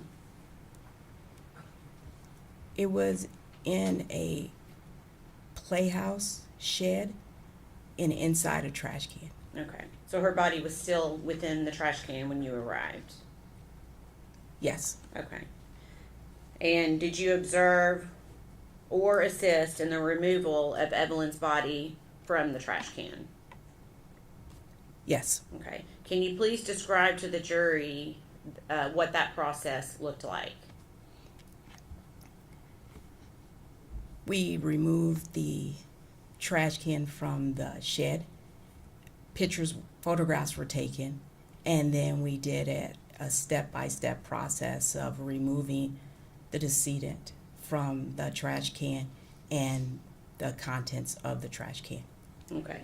And did you observe law enforcement with each of these steps of removal? Yes, and our medical death investigators were also a part of the process. Okay. And was this at your direction or at someone else's, the process that they used? We had discussed the direction we were going to take prior to removing the trash can from the shed.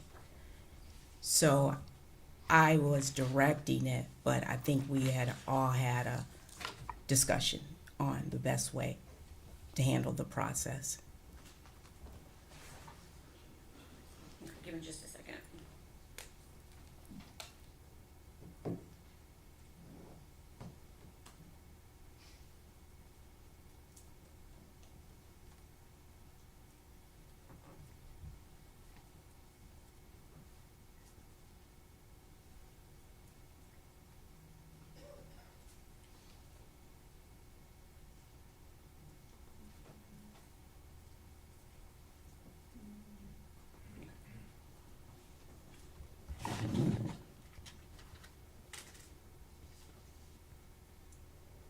Can you tell the jury what steps you took to ensure that the scene and Evelyn's body was maintained as secure as possible?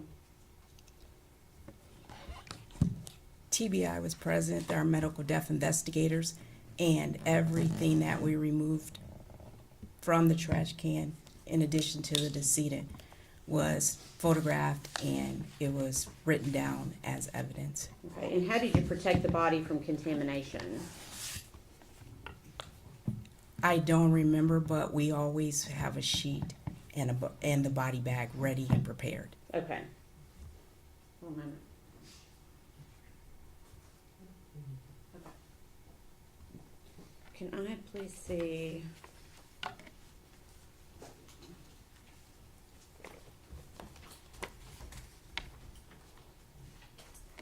Exhibits number 20 through 38, please.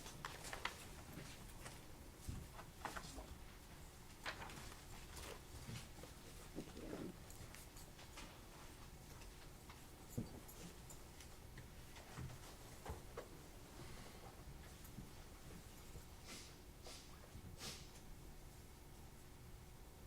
In the past, what's been previously marked as exhibit number 21.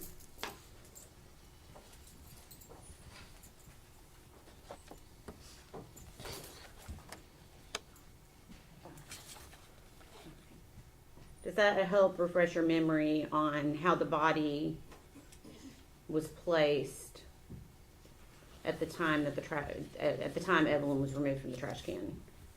Yes. Okay. Can you describe to the jury what you recall about how her body was protected from contamination? The body bag was placed on top of, looks like paper, and then she was removed from the trash can directly into the clean body bag. Okay. All right. We could pass that back. I'm just going to show it to the jury quickly so the jury can see what we are referencing. It's been previously marked as exhibit number 21.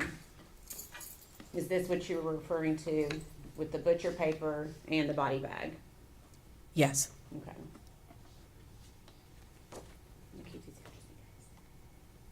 Okay. So at some point, Evelyn's body was going to be transported to a different location, I'm assuming. Is that right? Yes. Okay. And where was her body transported? The Forensic Center in Johnson City. Okay. And are you the individual that performed the autopsy on Evelyn Boswell? Yes. Okay. And was that also performed at the same location in Johnson City? Yes. Okay. Can you please describe the process of this particular autopsy for the jury? We re-photographed the body. We collected evidence from the body, and we removed the clothing, and I performed the autopsy, starting with an external examination, then an internal examination. Okay. Was it more difficult due to the state of Evelyn's remains?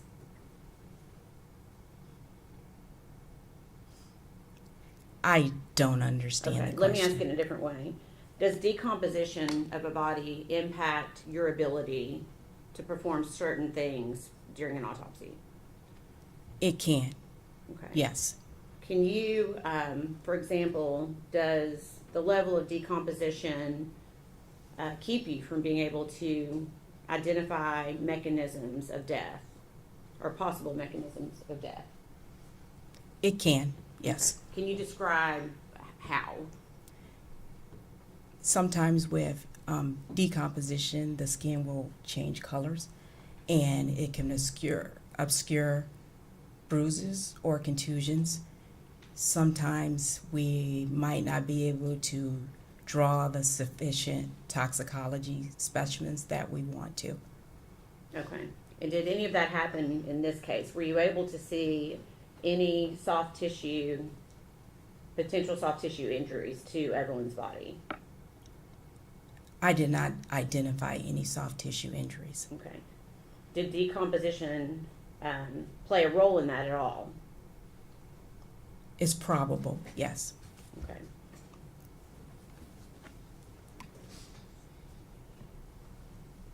I know you stated in your report that there were leaves in Evelyn's hair. Is that correct? Yes. Okay. And you were also at the scene. Did you observe leaves at the scene that night? Yes, there were numerous leaves inside the shed playhouse. Okay.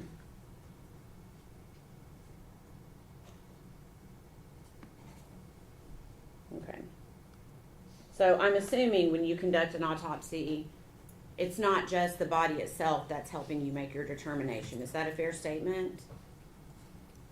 That's correct. Okay. What other materials do you as a doctor use in order to make a determination when you're conducting an autopsy and trying to determine a cause and manner of death? Our investigators' investigation or summary, law enforcement's investigation. I can use medical records, sometimes histology. That's where I take the tissue and I look at it under a microscope. Okay. Okay. And after you conducted the autopsy of Evelyn, are those results essentially generated into a report? Yes. Okay. Is that report kept in the normal course of business? Yes. And have you reviewed your autopsy report for accuracy and completeness? Yes. Okay. I'm going to pass you documents.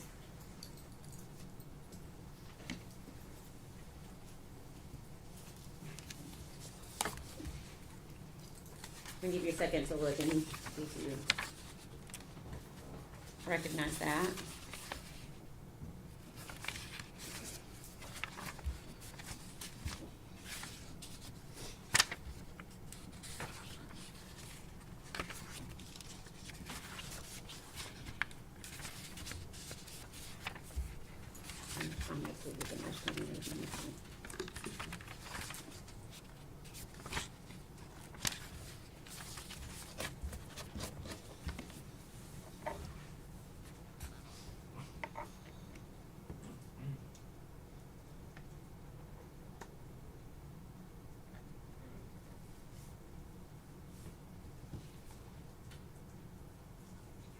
Oh, okay.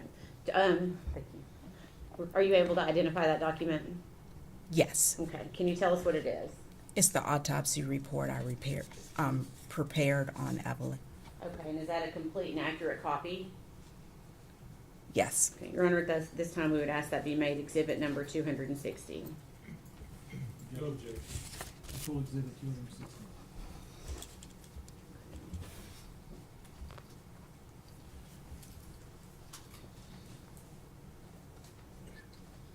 Dr. Schmidt, did you form an opinion as to the cause and manner of death of Evelyn Boswell? Yes. Okay. What is your opinion? The cause of death, homicidal violence. Okay. And can you explain that for the jury? What did you base that finding on? I based it on the autopsy findings, the investigative summary, the investigators that went to the scene, and law enforcement investigation. Okay. Hypothetically, if Evelyn was alive when she was placed in the trash can, is positional asphyxiation likely? Yes. Okay. Can you tell the jury what positional asphyxiation is? It's your body's in a position that compromises your breathing. Okay.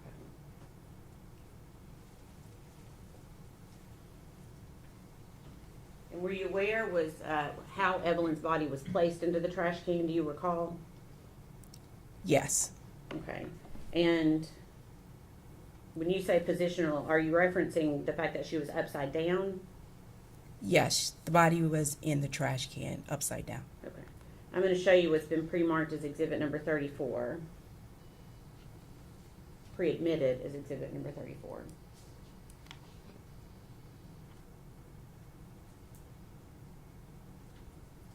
Okay. Okay. So hypothetically, if a blanket is pulled up over the face of a child who's then placed into a trash can upside down, could the blanket itself cause some type of asphyxiation? Yes. Okay. What about the trash bag that Evelyn's body was in? Could the trash bag itself cause some type of asphyxiation? Yes, if it covered the airways, the nose and the mouth. Okay.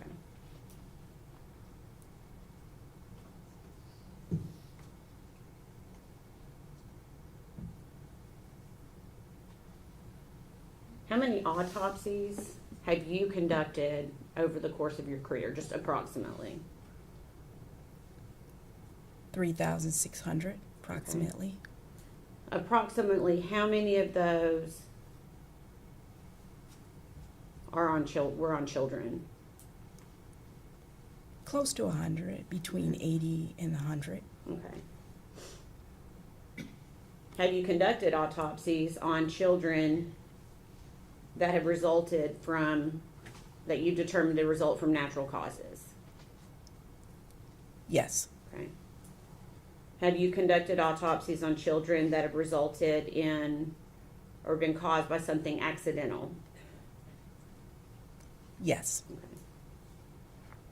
So if I gave you a hypothetical that Evelyn Boswell was sleeping in a bed with an adult or two adults and a rollover sleeping episode occurred, is that something that you would consider as being a possibility for her death in this case? Do you want me to rephrase the question? Yes, please. Okay. Is a rollover incident possible, a co-sleeping rollover incident possible, explanation for Evelyn Boswell's death? My opinion, no. Okay. And can you explain why that's not a possibility? Evelyn is an older child, and typically we see the overlay in younger children.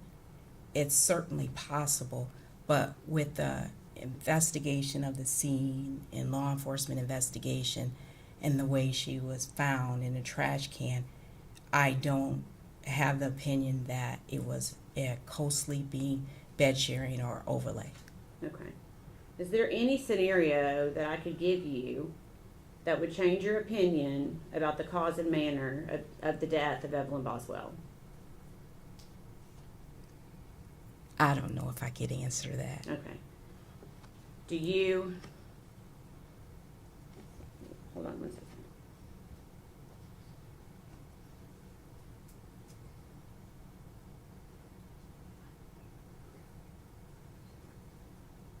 Let me ask it a different way.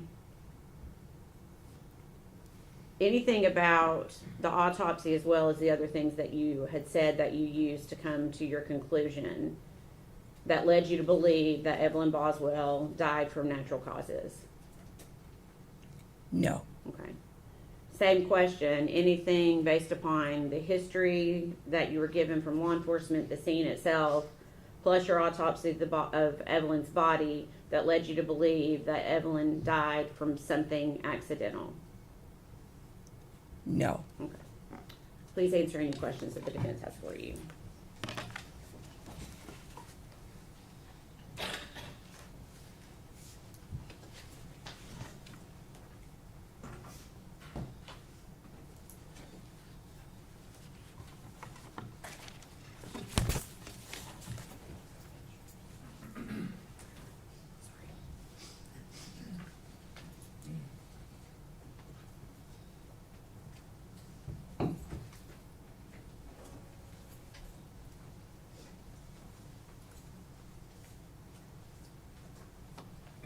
Now approach the court reporter, Judge.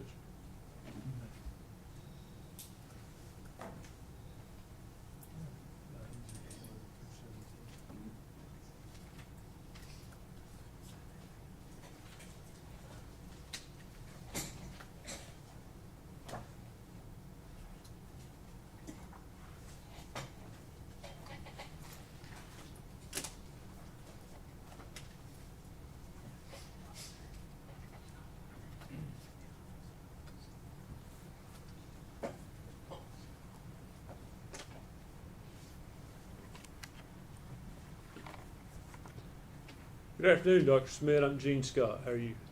Good afternoon. I'm good. Thank you. I think we've met once before. It's good to see you again. I do have some questions about your report and your conclusions. And I guess I'd like to know what you relied on in forming your report. You talked about the investigations of law enforcement. Obviously, you did an autopsy on the body. Did you go through Evelyn's medical records, the OB records from when her mom was pregnant with her, and her pediatrician records? I routinely go through the medical records. I remember going through the pediatric records, but I don't remember the OB/GYN, but I might have went through them. Do you think it would have been helpful to have done that? Yes, I always review the medical records on Okay. children.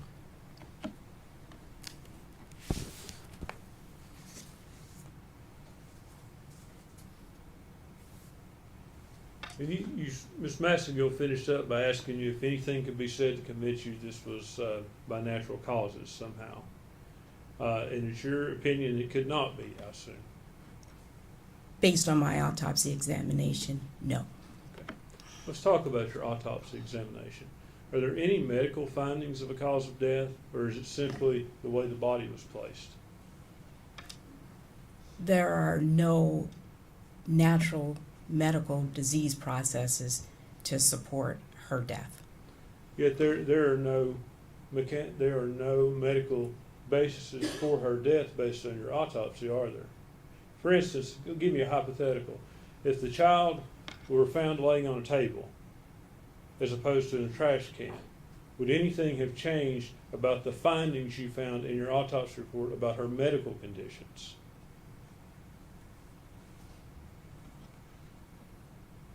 No. So, you mentioned in your report that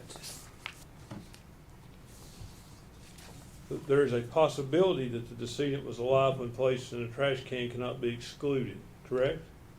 Yes, You cannot conclude that either. that's correct. You don't know one way or the other. That's correct. Okay. So, you talked about natural causes, and there's no sign of disease or anything of natural causes, correct? There is signs of disease processes, yes. In this autopsy? Yes. Okay, what are they?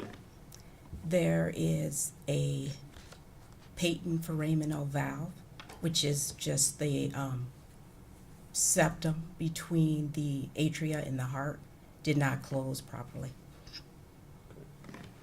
So, there was an issue with the child's heart valve? I wouldn't call it an issue, but yes, there was a defect in her heart valve. I would think a defect, whether you take issue with the word issue or not, it is a defect. It's not good. I don't know how to define good. I'm sorry. Is a defect in one's heart healthy? No. Could that defect have led to the child's death? Is that possible? It's a possibility. You can't rule it out in this case, can you? Based on the findings of the histological examination, looking at it under the microscope, I didn't see any changes in the heart. The decedent in the medical records had no symptoms. Normally it closes around age 4 or 5 and they're not symptomatic. They can be symptomatic, but it's usually documented. So you cannot rule out that as a cause of death? I think I ruled it out as a cause of death. How? She did not have any symptoms or signs of there being trouble with her heart. Is that not something that could come on instantly with your heart? Yes. So how do you rule out that that didn't happen? There were no changes to that show the effect of that. It's common to see it. How did you rule out sudden infant death syndrome? Sudden infant death syndrome is a diagnosis of exclusion. If you're found in the manner that the decedent was, upside down in the trash can, it's not sudden infant death syndrome. You can't say that, doctor.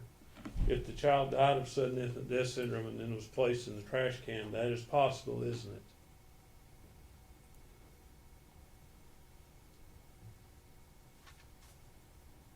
Usually they die around 9 to 10 months is the upper age, but yes, you're right. It could be a sudden death and then placed in the trash can. It could be possible in this case. I wouldn't rule it a sudden infant death syndrome. Okay. You said they usually die younger, but sudden infant death syndrome goes up to the age of around 12 months, and there's really not a defined end to it, is there? It becomes less common. Is that right? Yes. Okay. And there are factors that we really don't know what sudden infant death syndrome is, do we? That's correct. Okay. But there have been factors determined that can maybe lead to that. That say there's higher incidence of SIDS with kids who have these conditions, certain conditions. Would you agree with that? Yes. Okay. Were you aware that there was an intrauterine growth restriction when Megan was pregnant with Evelyn? Yes. That can be one of the factors that leads to a SIDS death, can it? Yes.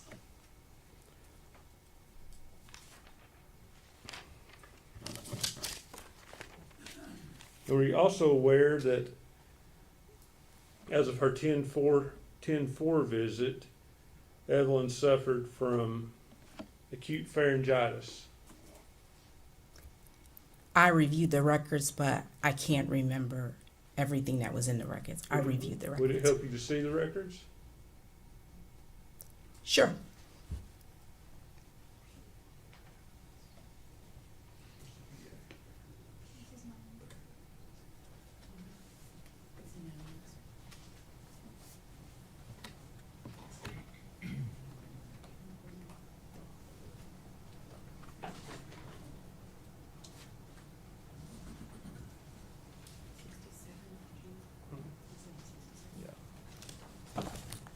Withdraw item 67, please.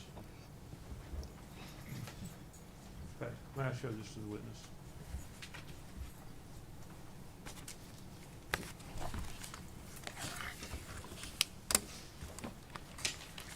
Doctor, I would direct you to her October the 4th visit.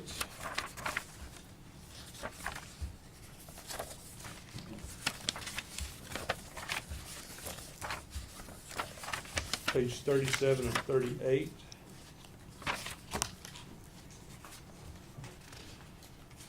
I'm sorry.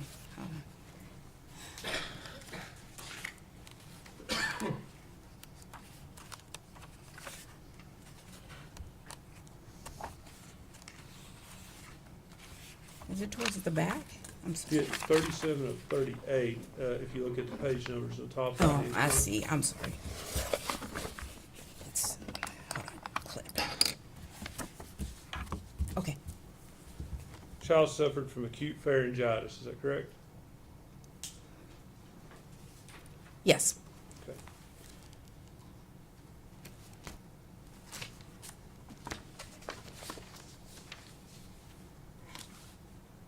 Acute pharyngitis is an infection?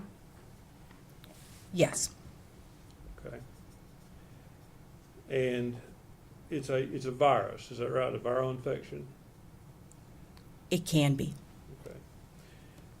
And that infection can progress toward the respiratory system, can it not?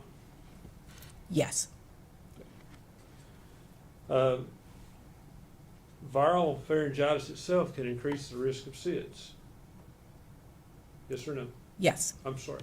I didn't mean, I sounded curt with you and I didn't mean to. I should have asked you a direct question, so please don't take offense at the yes or no.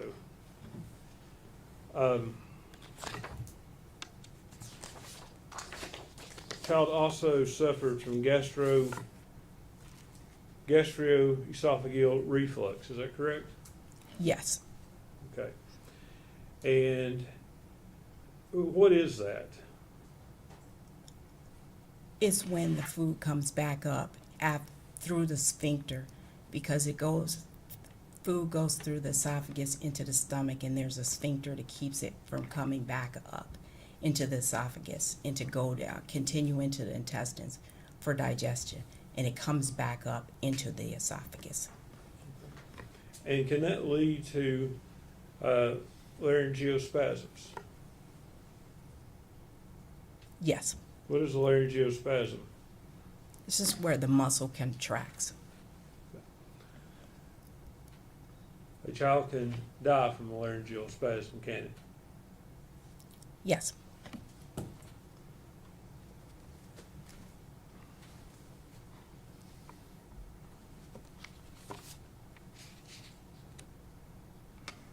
Child also suffered from ankyloglossia.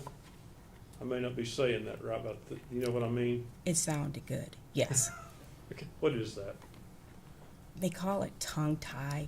Your lower frenulum is not long, it's short. And so they really can't poke their tongue out very far. The research shows that can lead to an increased cause of sudden infant death syndrome, doesn't it? I don't know. Okay. You don't know one way or the other? I don't know one way or the other. So, with all that said, this child is in a state of the body's in a state of decomposition. That's correct. You can't rule these things I've asked you about out as the cause of death, can you? I ruled them out as the cause of death. But how? Based on what? Based on the autopsy examination and the circumstances surrounding the death. Please tell me what medical evidence in the autopsy report that rules them out. I'm not talking about that the child is found in a trash can. What medical evidence in that report rules those things out? You can't rule out SIDS with an autopsy, can you? Your Honor, I'm going to ask that he asks only one question at a time. Yeah, so she can sustain. One Sorry. question at a time. No, you cannot. So you can't rule that out in this case, can you? I ruled it out. You did, but you don't have any reason to do that, do you? Yes, I do. What is that? A forensic examination is not based only on the autopsy. The autopsy helps you out. It's based on all the circumstances surrounding the death. What circumstances allows you to rule that out without medical proof, doctor? I did not see any bone fractures. I didn't see enough natural disease that I thought it would account for her death. Bone fractures have nothing to do with SIDS, do they? No, Natural disease has nothing to do with identifying SIDS, does it? yes, it does. What does it? It rules out SIDS. Okay, so does natural disease, you say it rules out SIDS, it doesn't identify SIDS, does it? No, it does not. It rules it out. Correct? That's correct.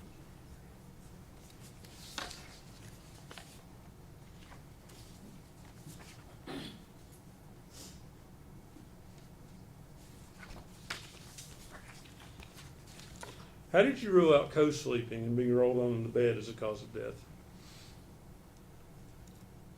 I used it based on the circumstances surrounding the death.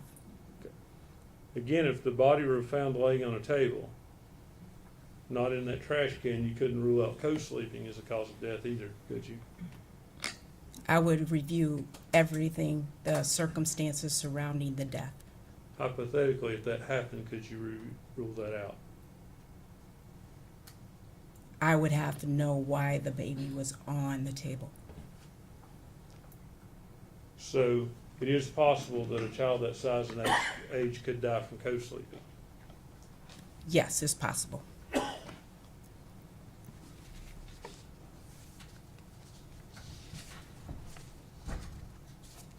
I'm going to ask you about the leaves you talked about in the baby's hair.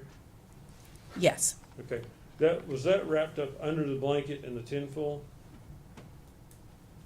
yes, Okay, so you testified that there were leaves in the shed.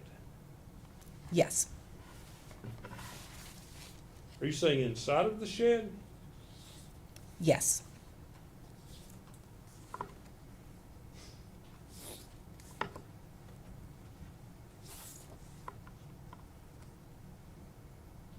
Were there any in the trash can? I don't remember that. I don't recall that. I'm sorry. Okay. So, But yes, I'm sorry. They were in her hair inside the trash can. I think I followed your logic there, but my question was more specific than that, doctor. There were leaves inside of Evelyn's hair wrapped in a blanket, wrapped in tinfoil in the trash can, in a bag, correct? Yes, Other than that, were there other leaves in the trash can? I don't recall.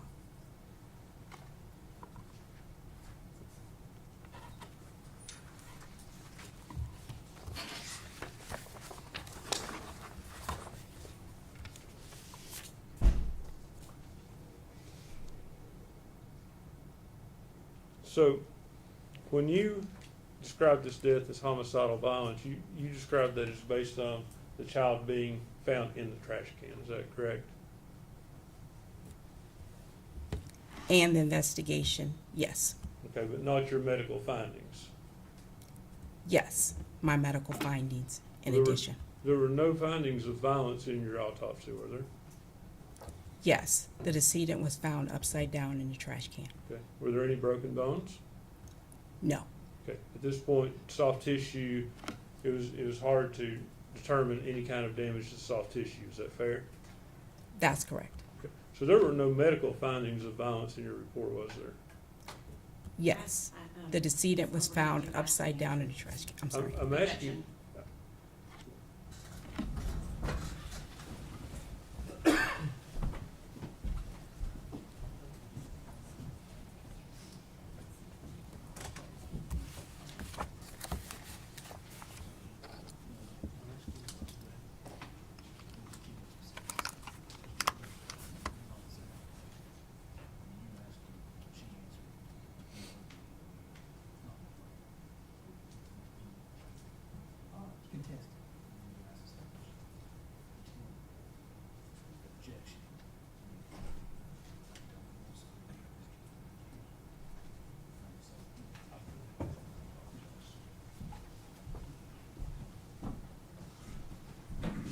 Doctor, let's make sure we're on the same page.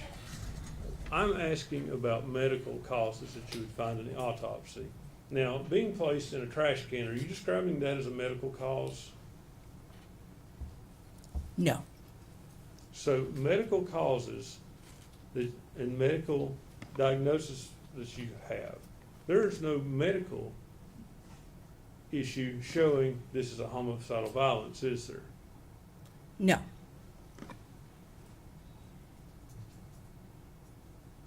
And you can't say that the child was dead or alive when it went in the trash can you? That's correct. Can I have just a minute, Judge? No.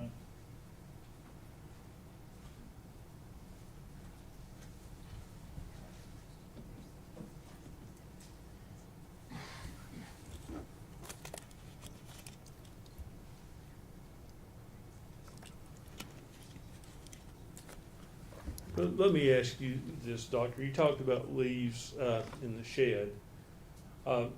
You were there directing when the baby was taken out of the trash can, Yes, that's correct. and I assume that you and your team were very careful that the baby, nothing got on the baby once it was taken out of the trash can and the trash bag before being placed on the body bag.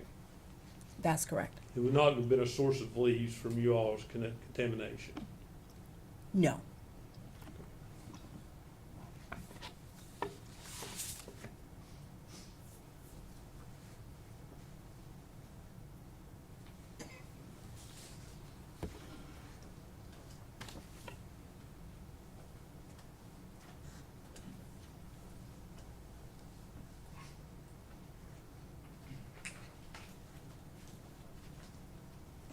So, Doctor, based on your medical findings, not based on the baby being found in the trash can, but based on medical findings, is there anything to support abuse as a cause of her death? I'm sorry, you have to define abuse. Physical abuse. I still don't understand what you mean by that. Any broken bones? No. Objection, Your Honor. Well, I'm trying to.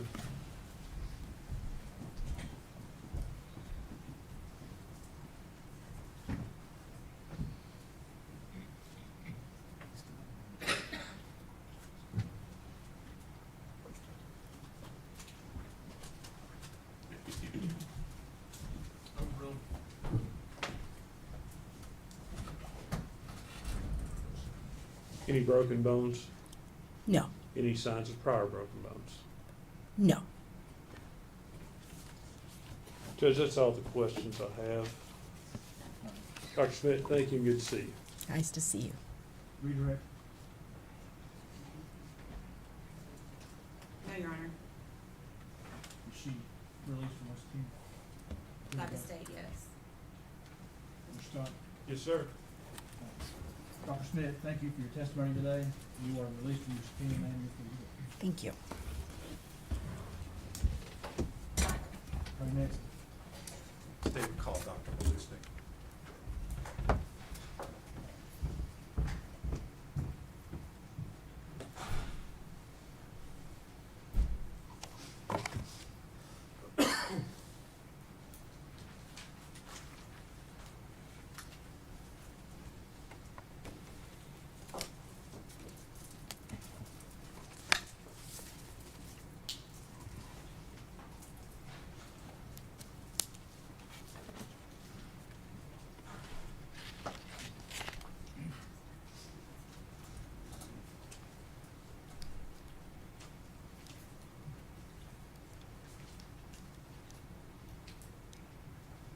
Why don't you say her whole name for the record? Dr. Darinka Malusnik Polchon.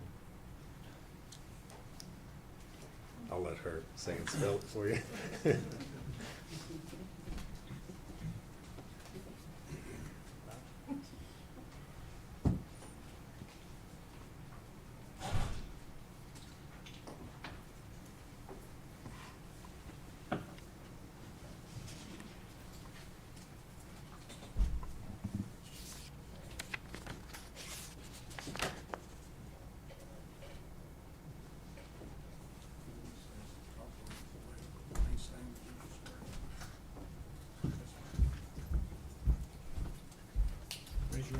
State your name. Darenka Milosnik Polchan. You solemnly swear or affirm the testimony you're about to give will be the truth, the whole truth, and nothing but the truth. I do. Absolutely. Thank you. Doctor, good afternoon. Good afternoon. If you would say and spell your full name for us, for the record, please. My first name is Darenka, spelled Darinka, and my last name is Milosnik Polchan. Milosnik is spelled Mileusnic. Polchan is Polchan. Thank you. And where are you employed? I'm the Chief Medical Examiner for Knox and Anderson counties and the Chief Medical Officer for the Regional Forensic Center in Knoxville, Tennessee, and also hold the position of Clinical Assistant Professor actually Associate Professor of Pathology at University of Tennessee Medical Center in Knoxville. And how long have you held those positions? I've been acting chief and chief since 2008. I've been in Knoxville since 2002. All right. What, if you would, give us a little bit about your education that allows you to hold those positions? So I graduated from medical school, University of Rijeka, Rijeka in Croatia. It's a 6-year medical program with the last year of internship because it's a different kind of system of schooling in Europe. And then I stayed at the same university teaching medical students and doing research for approximately 4 more years. And then relocated to Chicago area in 1991 to continue research and teach. And I joined the Department of Pharmacology and Neuroscience at Loyola University Medical Center in Chicago. And then during those research years, while I was completing my PhD, I also joined the Department of Pathology to get a training in neuropathology, anatomic pathology. That's where I spent about 3.5 years. And then after completion of those studies, decided actually to go into the field of forensic pathology. So finishing training in pathology at Loyola University at the same time as I was getting my PhD actually enabled me then to switch to Cook County Office of the Medical Examiner and then complete the last year of training in forensic pathology in Chicago area. And I stayed there with the Cook County Office of the Medical Examiner in the city of Chicago for about 4 years prior to relocating to Knoxville to continue the same line of work essentially. And during that time I became board certified in anatomic pathology and forensic pathology. All right. Are you licensed to practice medicine here in Tennessee? Yes. All right. And are you certified in anatomic pathology and forensic pathology? Yes, I am. Do you maintain membership in any sort of medical related societies? Yes, there are a number of societies such as American Academy of Forensic Sciences, the National Association of Medical Examiners, and then just the regular pathology groups that College of American Pathologists and American Society of Clinical Pathologists. The membership in the name, actually National Association of Medical Examiners, is important because actually that's the accrediting body for the forensic centers in the state of Tennessee, and then of course we are accredited by the name, by the National Association of Medical Examiners. All right. Have you published any scholarly materials in the field of forensic pathology? Yes, I've published some papers and platform presentations and book chapters with the main interest in kind of intersection of forensic pathology and anthropology, and then those mainly book chapters. And as far as the publications, I have a special interest in toxicology and child abuse. All right. And have you done any presentations on asphyxia in children and strangulation? That was actually one of the old presentations at the National Association of Medical Examiner meetings. It was a platform presentation. All right. Now, you are currently employed as a forensic pathologist, correct? Yes. And are you board certified in the area of forensic pathology? Yes, I'm anatomic pathology and forensic pathology is kind of dual certification. All right. And so, what is it that you do as a forensic pathologist? So in the state of Tennessee, actually, the forensic pathologists are medical examiners, and so because we don't have a coroner system, we have a medical examiner system. We are appointed to perform the duties of a medical legal death investigation on a county level. So essentially, that's what I do. I investigate with the help, of course, with the rest of the staff in the office. We investigate all the sudden deaths that happen, as I said, suddenly without medical attendance or due to violence. And our main obligation is to work not for any particular organization or the law enforcement. We work with the law enforcement to come up with an answer to what really happened and what the cause, manner, and mechanism of that in these situations where that happens suddenly, unexpectedly, without medical attendance or due to violence. Okay. Have you previously been qualified as an expert in the field of forensic pathology? Yes, in many counties in East Tennessee. Actually, I believe here in Sullivan County years ago. All right, that was going to be my next question. And after having been qualified as an expert, have you gone on to give expert testimony in the field of forensic pathology? Yes. Judge, I would move to qualify her as an expert in the field of forensic pathology. No objection, Judge. Right, should be declared to be an expert in the field of forensic pathology. Dr. Malusnik, at the request of the District Attorney's Office here in Sullivan County, did you review an autopsy that had been performed by Dr. Matrina Schmidt, as well as other case materials involving the death of Evelyn Boswell? Yes. And if you would, tell us what materials you reviewed. So I reviewed everything that was available when I was approached to originally look at the case, and I can list all the entries that I compiled in my report, if that's sure acceptable. So what was available to me at the time of review and writing of my report is a birth certificate for Evelyn Boswell, Indian Path Medical Center birth records, Premier Pediatrics medical records, Mountain States Medical Group Urgent Care medical records, Bristol Regional Medical Center medical records, then autopsy report performed and signed by Dr. Schmidt, autopsy photographs, scene photographs, TBI forensic biology reports, several of them. They were dated from March 11, March 25th, April 22nd, and then TBI toxicology report dated March 19th, that's 2020. And then National NMS, which is the National Medical Toxicology Lab, both technology forensic case report, summary of facts by the Attorney General's Office, and the presentment State of Tennessee, Sullivan County Criminal Court case S72869. All right. And these materials, are they typical of what you would normally review in preparing an autopsy? Yes. All right. And based upon your review of those materials, did you form an opinion as to the cause and manner of death of Evelyn Boswell? Yes. And what was that opinion?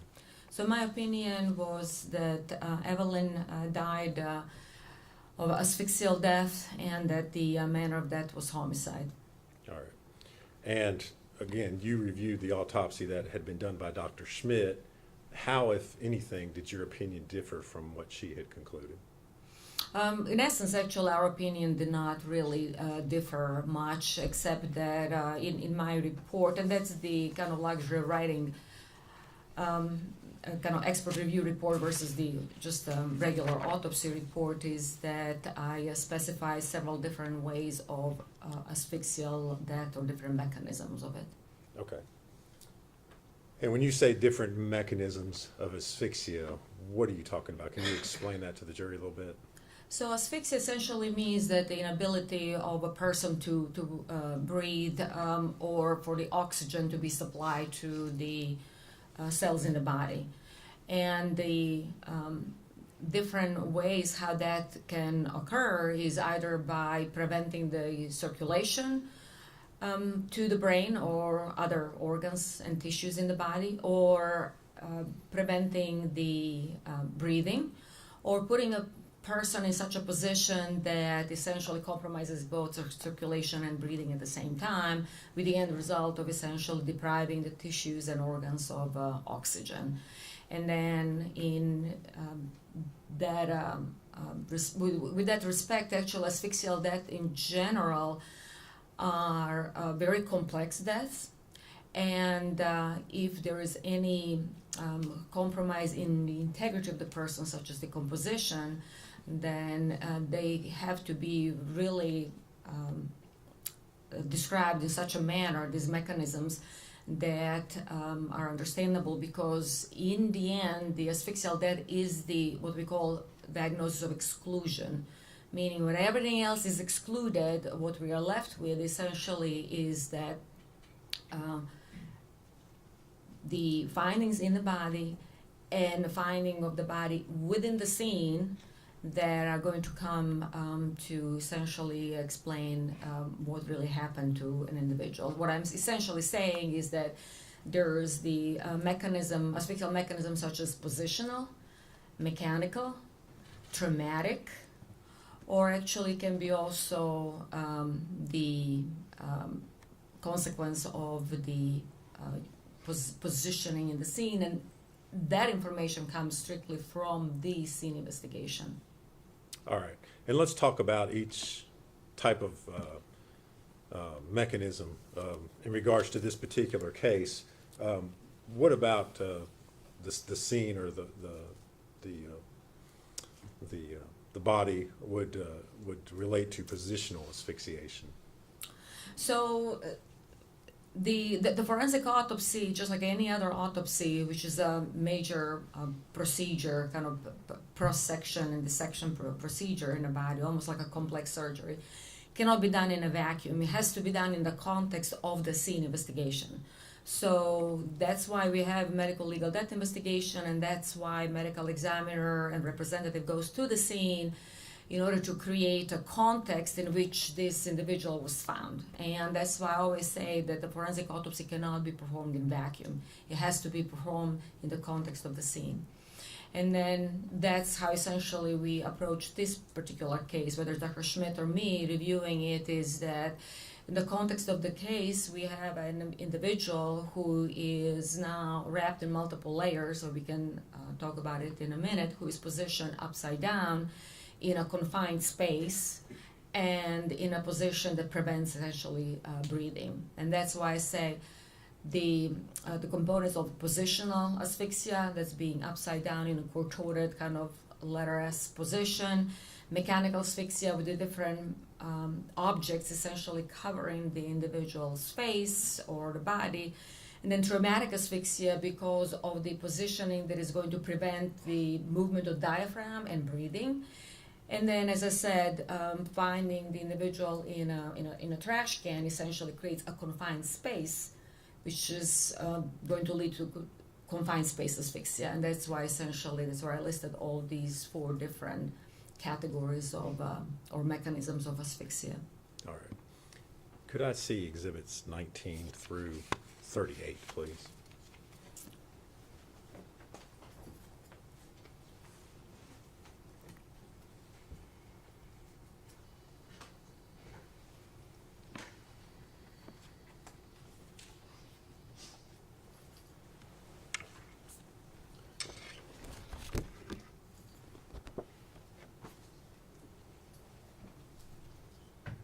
Dr. Malusnik, I'm going to show you what's been previously admitted as exhibit number 19. And if you would, kind of tell the jury what they're looking there and how what they're seeing relates to the mechanisms of asphyxia. Can I show on the screen? Is there a pointer up there? It looks like a flashlight. There's a pointer? Yes, if you don't care. So what we are seeing is the trash can with the child in trash bag with the several layers on top of her, one of them being the blanket. That's essentially when, and that's how we all approach the scenes, is we go layer by layer, kind of uncovering the individual, whether it's adult or a child, in a similar fashion, because we don't want to lose any evidence, number one, and number two, we want to show all the kind of components of that asphyxia by approaching it in this layered fashion. And then we can see the body of the child in an unzipped kind of onesie in an upside down position with some of her body parts showing up. So essentially, when I was telling you originally positional asphyxia, she's upside down, and we humans cannot breathe like that. There's a confined space asphyxia because of the trash can and her head being all the way down. Mechanical asphyxia because several different layers covering her face, which we'll analyze in a minute. And then traumatic asphyxia just from her body being in like a kind of reverse S position, totally crumpled and compressed in such a way that she could not breathe. There is no expansion of the diaphragm or movement of the intercostal muscles between the ribs that allow us to breathe in a position like that.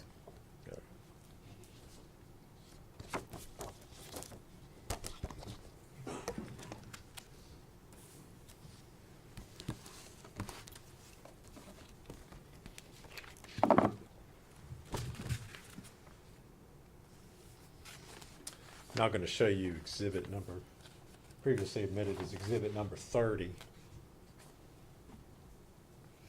So on this exhibit number 30, that's actually now several stages down the investigation path.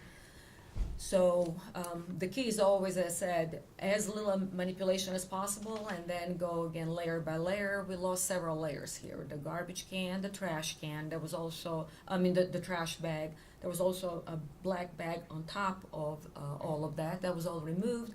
And now the child is in the blanket, and there is a foil, which is actually a very curious piece of evidence because it was so tightly applied to the child's face and upper body that looked like a wrapped, almost like a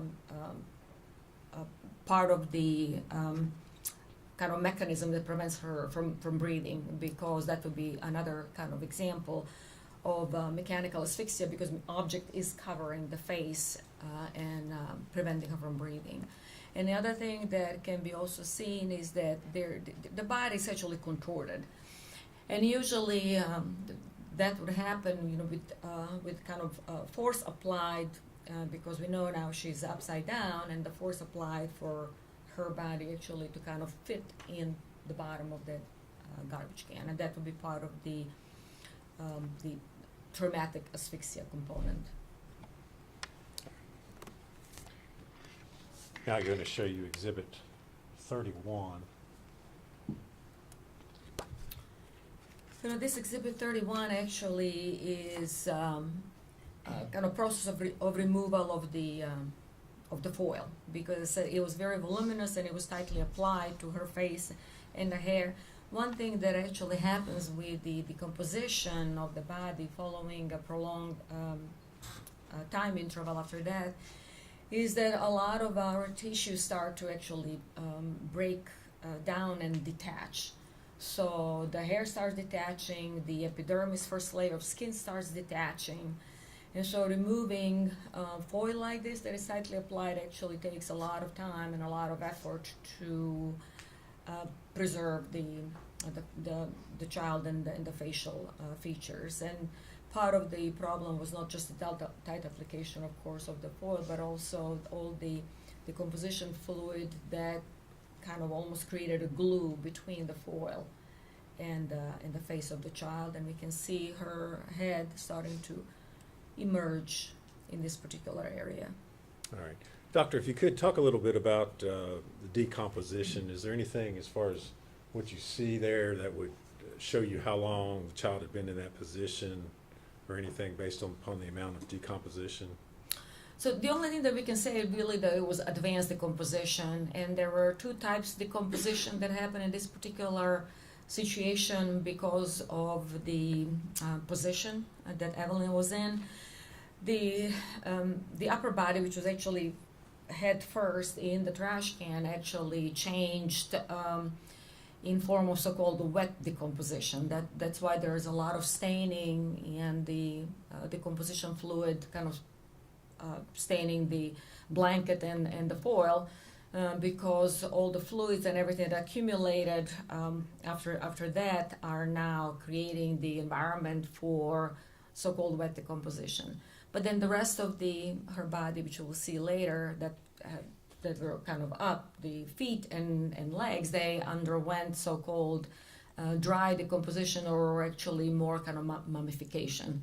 So the only thing that we can say it's advanced, but how long really it took, it really just depends on many factors such as temperatures that were around that body, and of course on the layers applied on the body surface, because that will prevent some of the flies or some other predators from coming to the body and expediting, fastening the decomposition. Okay.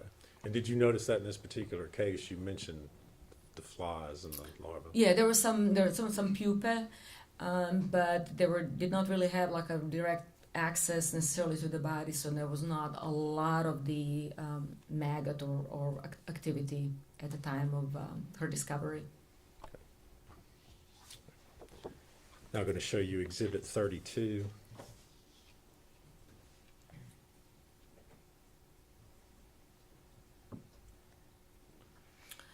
So the exhibits 32 Yes. is actually just another kind of painstakingly removal of all the layers. Again, the foil is being further detached, and now we can see her head and face, and then part of the upper body, her arm, while the legs are still covered.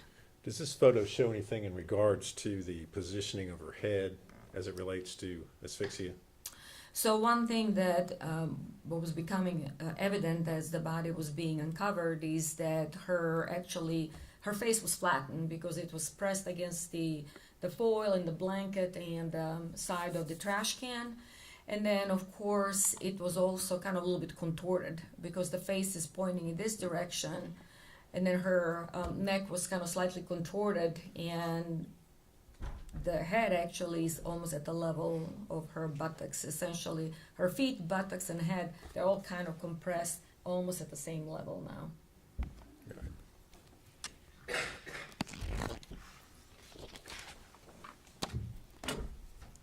Now I'm going to show you Exhibit 34.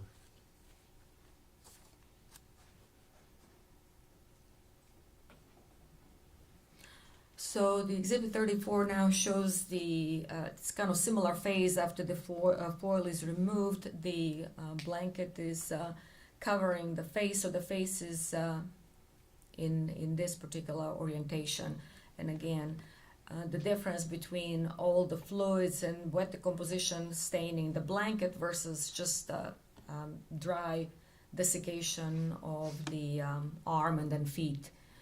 So two kind of different processes happening at the same time, wet decomposition and dry decomposition or mummification.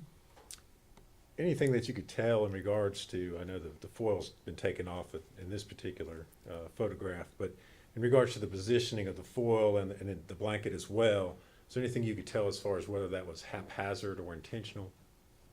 Well, the child appeared to be wrapped, so that would show intentionality, because it's not that she was just put in a garbage and then blanket on top of her. She was definitely wrapped in a blanket, and it took a while to actually remove all the layers and unwrap her. So the way how she was found shows intentionality. As far as the changes on the blanket, one thing that happens with the wet decomposition and the fluids kind of creating, things do become kind of slippery in a way. So there was definitely some shift in the layers from the wet decomposition. Wasn't a lot of it, but there was some. And then we will see when the blanket is removed, actually, that her face was pressed against the garbage can because the pattern of the blanket actually remains on the face. Next, I'm going to show you Exhibit 35.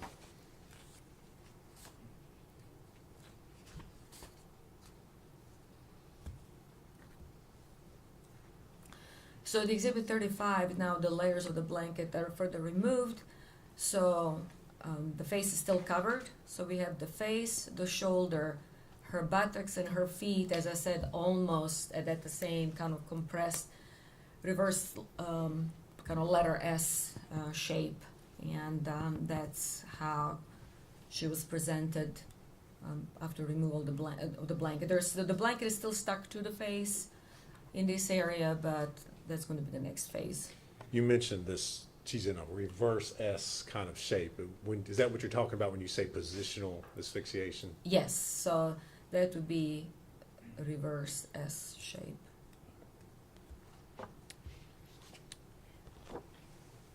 Next, I'm going to show you Exhibit 36.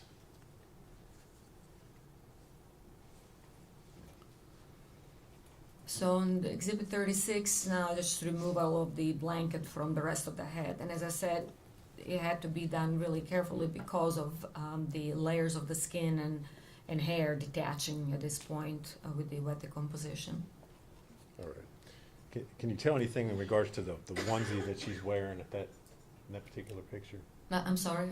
The onesie, the clothing that she's wearing. Yeah, the onesie actually was unzipped. And there was also a diaper on the body. And that was one of the questions, is that would that indicate what really kind of transpired? I mean, it's hard to tell, except that, of course, onesie was completely unzipped, which was unusual for a child who's just, let's say, hypothetically dying in her sleep.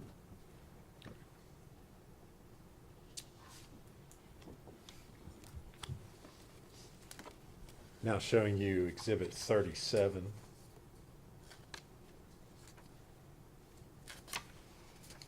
So exhibit 37 actually is now next phase.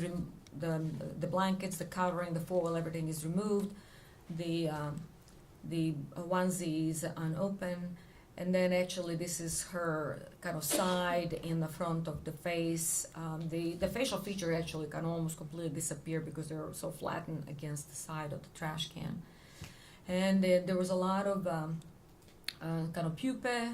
There was no maggot activity, which would essentially help potentially with some timing of the postmortem interval, because from what I reviewed and from what Dr. Schmidt described, we didn't really see direct maggot activity, so they did not injure or damage the body to that extent yet.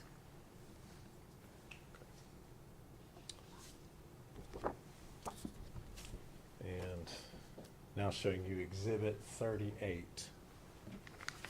And essentially what's happening now is that her body's kind of being unfolded. That's what needs to happen in order for the clothing items to be removed, and then for the photographs to be taken and an autopsy to be performed. Because with the autopsy, the head has to be open and the body has to be open in a Y-shaped manner with the Y-shaped incision. And that can only happen if the body is kind of unfolded now and for complete examination.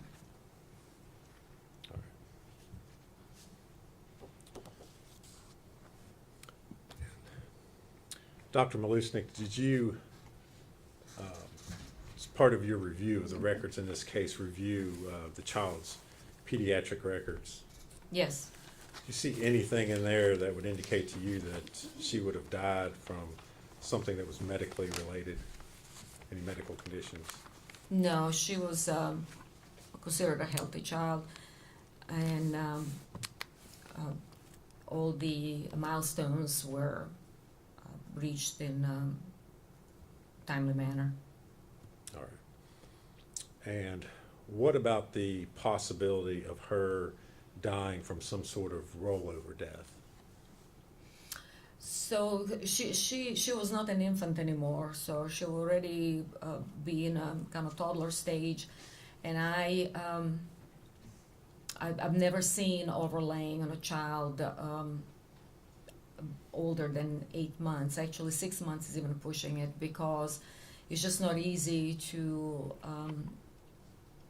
overlay a child who can already move, flip, and it's just not that easy even for an adult to overlay a child of that age. And I've never had a case like that. The only overlay of a 2-year-old that I had was actually a homicide. All right. Dr. Malushnik, are you aware whether the state of Tennessee Department of Health maintains statistics on rollover deaths as far as the age of children in Tennessee? Yes. And have you had an opportunity to review those statistics? Yes. How many children last year under the age of, or over the age of 12 months died of rollover deaths in Tennessee? None. How many children in the last 10 years over the age of 1 in the state of Tennessee died from rollover deaths? Yeah, we all of those we call like unsafe sleeping environment deaths, and none of the children who died of overlaying, rolling over, unsafe sleeping environment were older than a year.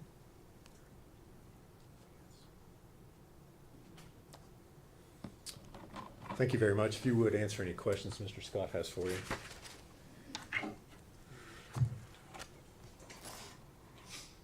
you want any of these photos? No. Okay. Just thought I'd ask.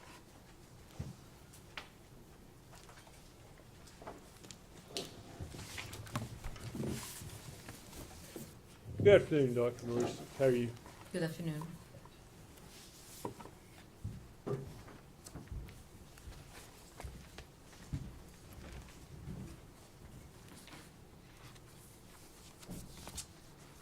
My name is Gene Scott. I represent Ms. Boswell. First thing I want to ask you about is you did not conduct this autopsy. No, I did not. You had no physical contact with the body of this child. You didn't go to the scene. You simply reviewed what Dr. Schmidt had done. Is that correct? I reviewed what she did and all the pertaining documentation. And accordingly, had Dr. Schmidt have made some mistake, it's very possible that could be incorporated into your work as well.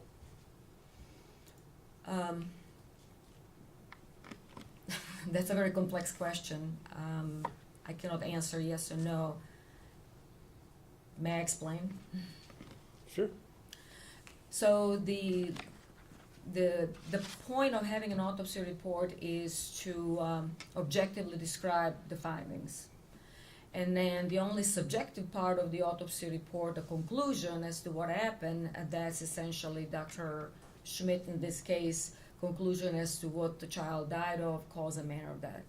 So the objective findings, such as photograph, tissue sampling, should be part of the description of the case that should not be influenced by one's opinion. Now, my opinion is going to be based on those facts plus the scene investigation. So the question was, if Dr. Schmidt made a mistake, she made objective observations and put them in her report that are corroborated with photography and tissue sampling. So anyone reviewing the case can come up with his or her own conclusion as to cause and manner of death. So if she made some wrong observations that are mismatched with the photographs, autopsy photographs, scene photographs, then I should be able to notice that and comment on that, but I haven't noticed any mismatches. So essentially, her conclusion as to the cause and manner of that is that's her subjective thing. I followed my own kind of line of reasoning and conclusion reviewing based on not just her report, but the scene photographs and autopsy photographs, which are documented for posterity, and anyone can review them and come up with the objective kind of a conclusion as to cause and manner of death. So the short answer would be, if she made mistake with observations, I should be able to identify that in the photographs, and I didn't. Were there photographs of the internal organs? The photographs of the internal organs were not available. We frequently don't take those during autopsies, but we do sample organs to look under the microscope, and that was done. Okay. Now, you described this was a diagnosis of exclusion. Can you explain what that means? So by saying asphyxial deaths are frequently diagnosed exclusion means that we found an individual in a position that prevents breathing, but there is no mark on the body. And I've done thorough investigation. Unlike in this case, there are plenty of marks on the body. But what we say with the diagnostic exclusion, for example, is that if I have a drowning victim and I have absolutely nothing else on the autopsy, no heart attack, no evidence of seizure, no evidence of trauma, no evidence of drugs, well, the only now conclusion is that I excluded everything else, and therefore drowning as a part of the asphyxial death is the cause of that. So that's what I meant by diagnosis of exclusion. Okay. In this case, as it relates to the medical reasons contained in the autopsy, and I'm not talking about where the child is found at the scene, but the medical conclusions, were you able to come up with a cause of death? So there was no other reason for this child to be dead because there was no evidence of infection or any or tumor or anything like that was identified at the time of the autopsy. And the review of the medical records, which is always mandatory for forensic pathologists to review medical records, birth records, pediatric records, did not indicate that anything was wrong with the child, such as seizures or anything of that sort. So this child had no objective way or reason to be dead.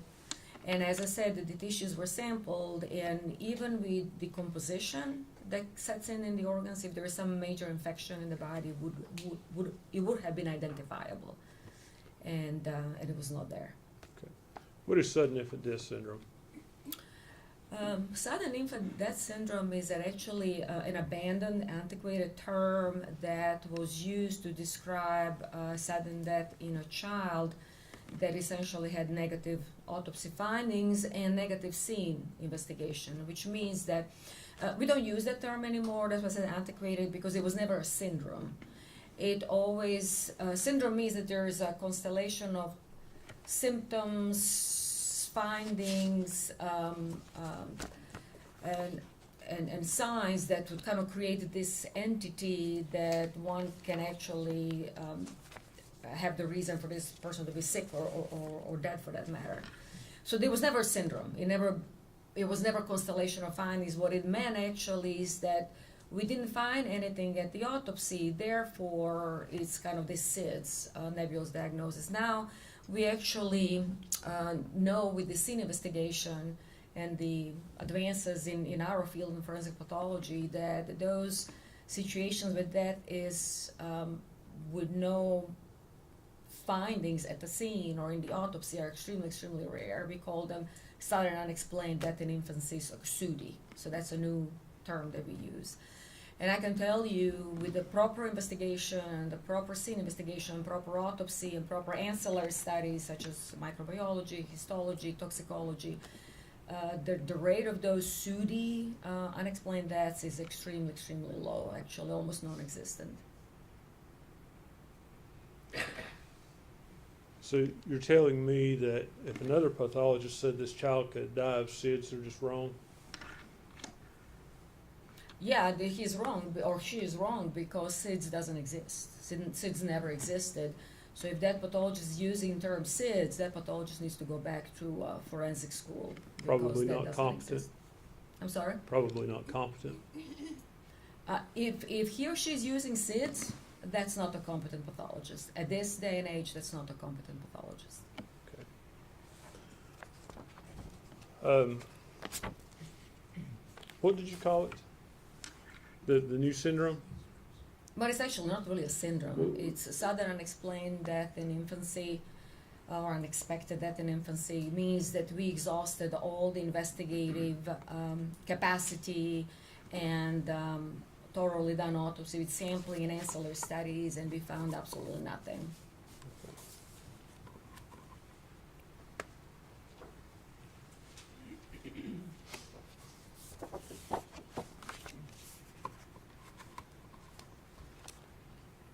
So how do you rule out that this child couldn't have died from a laryngeal spasm? Because laryngeal spasm needs to have a reason for that to happen, and I've never had a case of a laryngeal spasm in a otherwise healthy child. And laryngeal spasm is basically something that somebody would give a diagnosis or the reason for a child to be dead when they're really trying to kind of come up with stuff and create some new category. That's pretty much it. Gastroesophageal reflux, that can lead to a laryngeal spasm, can it not? But that would not. Yes or no, can it lead to that? And then explain. That's actually not something that is described in the forensic pathology field. Laryngeal spasm would not necessarily kill a child. But could it kill a child? No, I've never seen it. Could it? I've never seen it.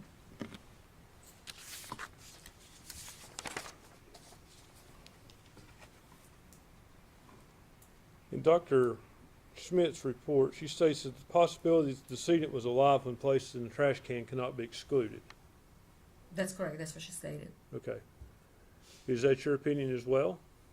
I believe she died in the trash can. Okay. You have no proof to show she was alive when she went in the trash can. I have all the proofs of her not being able to breathe once put in a trash can. Doctor, you don't know if she was breathing when she went in the trash can, do you? She would not be able to breathe no matter what. And as I said, because of the composition, of course, we were a little bit handicapped as far as being able to completely examine all her tissues and organs. But there was no reason for this child to be dead, other than being in the trash can, not being able to breathe. You can't say conclusively she was alive in the trash can you? She doesn't have a reason to be dead. And I never had an autopsy on a child older than 1 year old for no reason to be dead, except that she could not breathe in that particular position where she was placed. Yes or no, can you say conclusively that she was alive when she was placed in that trash can? She could not breathe in the trash can, so that's my main conclusion. Are you refusing to answer my question, doctor? No, I'm just saying that that child could not breathe in the trash can. And I'm asking, if I may, yes or no, can you say conclusively she was alive when she was placed in the trash can? No, she might have been dead because her foil was on the face before being placed in a trash can. She could have been dead because she was put in a plastic bag before she was placed in a trash can. Obviously, the foil, the bag, 2 bags, the blanket, tightly covering her face would prevent her from breathing. So all of those things had to happen before she was put in a trash can. So all I'm saying is that all those components, could have they actually brought her to brink of being dead before being put in the trash can? Sure. But the trash can definitely did not help. Okay.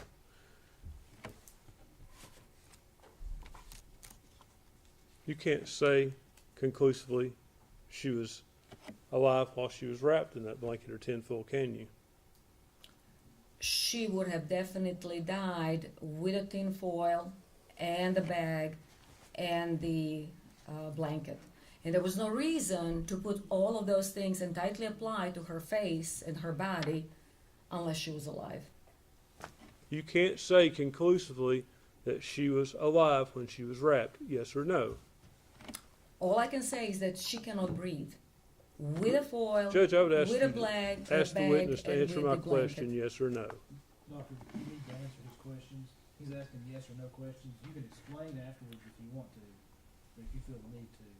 But you do have to answer his questions directly. So I'm sorry, what was the question? You can't say conclusively that that child was alive when it was wrapped in the blanket and when it was wrapped in tinfoil. I have no reason for this child to be dead. Yes or no, doctor? Nobody can tell exactly of the state of her body except that she cannot breathe with a foil and a bag. Judge, I would ask the court to instruct the witness to answer the question yes or no and then explain.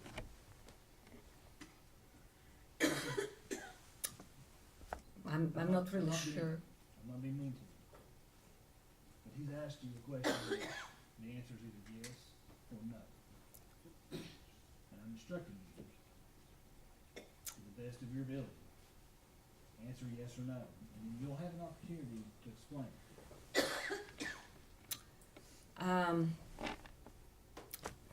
For a forensic pathologist, it's hard to answer that question, yes or no, but nobody can guarantee or say with certainty what really happened to this child prior to the foil being put on her face. So you can't say whether she was alive or dead, can you? She has no reason to be dead, other than Judge, that. this witness is being evasive. May we approach?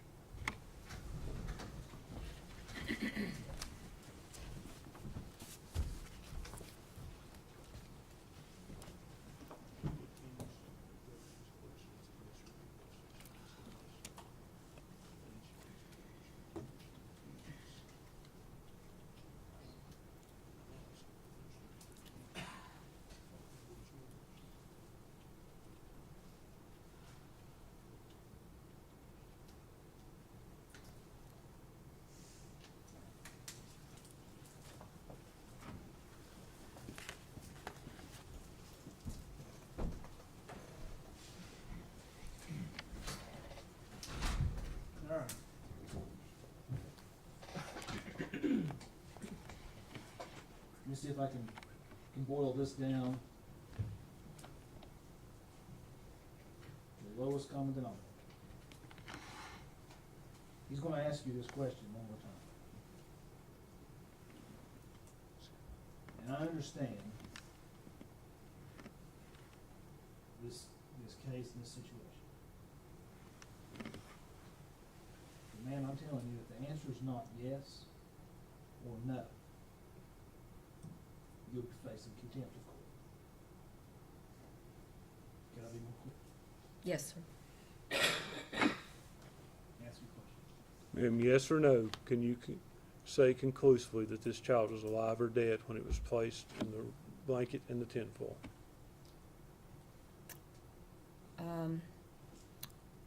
The blanket, tinfoil, the trash can, which one? Okay, the answer is no. She could have been murdered a different way. Thank you, doctor. Redirect.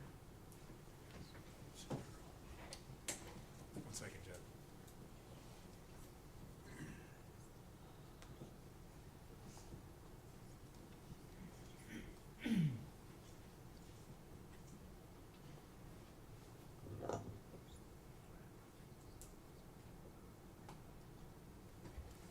Nothing further, Judge. They should be excused. Yes, ma'am. Yes, sir. I looked at her and called you ma'am. I apologize. Doctor, thank you for your testimony today. You're released from this opinion. Thank you.